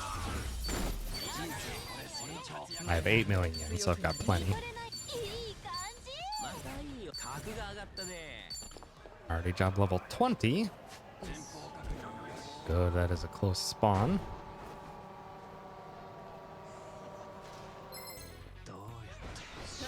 Come on, Kiryu. Outspeed again. Dang. We have to pay attention to see if we hit level 21 or not. We have more than enough money, so we're good there. We just need the XP. Job level 21. And we are done. That is our grind.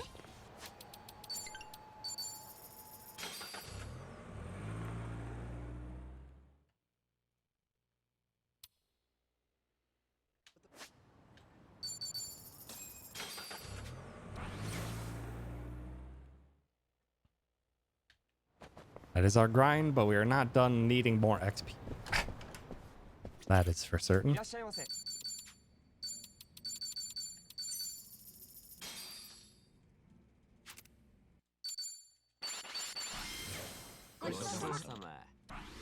we're going to be doing 1 extra fight here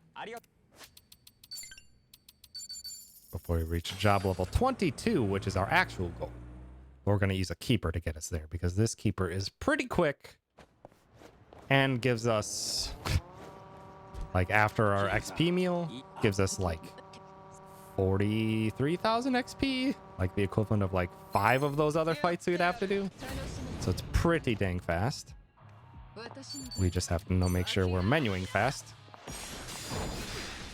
Big chunk of damage into them. Hopefully we can get this guy still grouped together so we can Kazumi. Good, they're both in the corner. Flashbang. Hopefully they're paralyzed and stay there. Ah, crap. Incendiary.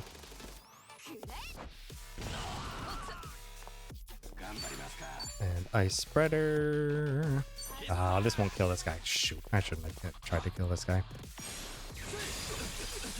Because ideally, if they didn't spread apart... Actually, I'll try for a Scattering Claws.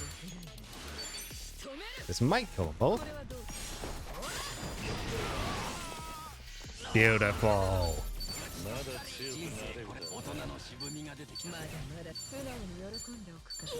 Nice recovery to that fight. But that gets us to job level 22, which is our actual goal, which means we can go and change our jobs.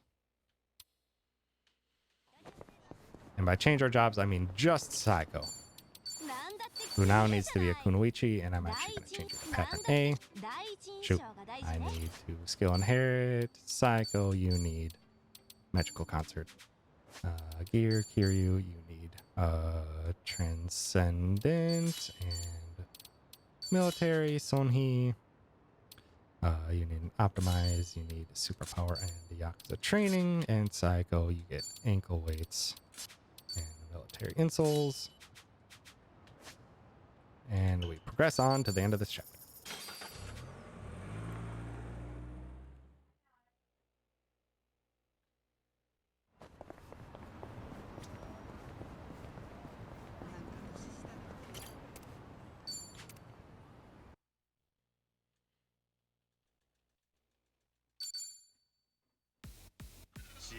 Turns out Sawashiro, who sent us to Hawaii in the first place, is also up to no good. Oh, that is a rough first grenade.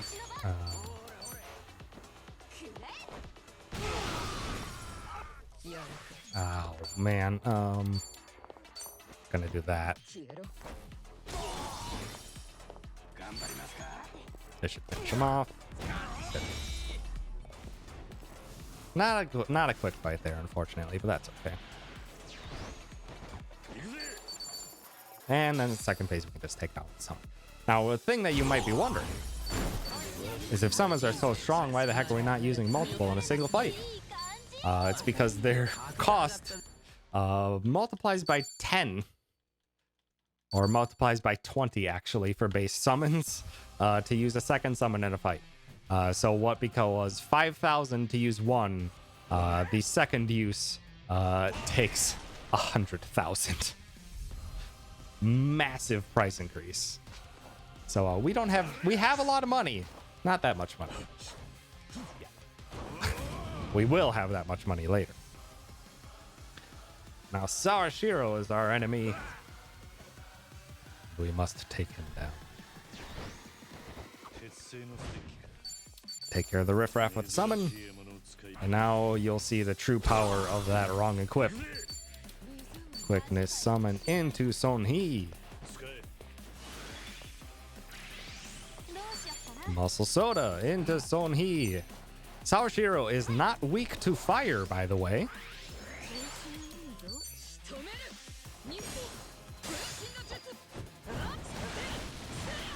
2,500 HP down the drain. And Sawashiro was not even weak to it. The purpose of it, fail this Q to E because it is notably faster to do so, and we don't need the little bit extra damage. We might have some kind of infinite well, some would say. You son of a bitch, Riz. But also, yes, we do have a lot of wealth generation.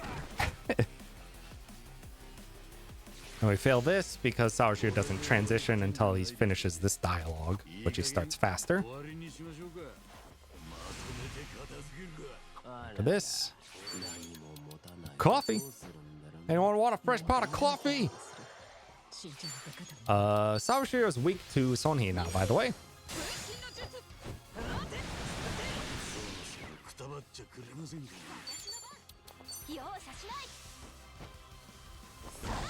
And I don't even need the muscle soda damage anymore. Sonhee is just this strong.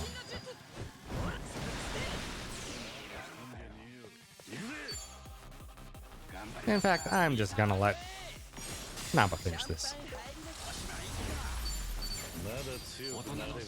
Probably could have just finished him off Kiryu, but I wanted to be safe. Yeah, that fight, Sawashiro does not even get to play the game. He does a little bit of damage to Kiryu because we failed the QTE, but that's all he gets to do. Now we have a very important menu to do that I'm going to save before. No, stop. Okay.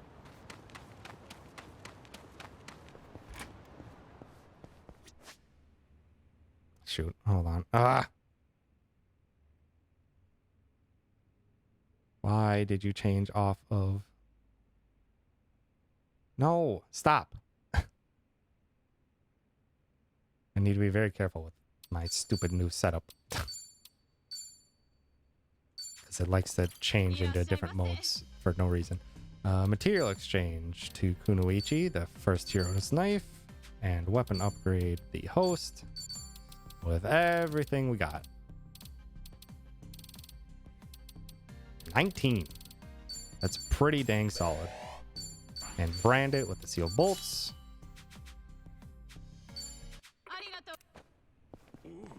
Leave. Head on over to Rose Blossom Cabaret. Refill our Street Surfer. Kiryu, just charge the thing. Refill our Street Surfer. Refill our coffee. Head on over to do a wrong equip here. Store all those away. And the dolphin bag. Put that away. Put it back. And equip. And it wrong equips onto Chitose.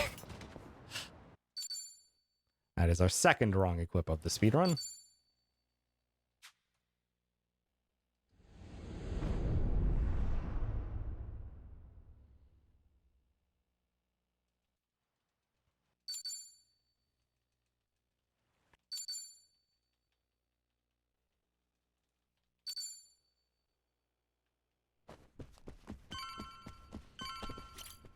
Back to Hawaii. I am very glad I'm at plus 19 for my prestige. That's very good. In all of my practice, I've been at plus 15, which is like on the crux of being bad. It is like just barely enough. Plus 19 is pretty safe.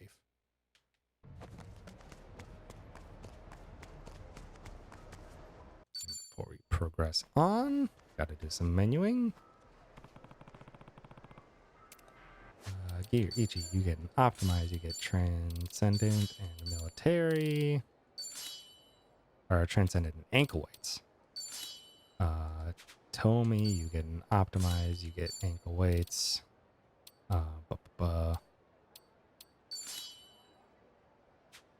Kiryu's shoes.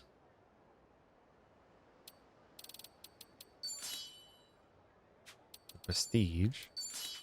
You should have nothing?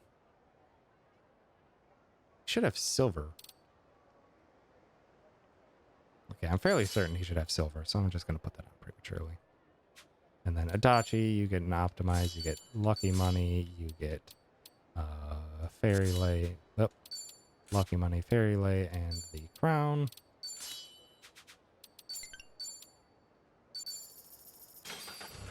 I need to change that in my notes. Tomy should probably absolutely have the silver bracelet as well. Unless I'm a fool and I have it in my notes to equip it later. But I'm pretty certain that he should have the silver bracelet.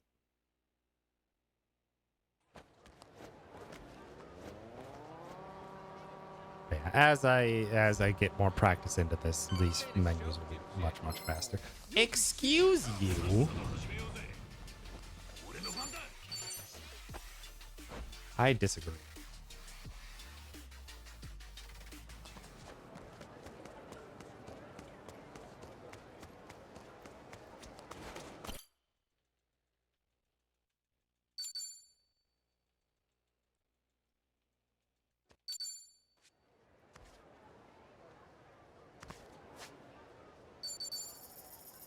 Yeah, Chitose has left us because of her betrayal, and she feels really guilty about it.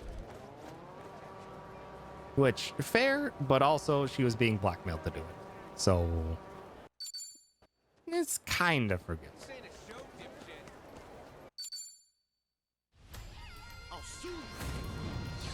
Now, Ichi is plenty fast enough for these fights.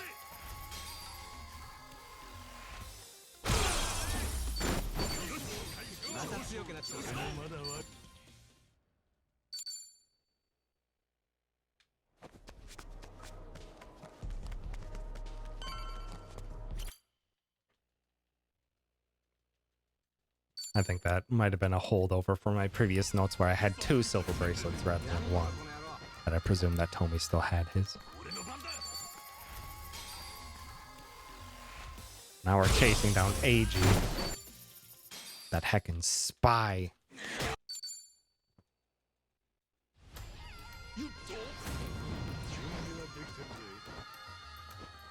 Also, Chitose has a new weapon, if you didn't see that briefly there. An incredibly rigid handbag. I love how that looks being wrong equipped.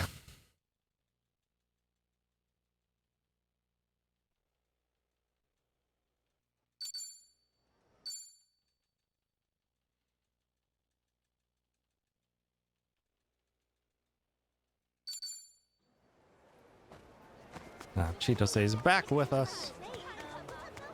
We spawn right next to here where we can re-grab our modified rockets. Thank you. And then head on over to Anaconda Shopping. We have to make one brief detour here.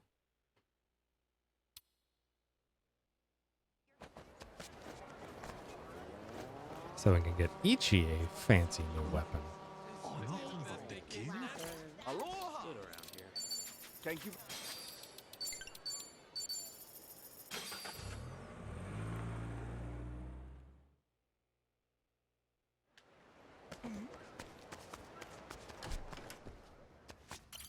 Aloha.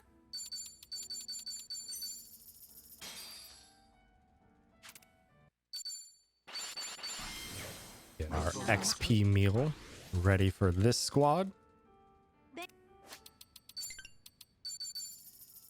And head on over to the set piece.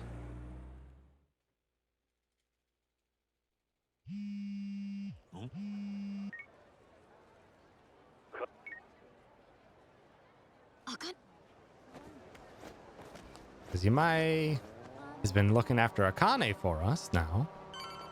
And all of the other gangs got a wind of that. And it turns out all of the other gangs were infiltrated by Polycon.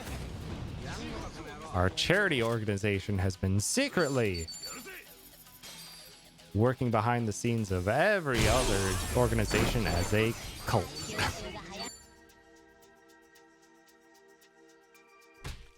So they're secretly the ones in charge. Oop, I need to skip that. Split because I forgot to split it.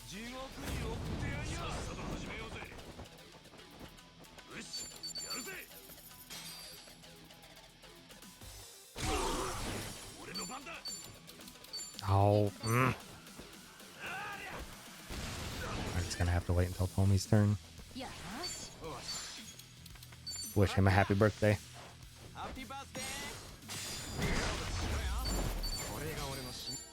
Okay. Another big menu here. Oh, I didn't do it. I do have it later. Okay. Never mind. Military psychos, military. We got Silver Bracelet and Transcendent Insoles. Chitose, you finally join with Superpower, Champion, and Battle Boots. And items, give Tomi some drinks.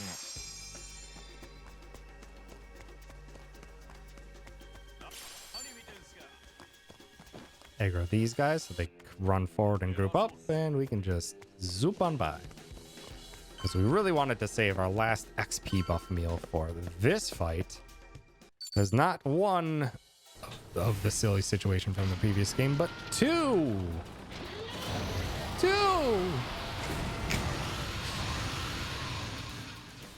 Two cranes to fight.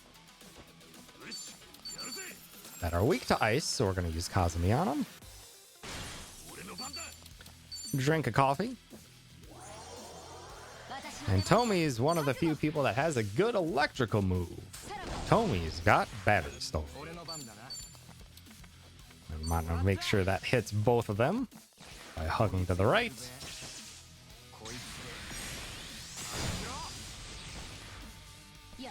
That takes care of most of their HP, so let's do it again.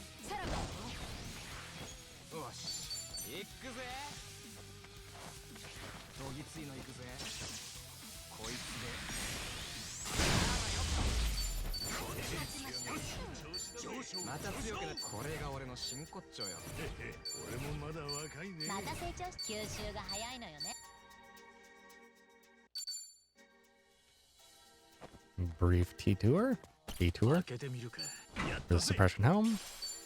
Gear needs Ichi and Transcendent, and Tomi, you get ankle lace to military, and we give you one drink. Just one for the road.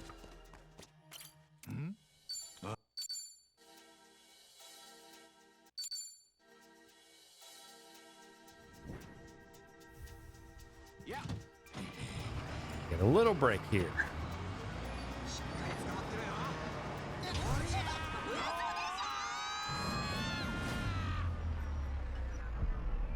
I used to have Chitose have wrong equipped Inferno Knuckles for this set piece. But that is expensive to buy another Inferno Knuckles. So instead we got Ichi, a better weapon that speeds up things in the long run, as well as speeds up a fight in this set piece as well. It doesn't actually end up losing us that much time for Chitose to have the Dolphin Bag instead of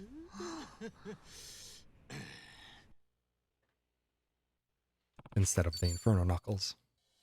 But Chitose still does fantastic damage with that handbag.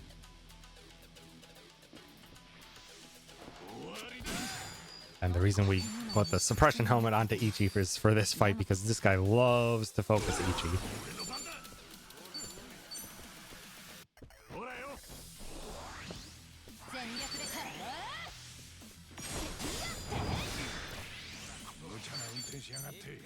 And with all this damage from the drinks and Tomy can take him out. And our chef does the citizen's arrest.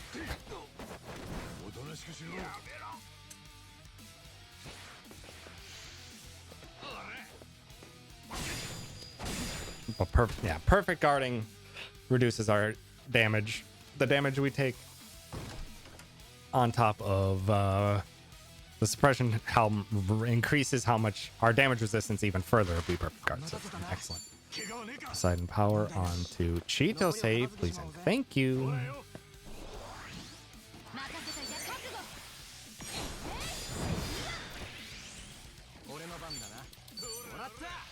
With our powers combined, we use a rose. And that's why we have it. Double hatchet.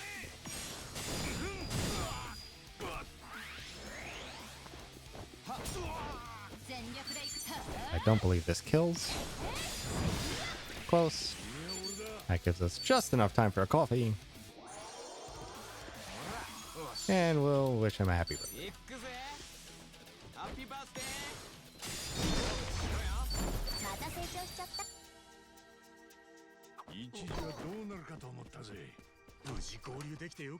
Little low on HP for Ichi, but I should hopefully get a level up.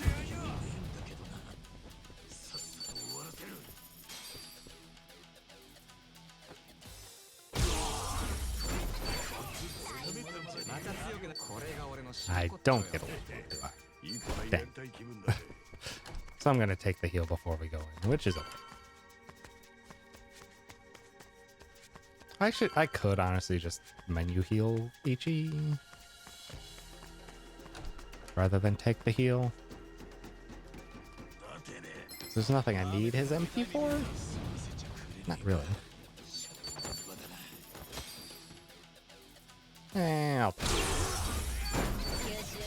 I'll just take the heal to be safe. And with those 2 extra Kiwami drinks that we used in Chitose in Chapter 9, that actually gives her enough job points to get her Shadow Clone Jutsu for this fight.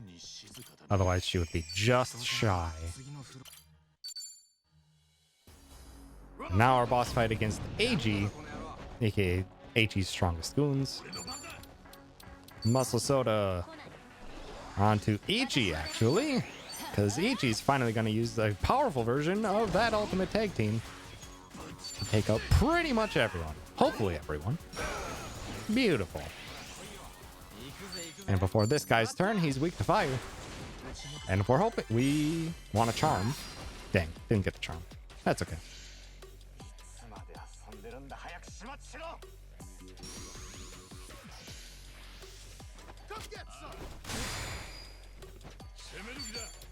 Modified incendiary to make sure I can do enough damage. Chitose gives him a lock of throw. And I'm actually just gonna finish. Normally I could play safe there, but I'd rather not. I could play safe there and heal, but I think Tomy should be fine because typically Ichi is the target of the nasty stuff that this next fight can give us. And this fight actually lets us do our first usage of a boosted summon. Because we can make our summon even stronger at the expense of 10 times the cost. but it is very necessary. And you saw how strong Shadow Clone Jutsu was before. Still strong. Even with a weaker weapon. It is more than strong enough. And it is actually perfectly fine if Tomy goes down here because he outspeeds this enemy. So he'll already get his worth done.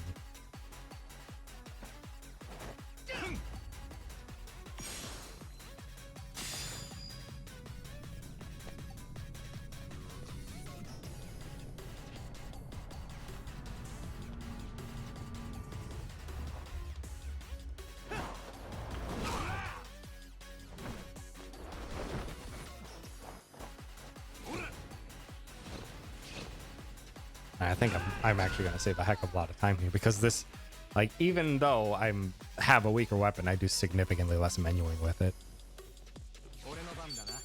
Muscle soda onto Chitose.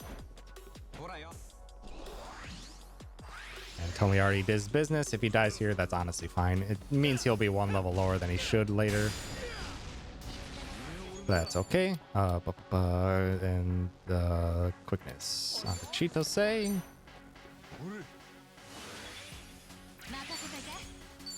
And goodbye.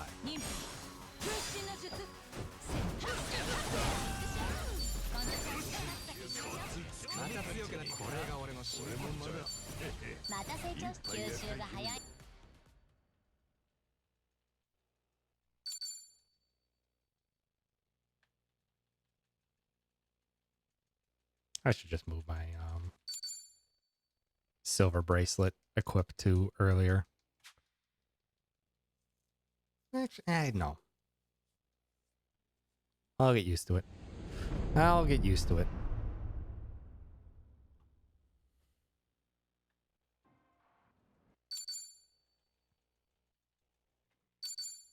Okay, big menu. Kiryu, you need Transcendent, Tactical Boots. Nanba, you need ankle weights and jeweled bracelets. And the Prestige. Sonhi, you get Suppression Helm. Down Jacket, which makes its return. Shoot. No. Battle Boots. Superpower and Champion's Ring. Psycho, you get just the Fairy Lay. Zhao, you get money, and you get money. Are you optimizing? Okay. Now the game forces us to head on over to Kamurocho to do some story stuff. Do a couple forced memoirs, going down memory lane with Kiryu. That is a annoying enemy spawn. Whoop.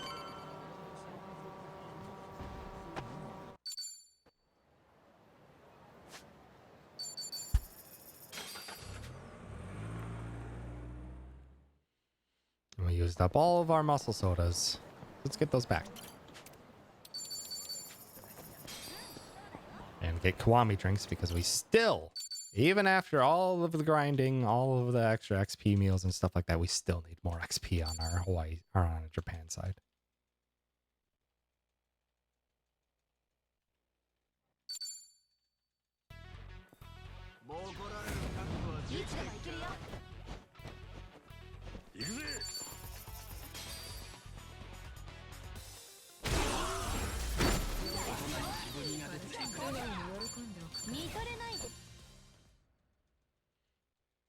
And this is a part of the Ono, or the same girl we rescued when Kiryu was Ono Michio, all the way back in Yakuza 6, I believe. And this is honestly where the big time loss is in English. Because instead of cutscene skipping, you have to mash through it all, strangely enough. Very strange.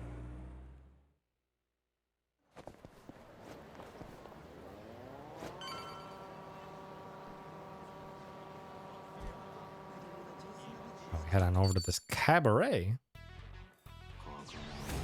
A familiar friend of Kiryu's is setting up a cabaret.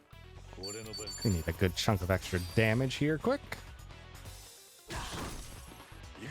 Kiryu has an essence move now that he's job level 24. Which is a nice cutscene move that we can skip. And give this guy a 0 amount of throats. Because he's luckily weak to blade.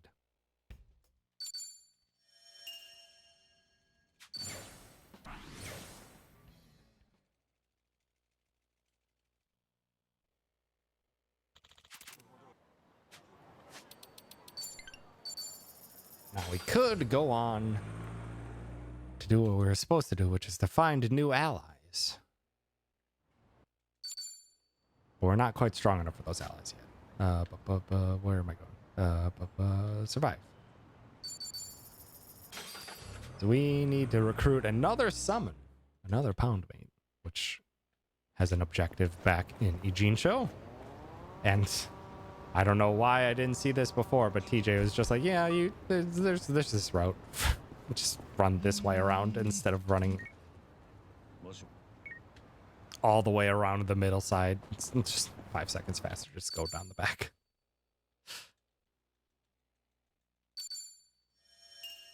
That's the Foreshine sub-story part 2. Now we need to go to the blacksmith because we need more damage desperately.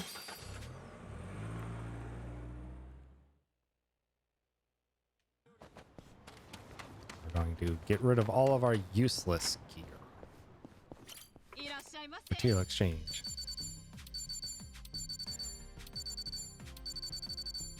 Just one from here. Okay, upgrade the host as max as we can go. Okay. Bit, change the brand to the Sealed Flames.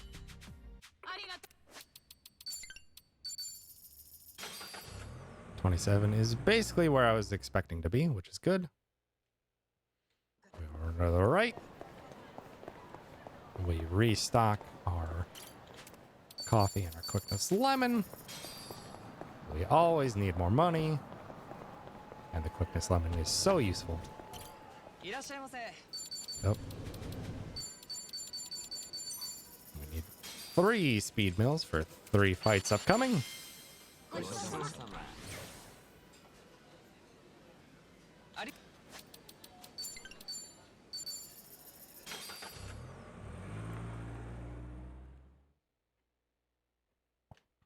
We're not quite done with the Foreshine memoir yet.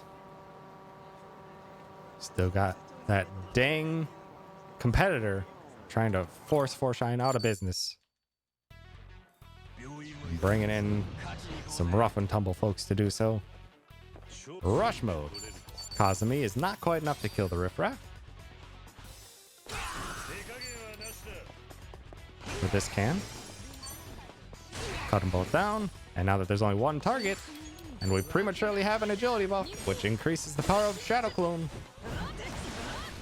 Goodbye.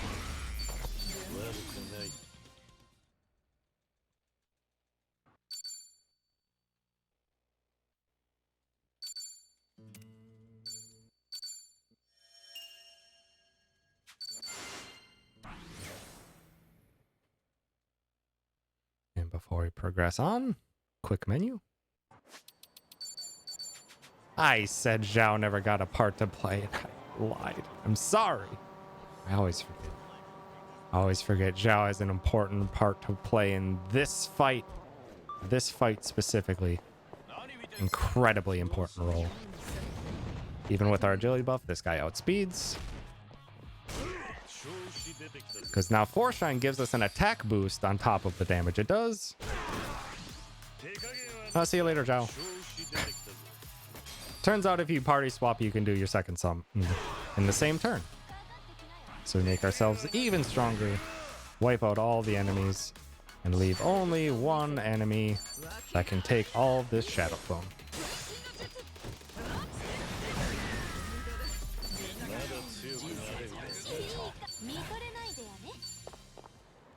Kiryu, you need over military, you need superpower. Namba, you need silver bracelet. Wait, no. Military souls. Sonhee, you get Transcendent. Psycho, you get the last two military insoles. And we get our MP back. Oh. Back to Ijincho. To an incredibly terrifying fight that I'm going to save for it.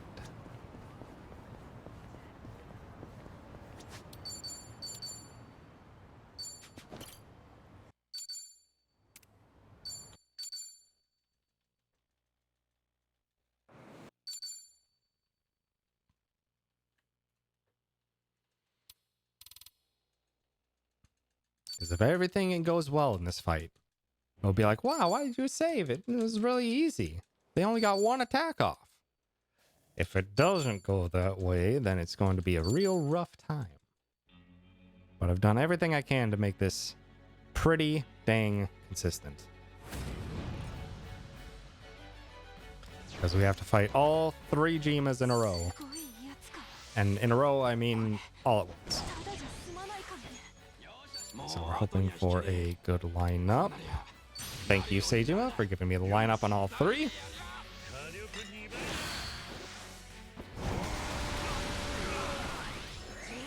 Queen's Claw onto Majima. That gets us into the cutscene. Because before this cutscene happens, each of these guys can probably take about like 2,000 to 3,000 damage max.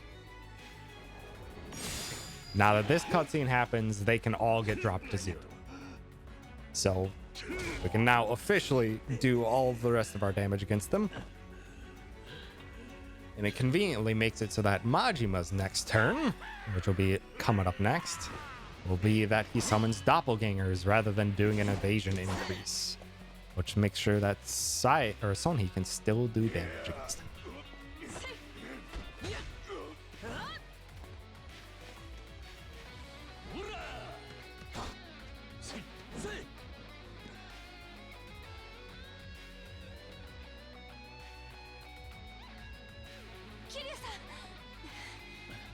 Okay. Majima brings out the doppelgangers. Gotta make sure to rush mode Kiryu. He needs to be nice and speedy for this fight. Boosted for shine. Wipe out all these guys and do good damage. Muscle Soda onto Nanba. Daigo gets a turn. He gives everyone a defense increase, which is manageable. And hopefully Daigo and Majima are close enough. So we can do an Essence of Rose Typhoon. It looks like it. Beautiful. Queen's Claw to finish off Majima before he gets a turn. Just barely enough with the fire damage. Usually Kiryu outspeeds.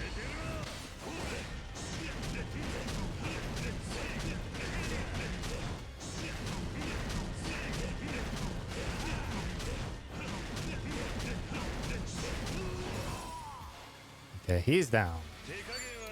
We still have another summon that we can do. We still have our actual resurgence so that we can take down Daigo. 1, 2, 3, 4, 5, 6, 7, 12. 1, 2, 3, 4, 5, 6, 7, 12.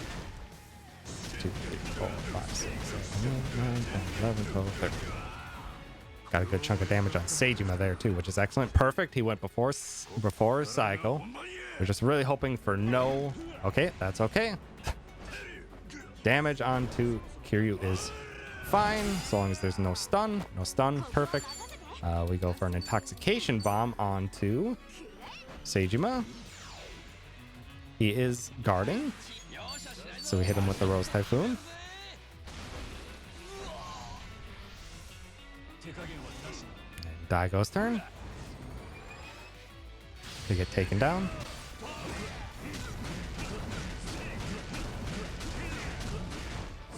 And goodbye, Daigo Dojo.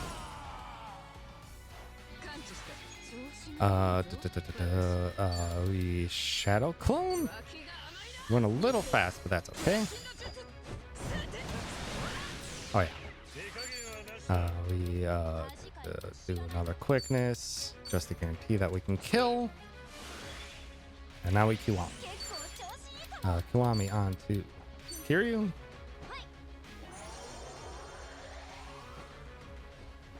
Namba Kiwami's himself. We guarantee that the kill goes through. And lastly, we Kiwami Sonhi. And that is a perfect flawless fight.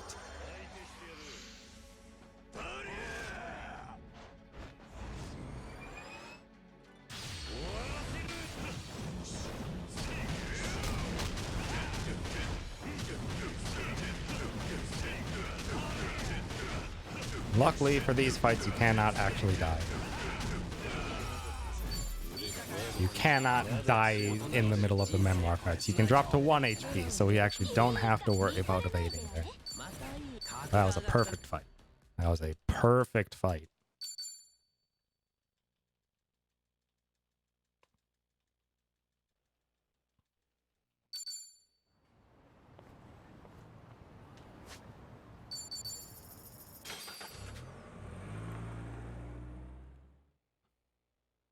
And even with extra Kiwami to get even more XP there, we still need more XP, so we're going back in.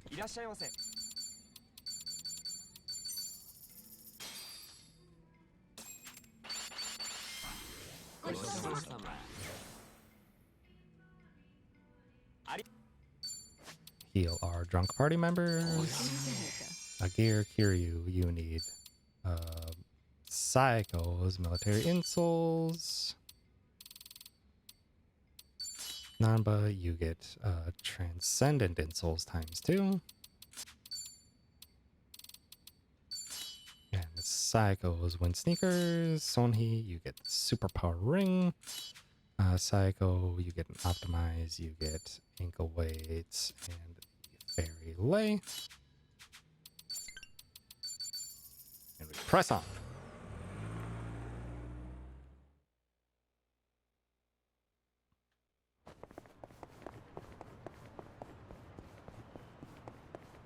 So now with all that speed, onto Nanba.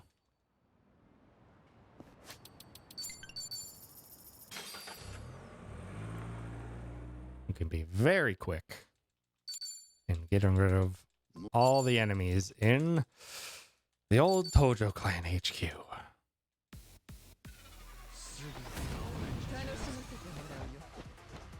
And by quick, I mean instantaneous. Who needs summons when you have a very fast Nanda?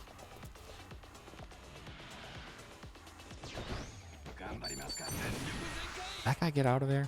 No, he did not. That's why we need him to be super fast. Those enemies love to get out of the area.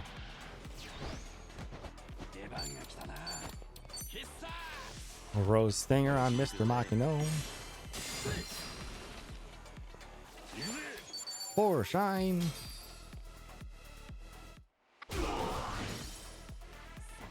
Into a muscle soda for Sonhi. Because this guy is weak to fire. But he's resistant to guns, so he can't Queen's Claw. But we can give him a negative amount of necks. He already has 0.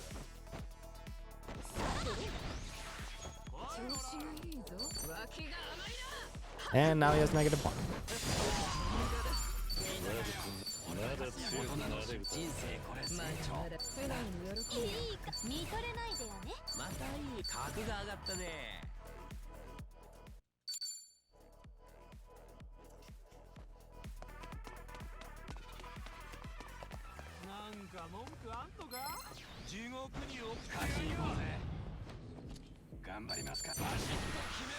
These guys need a little bit of extra damage so that this can finish them off.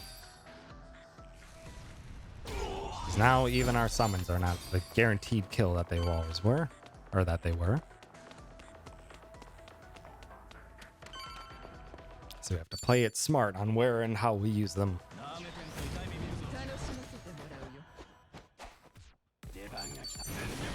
These guys have a lot of HP. Not enough to withstand this.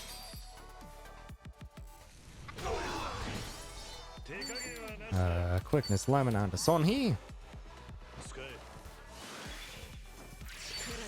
And Shadow Clone Jutsu is still as powerful as ever.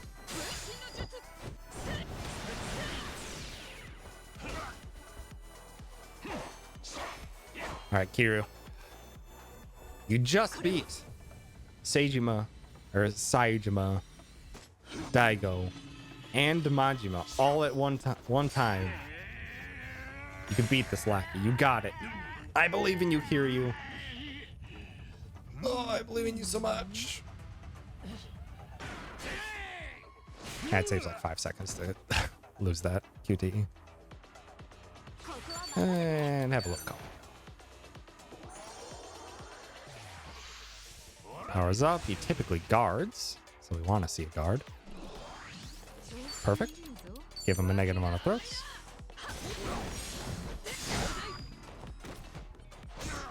That follow-up honestly should guarantee this kill. Bye. Nope, not quite. And goodbye.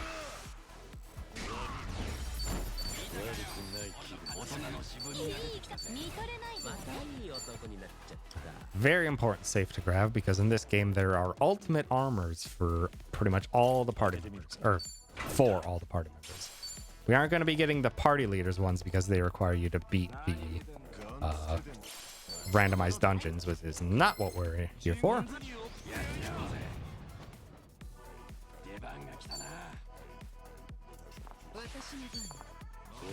Unfortunately, Sonhee still has a little chance to outspeed Kiryu, like a 20% chance to outspeed Kiryu. Costs us a couple seconds whenever she does.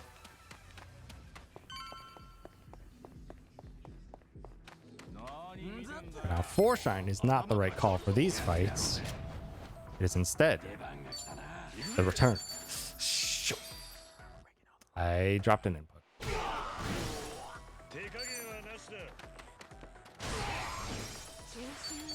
This is why it is Kazumi's time to shine, and not Foreshine.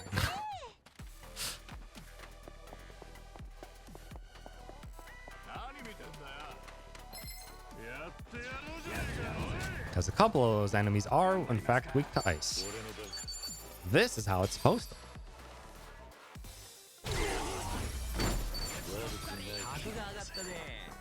And I think I need a little empty.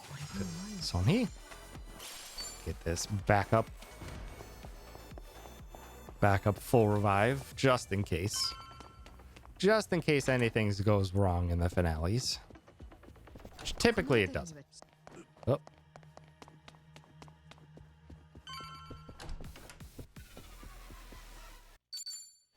And no menu needed. As we progress straight into the final fight of this set piece.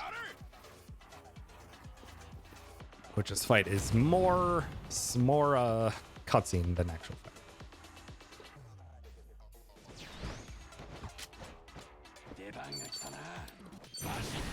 That should hit all. Perfect. Make sure I get some space before Queen's Claw, because otherwise the projectiles can in fact miss. It's very annoying.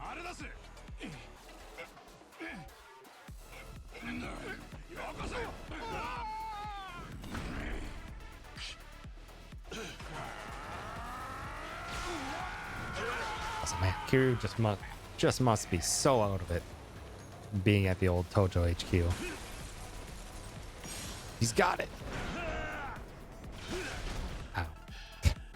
See, it's like a half a second time save. It is very tiny time save to fail. Fail that. Get a Kiwami drink onto Kiryu. Give this guy a modified rocket launcher.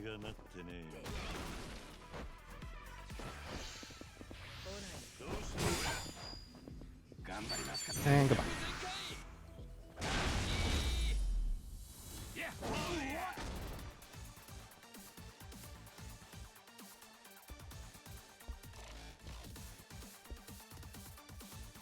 Now we have to fight the actual boss.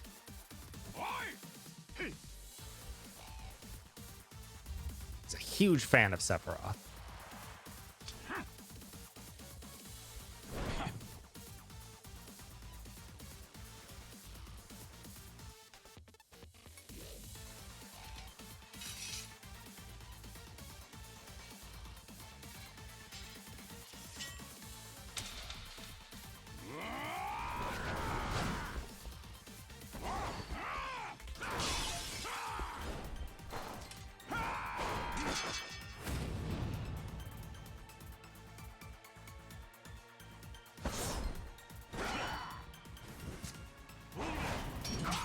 Okay, now the fight can begin.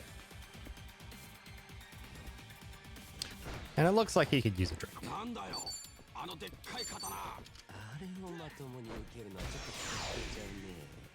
Beast mode now for a boosted 4 shine. And we're gonna give a Kiwami drink to Nanba now. So he goes in for a Queen's Claw on Narasaki for great damage.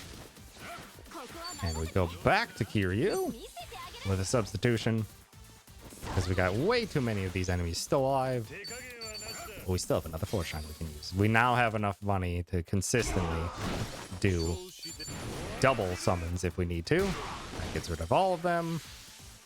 Bamboo Splitter. He actually almost killed Nanba. He's not weak to fire, but he's weak enough to it from... Oh, nice crit. That was a beautiful crit. Wow. That was a good set piece. That was a flawless set piece, pretty much. That was a gorgeous set piece.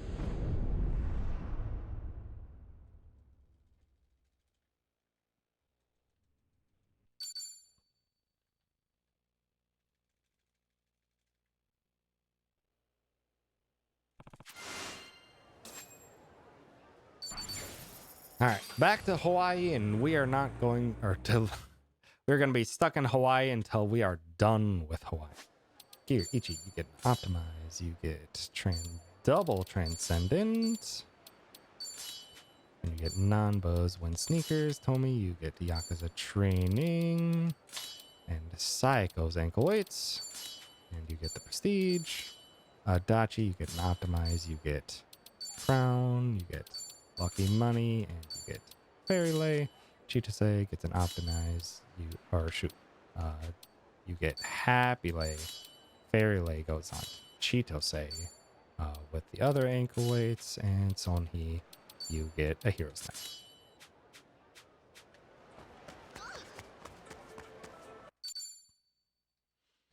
Because Sonhi does not need that anymore. Or Sonhi does not need the Inferno Knuckles.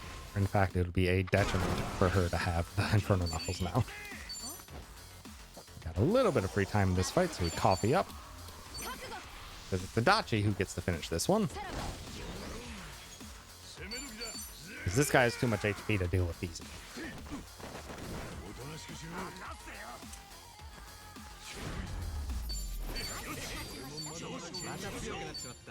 Let that man cook. Let that man cook with some handcuffs.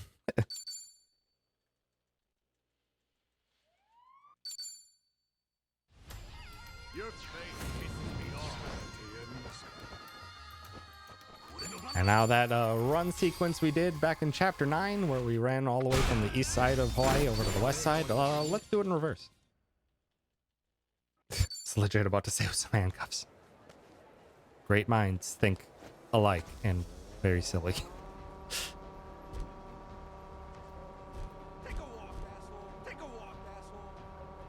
Last big section of using the Street Surfer here.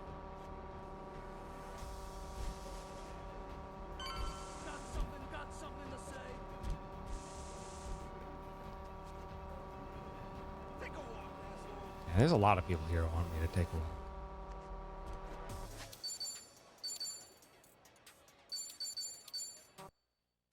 save load this fight away because it's a bit faster than taking them out with a smoke bomb. We still have one smoke bomb just in case we need it. Which I actually don't think I want to use.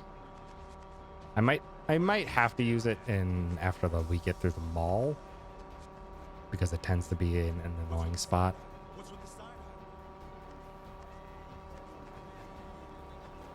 Which will honestly be perfect because that actually clears up my inventory for faster melee in the future.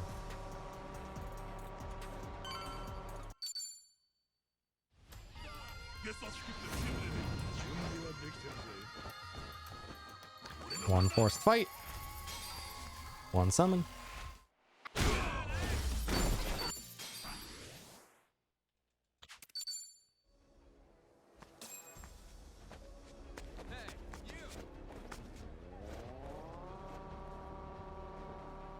These enemies always spawn here. Annoying. Should we go out pretty far to hopefully not get into this fight because again, those guys have such a long. Oh, that was a few frames of them initiating the fight. That was so close. Now these guys chase us to the end of the earth. So we're gonna give them a little loop-de-loop. Lead them down the wrong path. And hope for no fight up ahead. We do have a fight that is going to have to get saved away.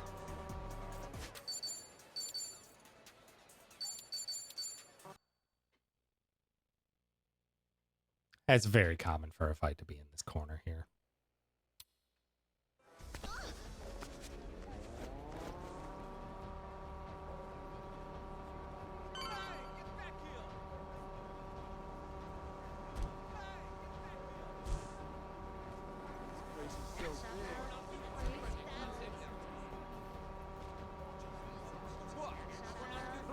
Oh, ooh, whoa, these fight spawns, please. Oh my god. What? Oh, jeez, these fight spawns. Are we in the clear? Are we in the clear? Are we in the clear? Oh my god. What in the heck? Man, these fight spawns are being super rough.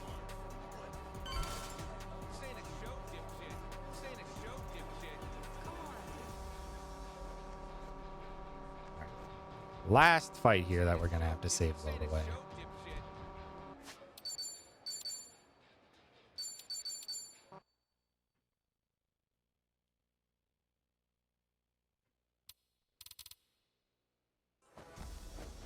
Good. And the fight ahead of us spawned in the right spot. Or is that? Can I get past that? Oh, that sucks. That's okay. There's our last smoke bomb. So now it's out of our inventory, so we don't have to worry about that anymore. That's nice.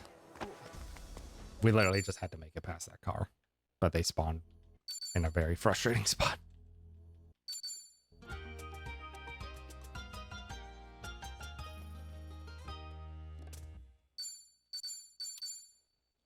But now the hot one returns to us, and he returns to us so late in the game. But man, does that not matter. Does not matter in the slightest because how strong Joongi Han is. You're gonna see it here. Gonna do another backup save just in case this goes wrong for any reason. Craft weapon upgrade. Hit host. Get the prestige up with everything we got. That's incredibly high, by the way. And material exchange, Kunoichi the second.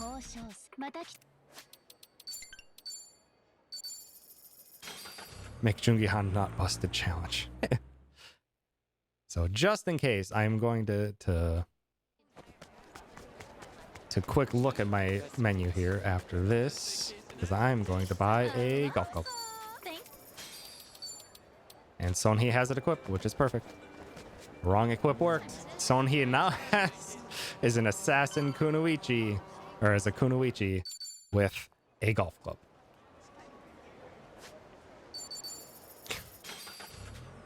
Because yes, that is the preferred weapon that I'm going to be using with her. Yeah, I have really high damage right now. 42 is significantly higher than I typically see. Like when I was doing my practice for this, I was seeing like 36. All right, gear, Jungihan, you need an optimize, you need battle boots, champions ring, and military insoles. Party edit, Adachi for Chitose, and we go to Revolve.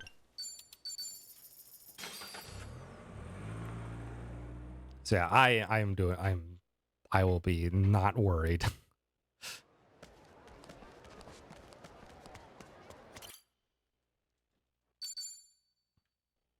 Go to Revolve. Leave Revolve.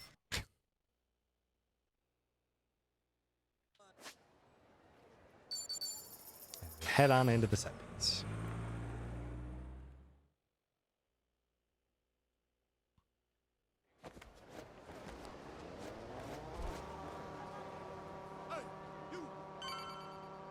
What do you want? Shao will get a game where he can be in the speedrun. He gets his own game. Not now, Chitose Buster Holmes. I got a set piece to do.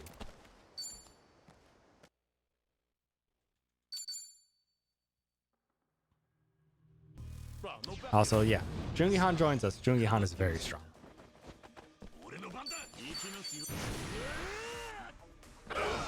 Very strong.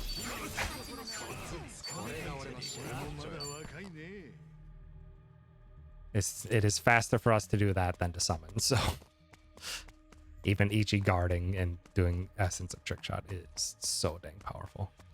Get a material here. We do. He can only do 2 of them at a time, so we do still have to summon summons.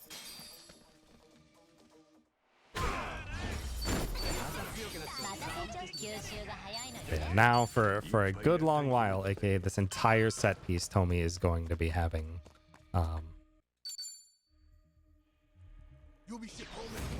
he's going to be having XP gear on. He needs to catch up on level pretty badly. And I'm just gonna, should I experiment with a thing here? Sure, let's experiment with the thing. Because I do want to get rid of my last coffee. Which I can do here.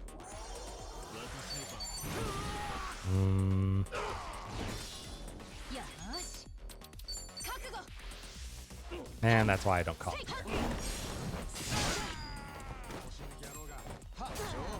That's why I don't coffee there. I had to test it. Yeah, those guys don't have enough time to run away if I just go straight into the Essence of Trick Shot, but they do if I try to go for a coffee.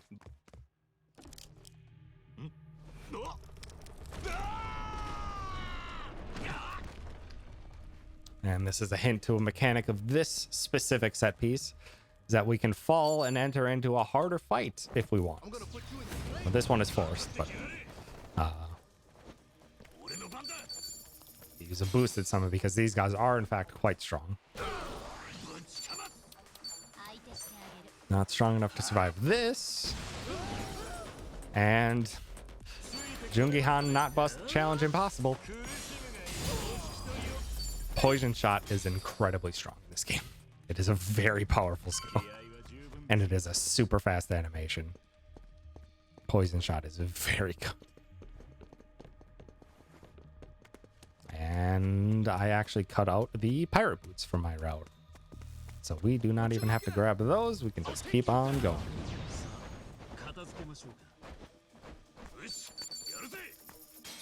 Yeah, this is by far the easiest set piece in the game. By the way, there is nothing that can go wrong in this fight, except for, or in this set piece, except for when I was trying to try out that coffee. That's why I don't coffee there. So like there's literally nothing that can go wrong, and everything just works. Like, the worst thing that can happen is that one poison shot I just did a couple fights back is not enough to kill. But then Chitose just attacks. Like, it gets reconciled so fast. This is the most consistent and fastest set piece in the entire run.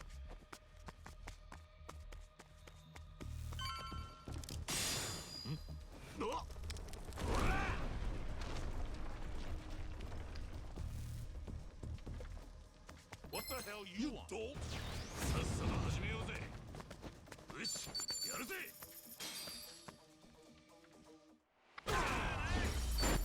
Unfortunately, these enemies are too far spread apart that we can't feasibly get an Essence of Trick Shot in to kill them out. Even though Essence of Trick Shot's range is massive, it is still not enough to span that entire room.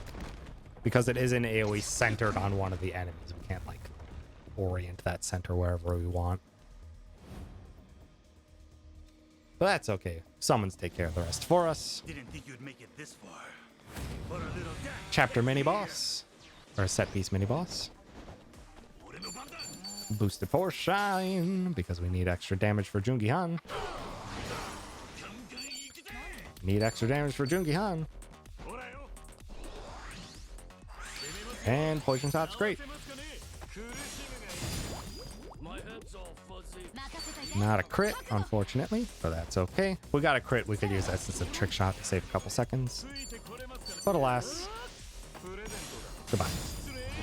Oh, the second one crit. The useless one crit.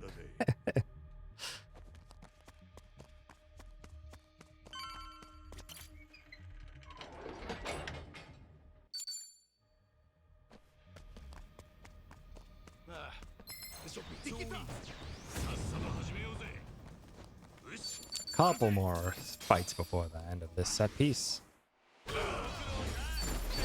Very simple ones. We're going to be grabbing another extra material because we need every last material we can count on, or we can get. Like, in an ideal world, we would not have to get these, but no. Because my grind is so short now, I need every last one. Because I've done this set piece, or done this game going into the finale of the Hawaii side with a prestige that's only plus 43. And it is dangerous. It is right on the edge of culpability. We now get our save, please, and thank you. No, come on. Ichi, you get Tomi's ankle weight. Tomi, you get Jeweled Bracelet, and you get the Transcendent, and you get an Armor Optimized because that's your all. That's your best. Chitose gets an Optimized Jungi-han. You get another Military Insole. And we get a couple drinks. And we go.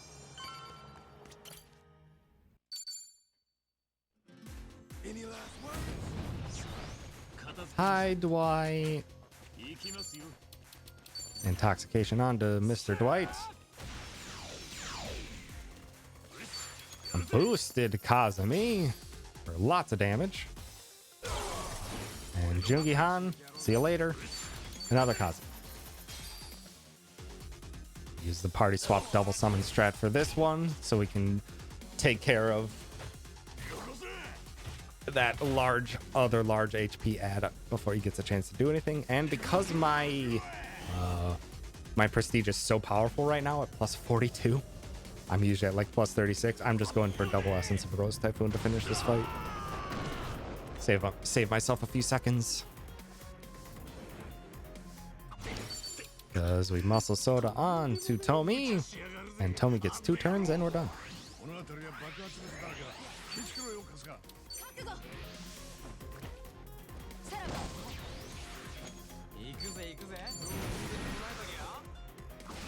Yeah, jeez. 3,000 is what I need. I need like pretty much exactly on the spot 3,000 damage, but so for Rose Typhoon to be hitting for 3,500 is way overkill.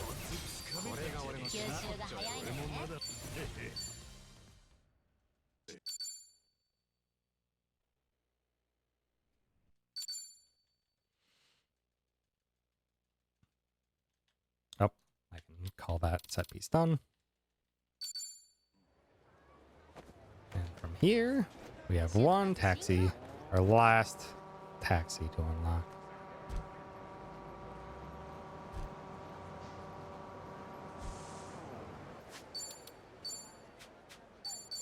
Then back to Revolve.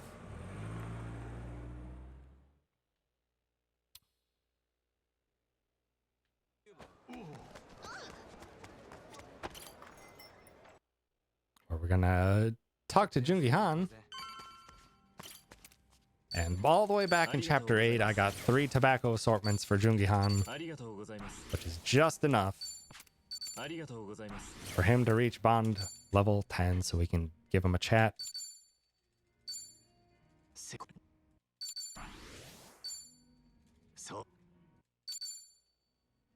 So we can get his tag team, very importantly. And then last time we'll use it. Gotta grab the storage box. Get our last 2 intoxication bombs out of there. And head on over to the end of this chapter. Or near the end of this chapter.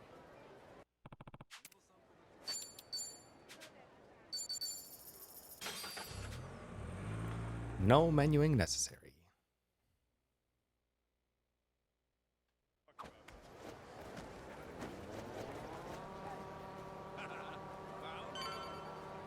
Don't even have to bring Jungi Han back in.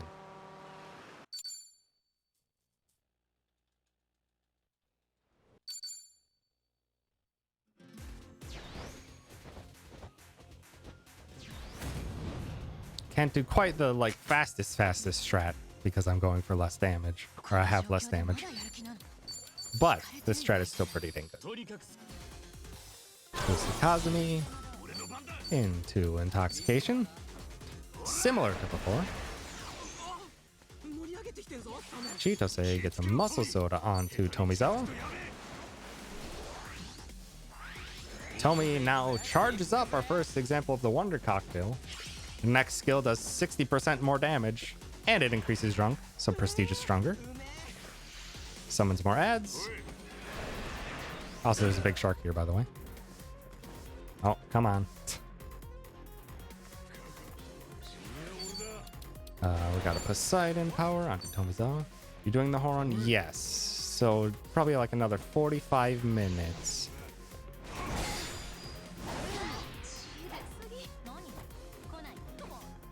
The shark. And let's do a good chunk of damage against the rest of these riffraff.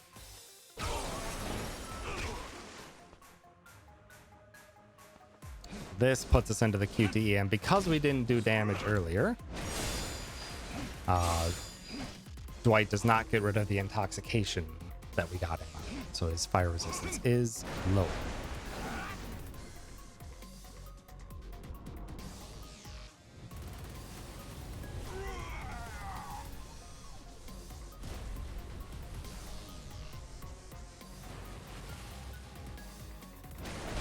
Before we progress,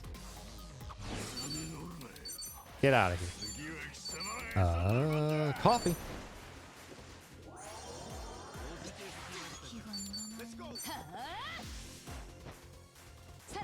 Stay where you are. One Rose Typhoon.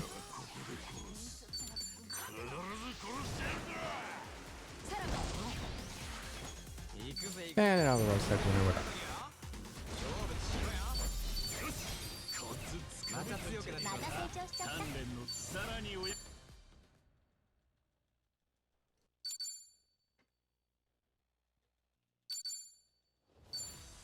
Now our Japan, or our Hawaii side, takes a quick trip back to Japan to reunite before going into the finale.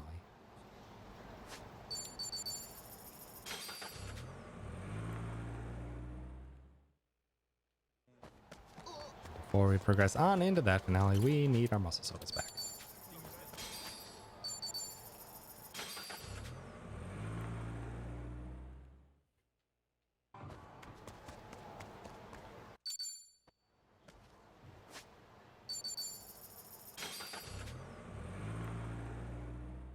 Pretty dang good chapter 13. Very smooth. We'll be losing a little bit of time at the beginning of chapter, or at the beginning of the Hawaii finale, just because we have to take another trip over to the blacksmith and reload our mod rockets.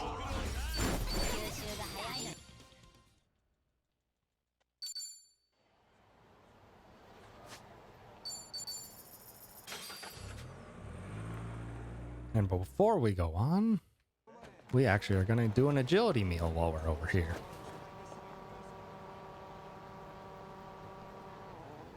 And we're going to get exactly one alcoholic drink from it, so we can prep our alcohol level to the appropriate.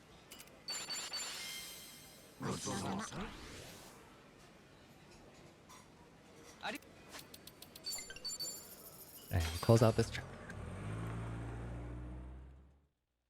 Dang solid, chapter 13.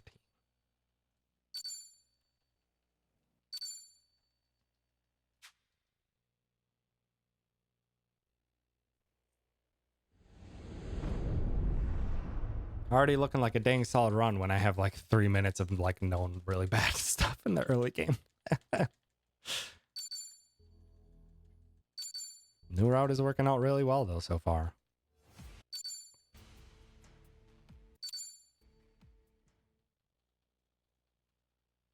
Yeah, we'll probably lose like 30-45 seconds on this split specifically, because I'm doing a little bit of extra stuff that I used to do in chapter 13, but I've now shipped to after.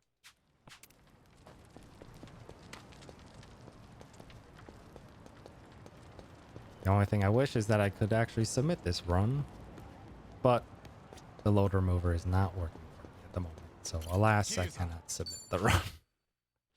And by it, I mean the run. But this is a really good comparison point between how my run looked a few months ago versus how it looks now. Like it's better. It's significantly better.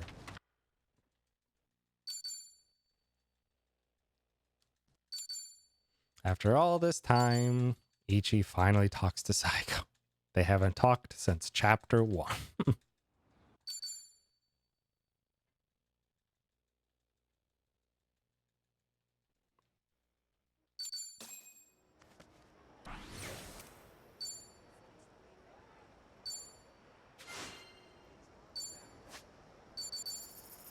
Another trip to the blacksmith before we progress on, and I'm going to save beforehand just in case anything goes wrong with the wrong equip.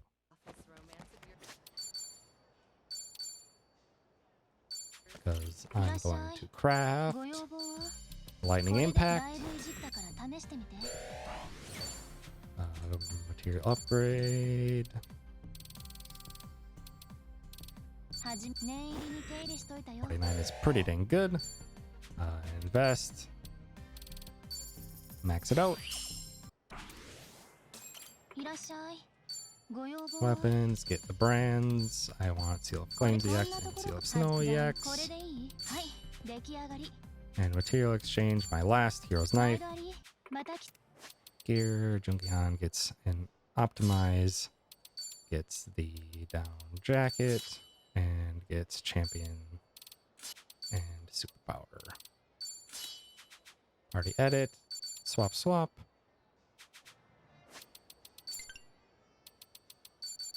Over to Lotus Street.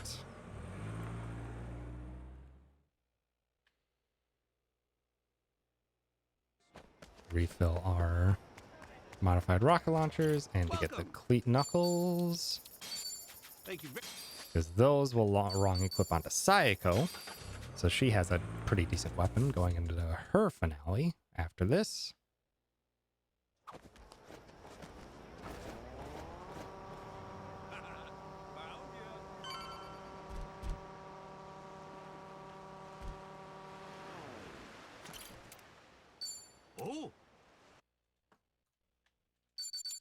As expected, yeah. About a minute time loss because I've shifted a bunch of setup over to here. But now there should be notably less setup once we're in here. And we are sitting pretty at plus 49 prestige is excellent.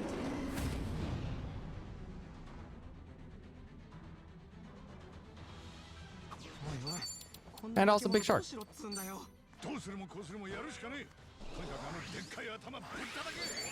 Muscle soda. Fulminous. This shark is weak to electricity. Who could have guessed the water creature weak to electricity? So we'll make him even more weak to electricity. Tomizawa charges up with the Wonder Cocktail.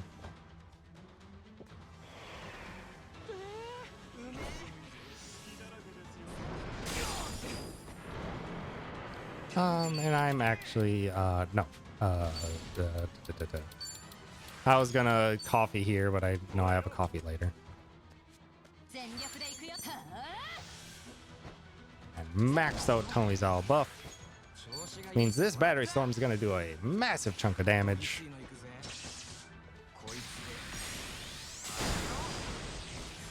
Stun smash for a little guarantee. And to paralyze a shark.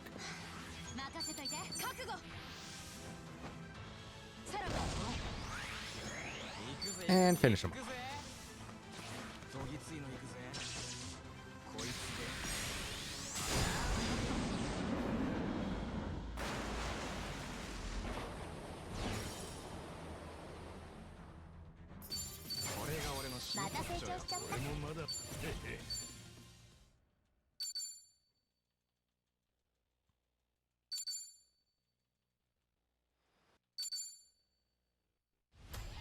Get your ass ready. Now, hopefully, in this set piece, I can nail the hardest fight skip in the game.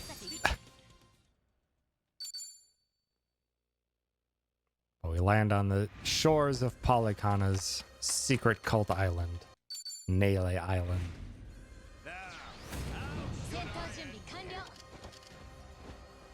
And our agility meal runs out now, so any of the fights from here on out are significantly faster than this, even with Ichi having a ton of speed.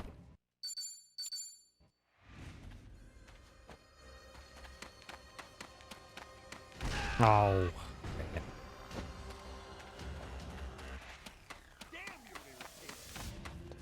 Take a quick detour down to here. Get this safe, which resets the aggro well enough that we can just skirt on by here.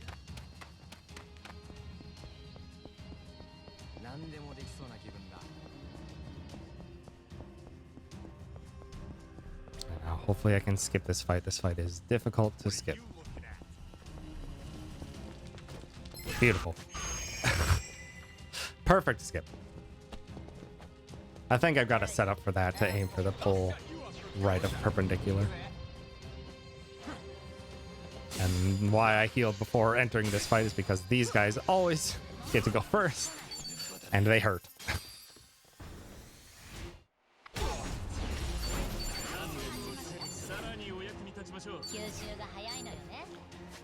Heal. A gear. Tomi, you get ankle weight over transcendent. Doesn't really matter who, and you can optimize. Party edit. Tomi for Dachi. Go.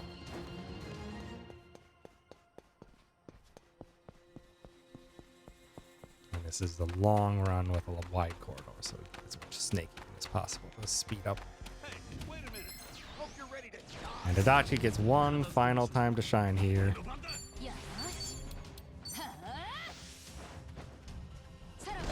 Because these enemies have about 4,000 HP each. Would be very difficult to deal with. But they're not immune to insta-kill.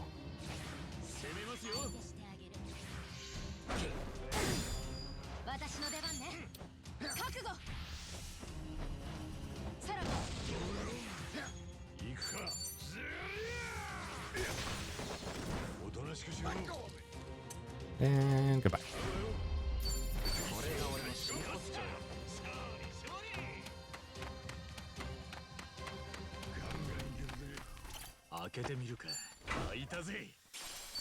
Get a fancy little hat.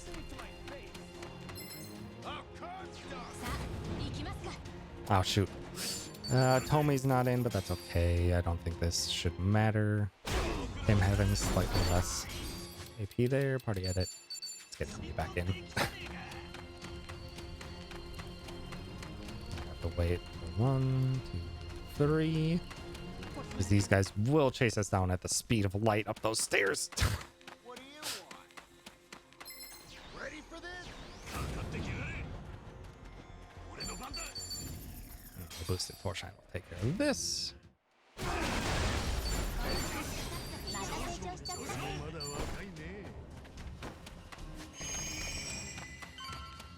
One heal quick. Into the camp.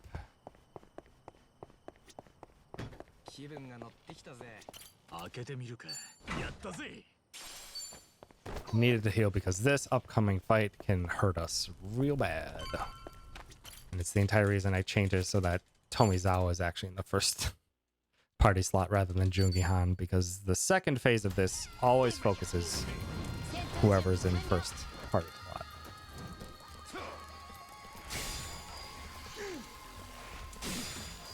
What? Huh? How did this happen?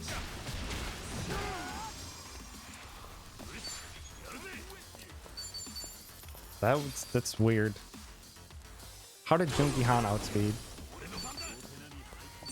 I'm really confused, actually. Like, Jungi-Han does not... It has, like, more than 20 agility less than Ichi.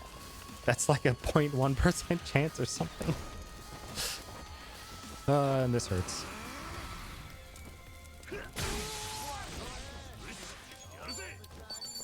Or shine. Because Jungi-Han needs the damage.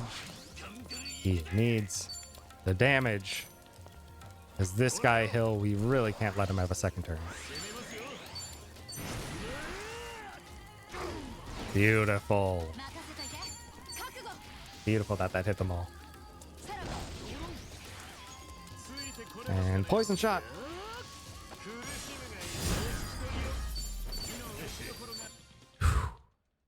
Fight is always terrifying, even if we do make it pretty consistent.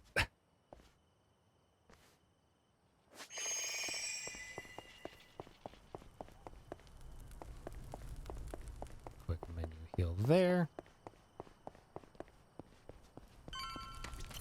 Get some fancy shoes.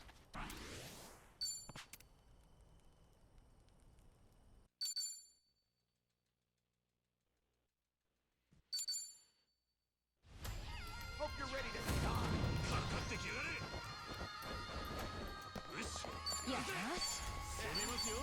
Oh.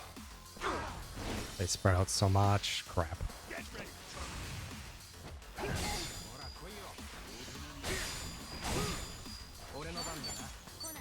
Making an executive decision to battery storm this.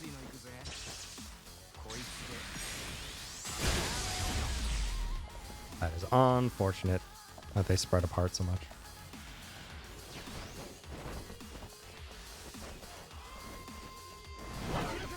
Ooh, good dodge. Regular old Kazumi is enough for this. Hallucinogenic on him.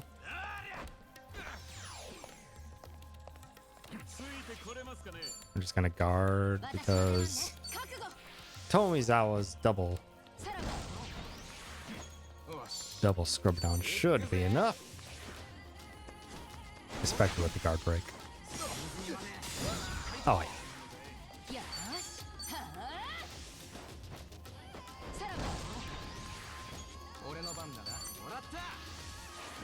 And splish splash, he was taking the bait.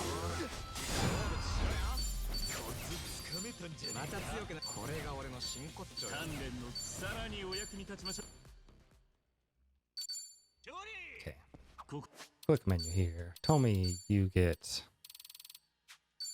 optimize the head, silver over anchor weights. That is a thing that has to get updated, and transcendent over superpower.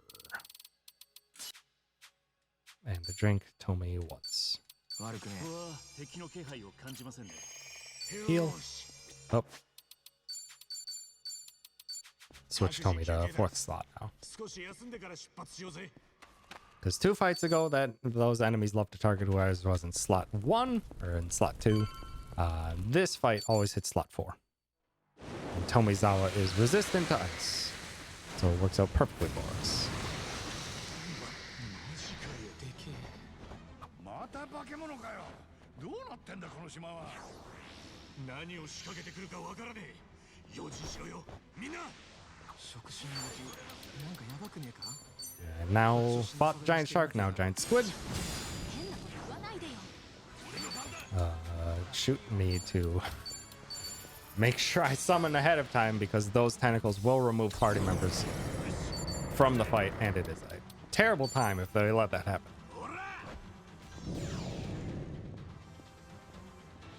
And sing this squid a tune. Agility drop makes this very manageable. Tomi preps up.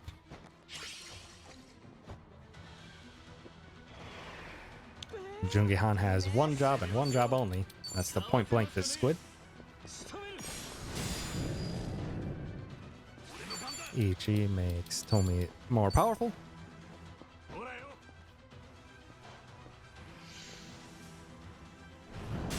That's unusual.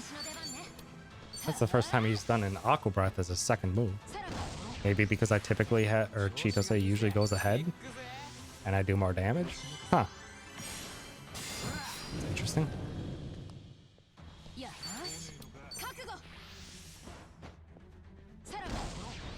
So nice to do it twice.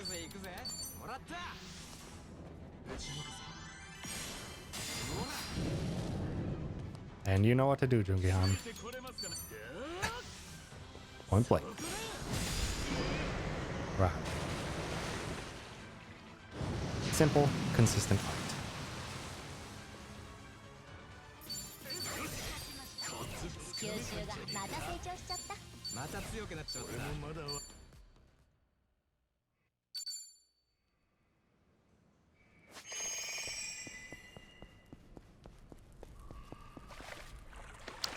A little healing quick. Oh, sorry. I said we didn't have, or we're never going to swim in the ocean again all the way back in chapter 3. I lied. This little instance is our last little bit of swimming. Get another full revive in case we need it.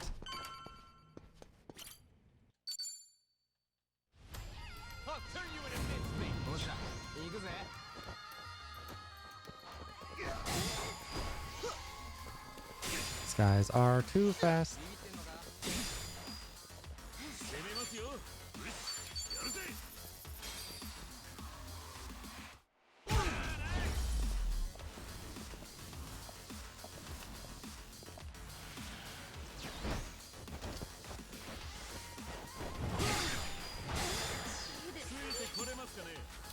Oh, make sure I do trick shot, not mirror image. All right.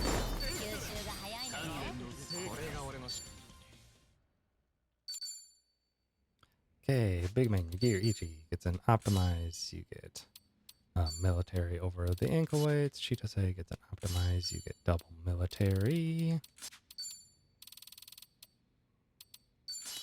And you get the tactical boots. Jungihan, you get wind sneakers. And you change to the iron gloves. Tomi, you get jeweled to ankle weights to jeweled. And Adachi, you get fairy lay. And a couple drinks onto Tomi.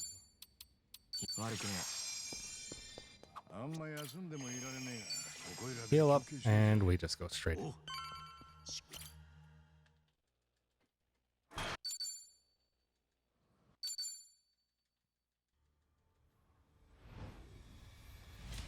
Now for the final fight of Hawaii against the cult leader, Bryce.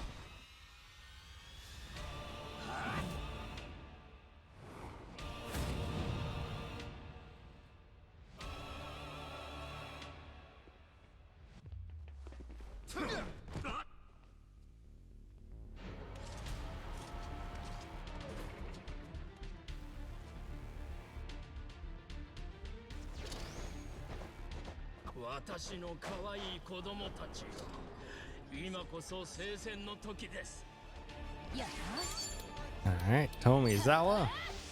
These fights are all very high HP fights. We have Essence of Champagne Wave onto Ramos. Ichi hits us with the boosted Kazami. For lots of damage. Essence of Rolling Necessary. Jeez. Didn't even have to use Essence of Mirror Image. Because I'm at plus 49 instead of the plus 44 or plus 43 I did in practice.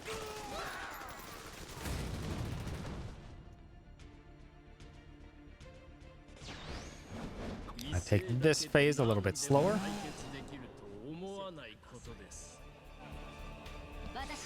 By going to Ichi first. Because again, this is a strat presuming that Tomi is not as strong as he should be. Which means Tomi needs a muscle soda.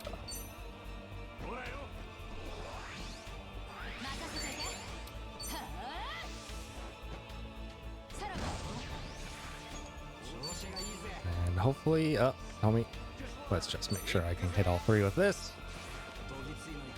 This guy's weak to electricity. And Jungi-Han finishes him off. Perfect. So I don't have to worry about a heal at the beginning of the actual boss fight against Bryce. Very cool, man.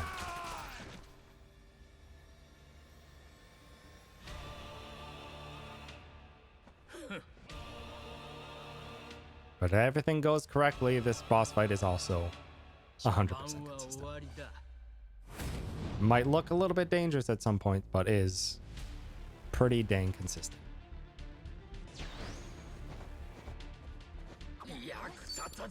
Play a lovely violin for him. Jungi-Han or use the ultimate tag team to take out everyone else. Tomi needs some MP.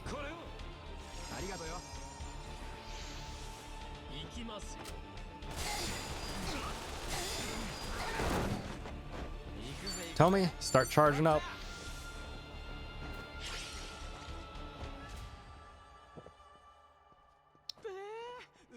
Jungi-Han gets him with the hallucinogenics. Start dropping his ice resistance. Chitose gets the muscle soda onto Tomi.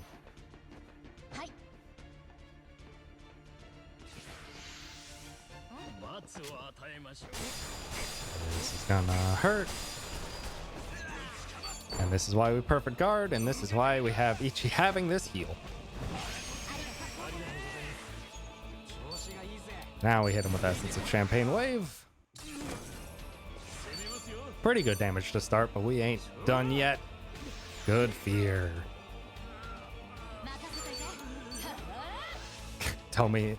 Bryce is weak to fear, surprisingly. Charge up for the next one, Tomi. So Bryce will only have one more attack after this, which means I can go straight for the Poseidon onto Tomi. And this will be Bryce's last turn. This hurts, but we'll be okay. Keep that hallucination up. Play it extra safe.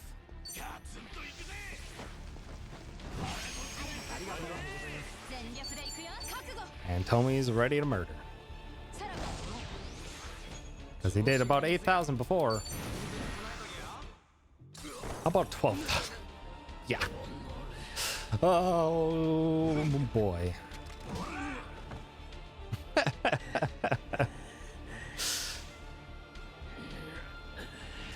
Welcome to damage stacking Tomizawa.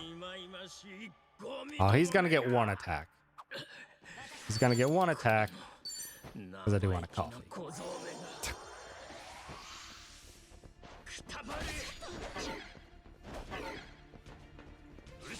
And goodbye.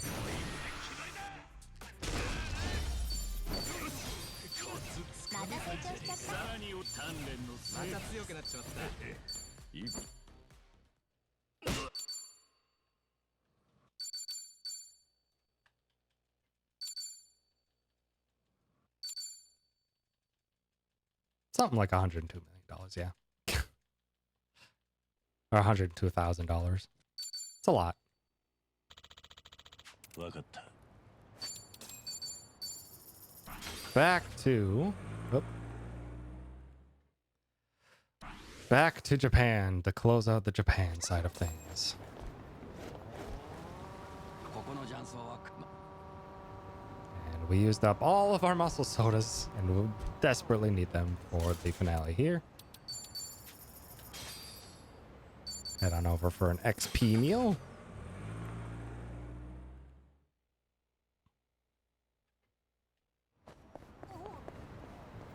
Because again, we still need more XP. いらっしゃいませ。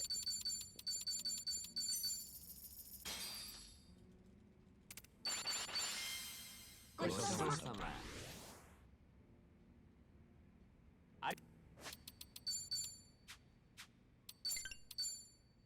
Or to hello work. And one last skill inheritance because I didn't really need any skill inheritances on Nanba until now, in which he needs 2 skill inheritances.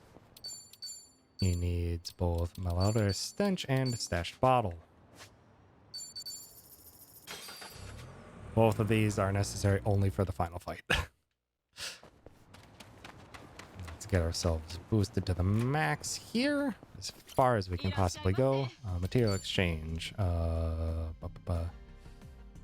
Hitman. Just need to make sure not to take out anyone else. Barmaid's good. Weapon upgrades. Let's strengthen this to the max. And brand it with another Seal of Flames, because they do stack. Let's upgrade our Lightning Impact with everything we possibly got.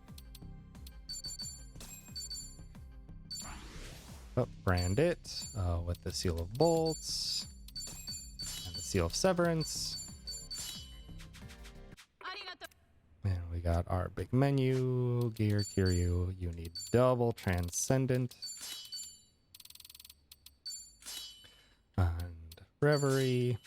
Namba, you get the Lolita and Rainbow Hat, Prestige. Great Goddesses Ikaika and Jeweled Bracelets. Sonhi gets an Optimize, gets Champion's Ring and Superpower Ring. And Zhao, you get more money and more money. And party edit, Nanba and Saiko need to swap.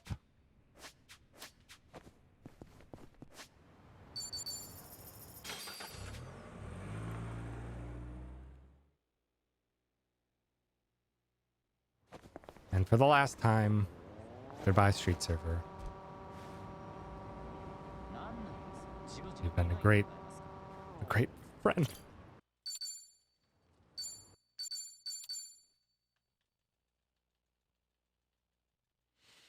And at the final set piece of this run.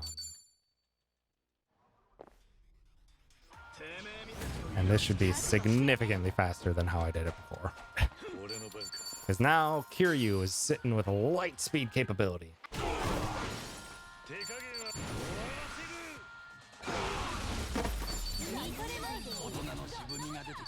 Yeah, Zhao just chilling back there with lucky money charm and a fancy crown.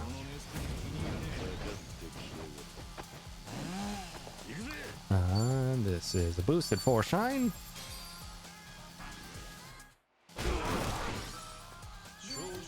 Essence of Remembrance. And a Queen's Claw.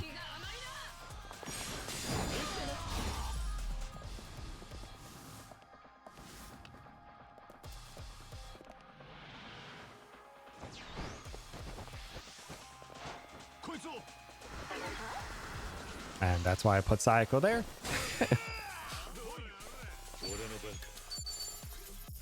so Psycho could take that. Hiker's Dream on to Nanba, just to guarantee that he can kill.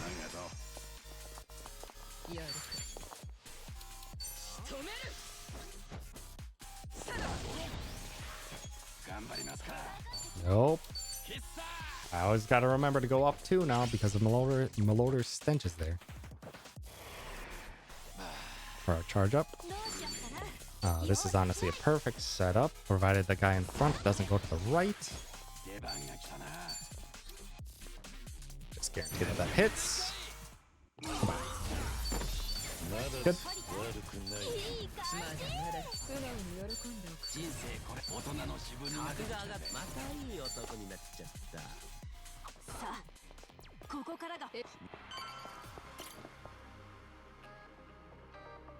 Oh, what am I doing? I don't have to do any menuing.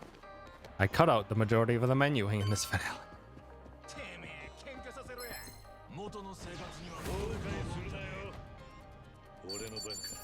And because Kiryu is so dang fast, I don't have to do any guarding or anything. He just goes straight into his strikes.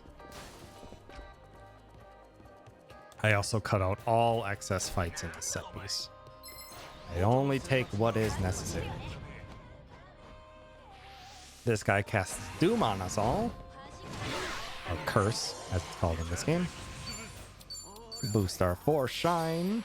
So we can hopefully, or not hopefully, so that we can take out everyone with this. Nice paralysis. That's rare. Must have been something on the table that caused that. Interesting. I've actually, that's the first time I've ever seen. And make sure I back up for this Queen's Claw.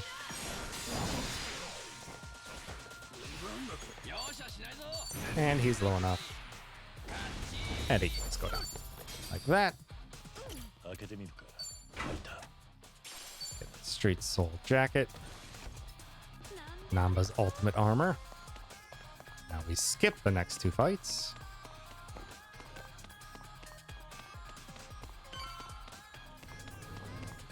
Skip this first one by running behind the pillar. That chair decides to get out of my way.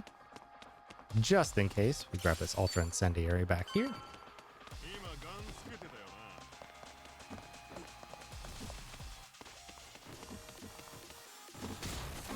And we skip past that fight by running through all the chairs. Get the heal because I need MP.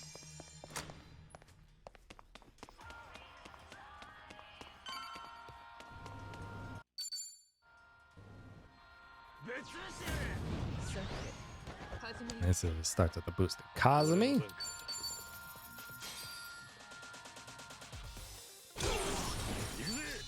Essence of Remembrance, because I don't have an MP for another Dragon's God. And Queen's Claw. MP management. Or this MP management kind of only works because I have cat ear headbands onto Kiryu. Interestingly enough. That gives him just a little bit more MP. This 4 shine into that, takes down all their other guys.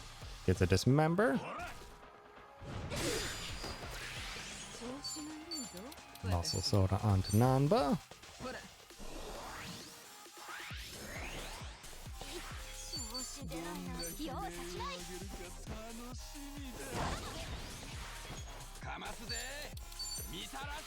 And because I'm at full plus 50, I'm gonna go for an Essence of Rose type one to finish this. Should finish. Save a couple seconds. Feel it.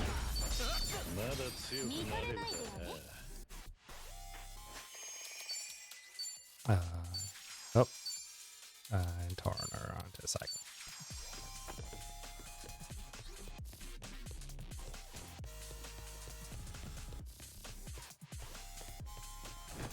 Get out of the way. Stop quick here. Grab Psycho's ultimate armor.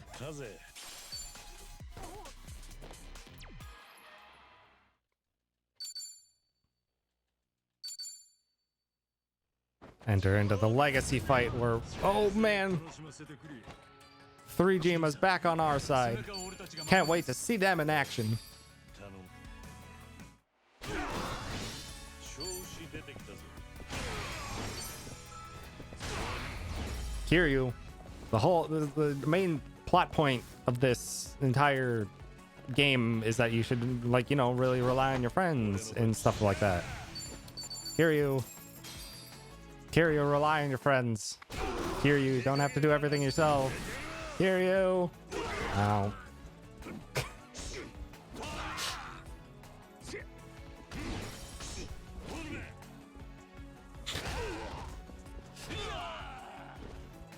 Kiryu just wipes the ball out.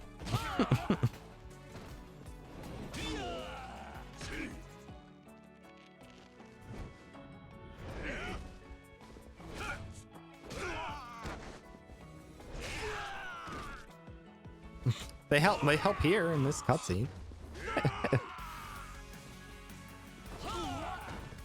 They're cutscene allies, not actual.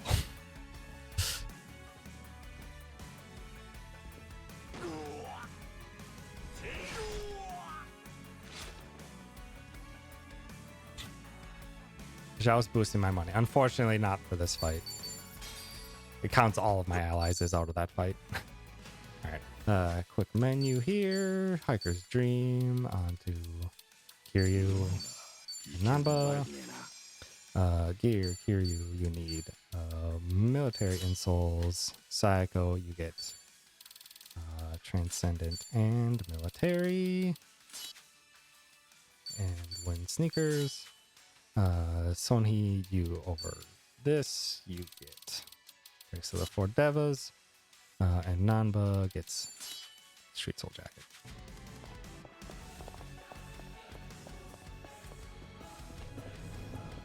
So be set up for the rest of these fights.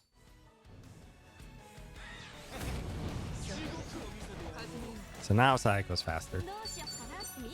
We hope that these guys do not separate.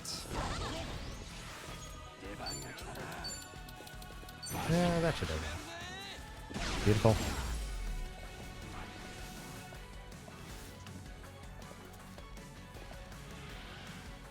It's double Kiryu time.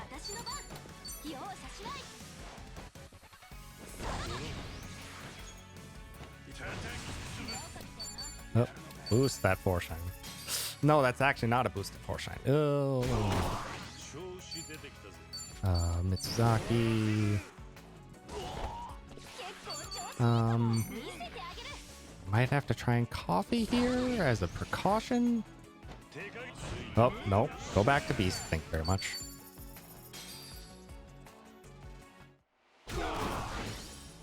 Yeah, I'm just gonna coffee here. I used up my coffee. Well.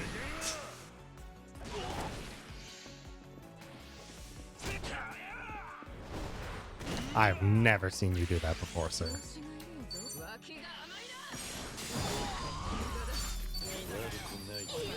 If I use my other coffee, then I should be good. Why did I use my other coffee? Oh yeah, that's right. I used it in the climb. Or in the chapter 13. Now we don't take any of these fights. I used to take these for extra XP. And I do not need them.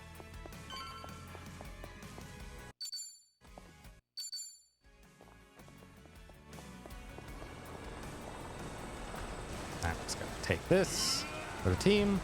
Get up, Kiryu. Didn't skip this fight. Hug on the left side.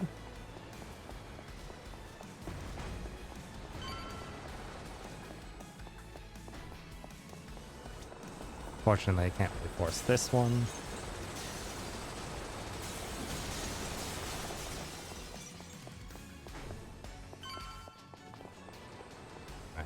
Skip this fight as well. Hug on the left side.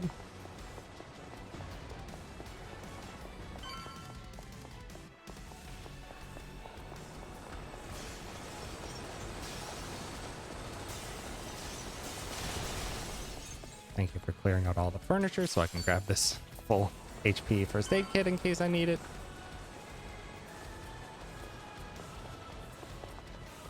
this safe. 開けてみるか。開いた。 Heal gear. Nanba does need drink for this. So ink away that and back to item.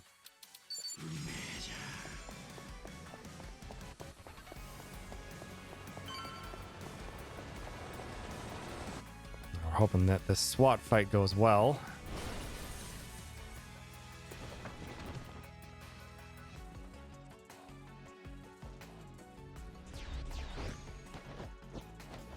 Okay, good. どうしよっかな。 The Nanba, please stay grouped together. I should hit all three. Beautiful. Boosted for shine. Actually, Zhao, you get to come back for one fight. 調子出てきたぞ。手加減はなしだ。終わらせる。 力の差を見せて仕留める。 Keeps them hopefully concentrated in one spot. かますで For me to hit him with this, and we're done. Beautiful. まだ強くまだなれるだろうまだ強くなれそうだ。 Alright. Last menu. That. こりゃうめえ Kiryu, you get Sacred Steel. And Tactical Boots. Sayeko. You get Superpower back. And Saiko's win Sneakers. Saiko gets an Optimize. And. Oh, nope. You had Lolita. Saiko. Or Namba gets Dragon's Binding. And you get Saiko's Wind Sneakers. Because you are supposed to just have the better boots. Saiko gets an Optimize, gets the Crimson Hat, and Party Edit. Get Zhao out of there.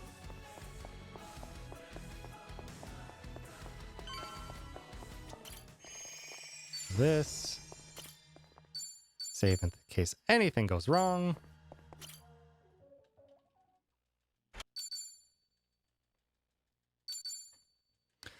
And here we go. Final fight. This final fight I've made as consistent as I possibly can.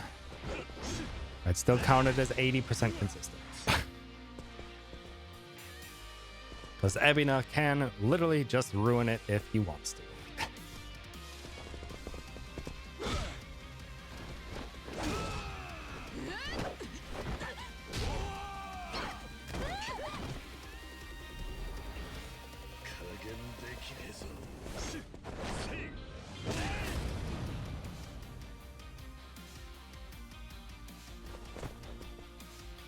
Okay, this fight starts with a new thing. Going straight to Nanba. And Nanba is gonna stink up the place.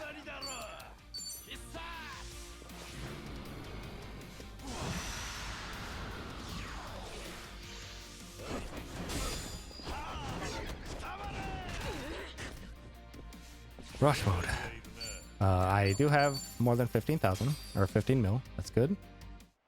Boosted Foreshine. Into Fulminous.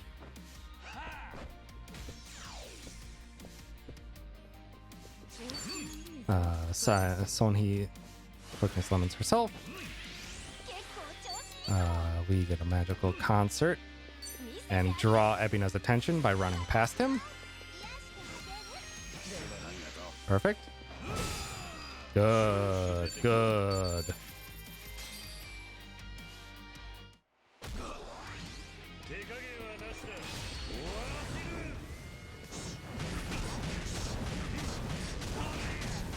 One, 2, 3, 4, 5, 6, 7, 8, 9, 10, 12. 1, 2, 3, 4. 1, 2, 3, 4, 5, 6, 7. Please don't aim at Sonhee. You shit. Okay, this might not be recoverable. This is the one scenario that I didn't want to happen.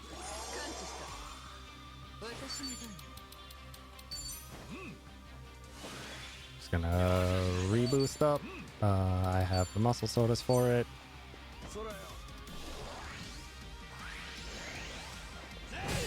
You piece of shit.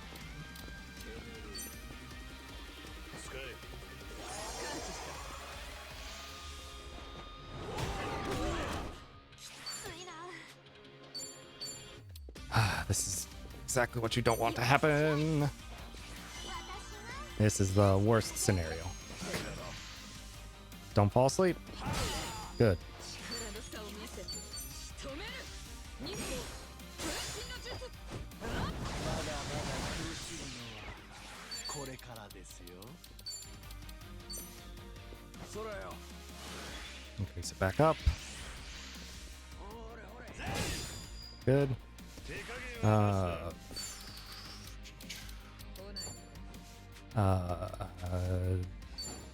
Yes. Kamaki? Okay, well, now he's at least gonna focus Kiryu. Things go wrong. Shoot. Fuck. Nope. I need a different finisher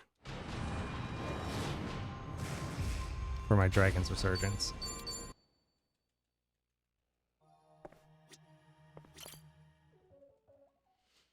Because for whatever reason, Sonhee loves to hang out on Kiryu's left side.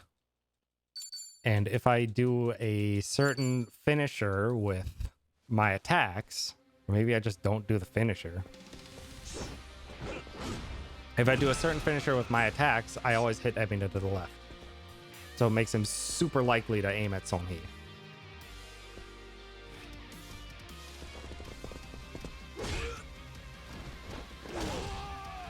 I think either 6 or 7 and then go into triangles tends to be the more better option.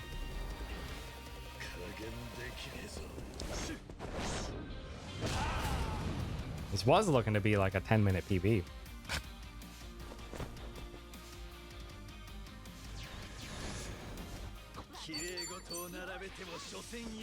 Now it'll probably be a 7 PB. Still fantastic. I'm glad my route changes have really come into shine. This is also a first that I've outsped here. It doesn't matter.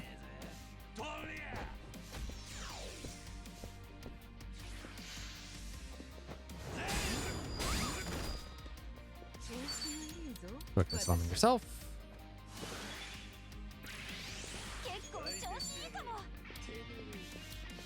Just staying by yourself, so you can hit both of them. Ebina focuses you. Perfect. He gets rage. That's okay. This is a slightly slower but safer option, because I can just mental supplements onto Sonhee. Get her out of that before it's her turn. Yeah. And I'm just gonna go for the kill. This is the kill strat, getting another defense down. Throat Slitter because he's guarding. Oh yeah, he's dead. He's dead. Why I'm using the Lightning Impact Golf Club rather than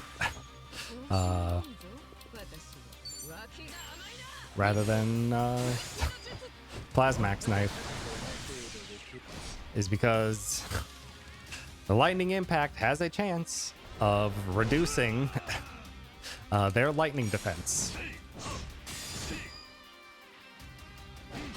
So I reduced his lightning defense even further, so I just destroyed him.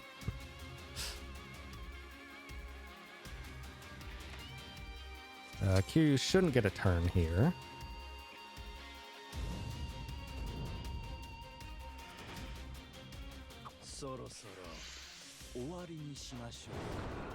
Nope, doesn't get a turn here, but that's okay. We do an intoxication. Get him started here. Get another heal in, because everyone needs to be at full HP right now. And a quickness lemon onto Nanba for good measure. This hurts a lot.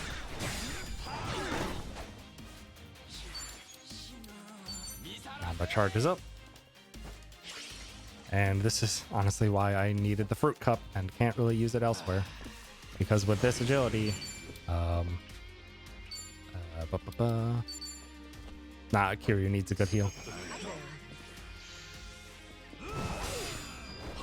Ah, I didn't get the counter. Survive. Oh, thank you. Taking the slightly safe strat. Namba's armor has a chance to have him survive at 1 HP. I need a muscle soda onto Nanba. Yeah, Nanba has armor has a high chance of surviving.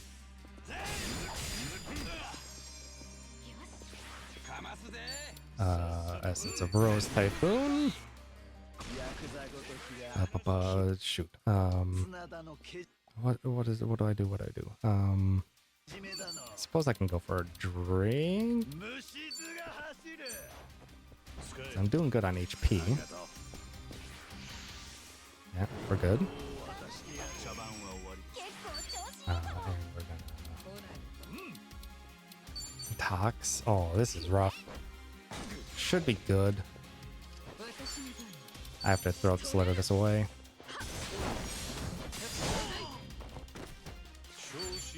And heal yourself.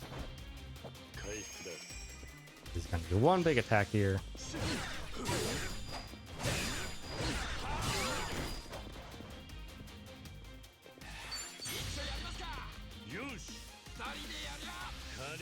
And this fight should be over.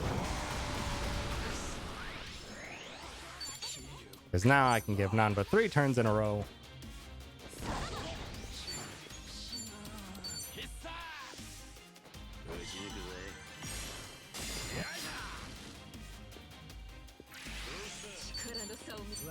Yeah, I didn't have good agility buff rolls with Sonny, so she didn't have as many turns as she should have. There we go. Have to play it a little bit safer at level 45 strats, but yeah, I lost like 3+ minutes because of the first fail.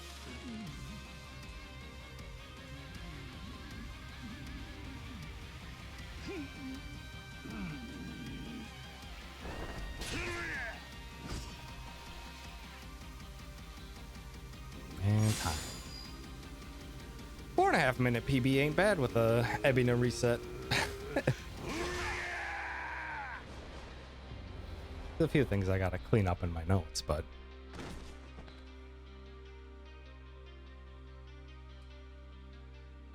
solid run overall.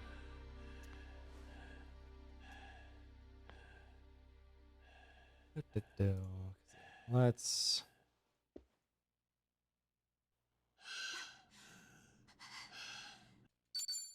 update some notes quick before I close out, because I do need to close out. It is very late. I need to get my butt to heck in bed.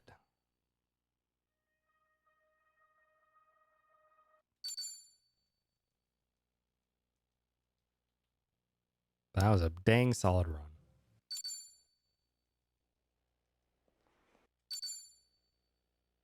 Finn.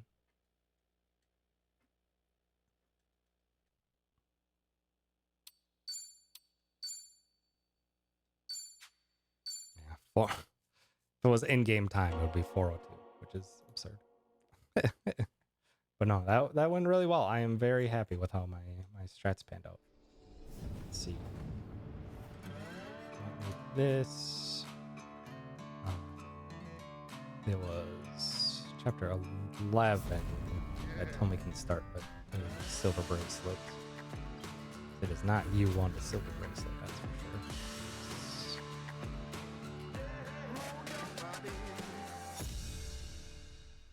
It's U6. Make sure silver bracelet. Get rid of the silver bracelet.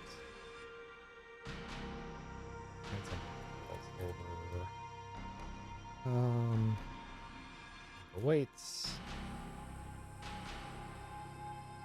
Yeah, that went really well, except for Well, I mean, all my late game strats went like exactly how I wanted them to. Like going into the legacy fight way ahead. I entered Ebina probably a good like 2 minutes further ahead. I was probably like 9 minutes ahead. So like feasibly I was looking at like a 9-minute PB with all the errors and slowness in my menu and stuff like that. Oh, there's one also thing in the Ebina fight. I did not have Son quickness myself.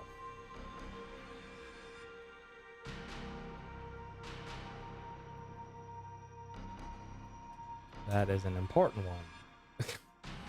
I definitely need that in the notes. That is incredibly important. Yeah, I am glad that all kind of worked out pretty much as planned, except for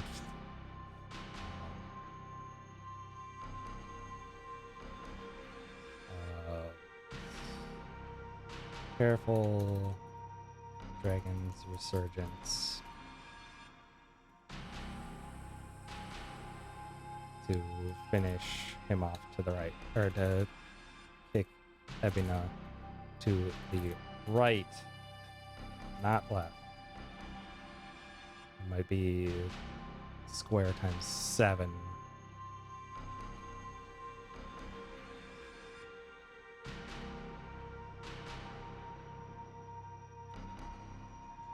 Uh, 6/7. Can't do this.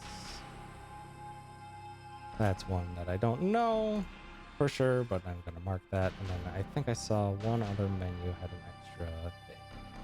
You have yourself a good night, Cammy. I'm just clearing out notes. Yeah, thank you so much for hanging out. I appreciate it. It was a solid run. I am very, very pleased with that. So those little bits there's nothing I really wanted to change about my route or the planning. I just was clearing up some of my notes. So now, going into RPG Limit Break, it's just going to be practice on this route. No changes. Just muscle memory and refinement. Muscle memory, refinement, and getting it practiced into my brain. But yeah, thank you so much for hanging out. I need to get my butt to bed.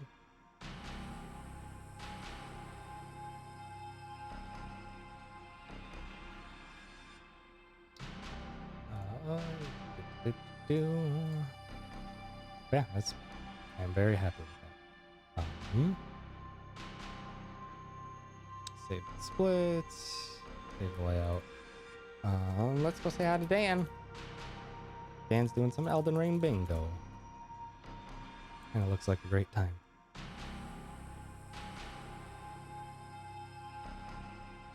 Yeah, thank you so much, everyone, for hanging out. I appreciate it. I'll be back. I think Thursday I might actually be free enough for a full run as well. But for sure this weekend I need to do like 2 runs, like Saturday and Sunday. I need to do full runs. It's like I need to get this practice in before RPG Limit Break because I want to make sure I give everyone a good show there. Yeah, thank you so much, everyone, for hanging out. Have yourselves a wonderful night and go spread some love on over Dan. All right, goodbye. Goodbye. Goodbye.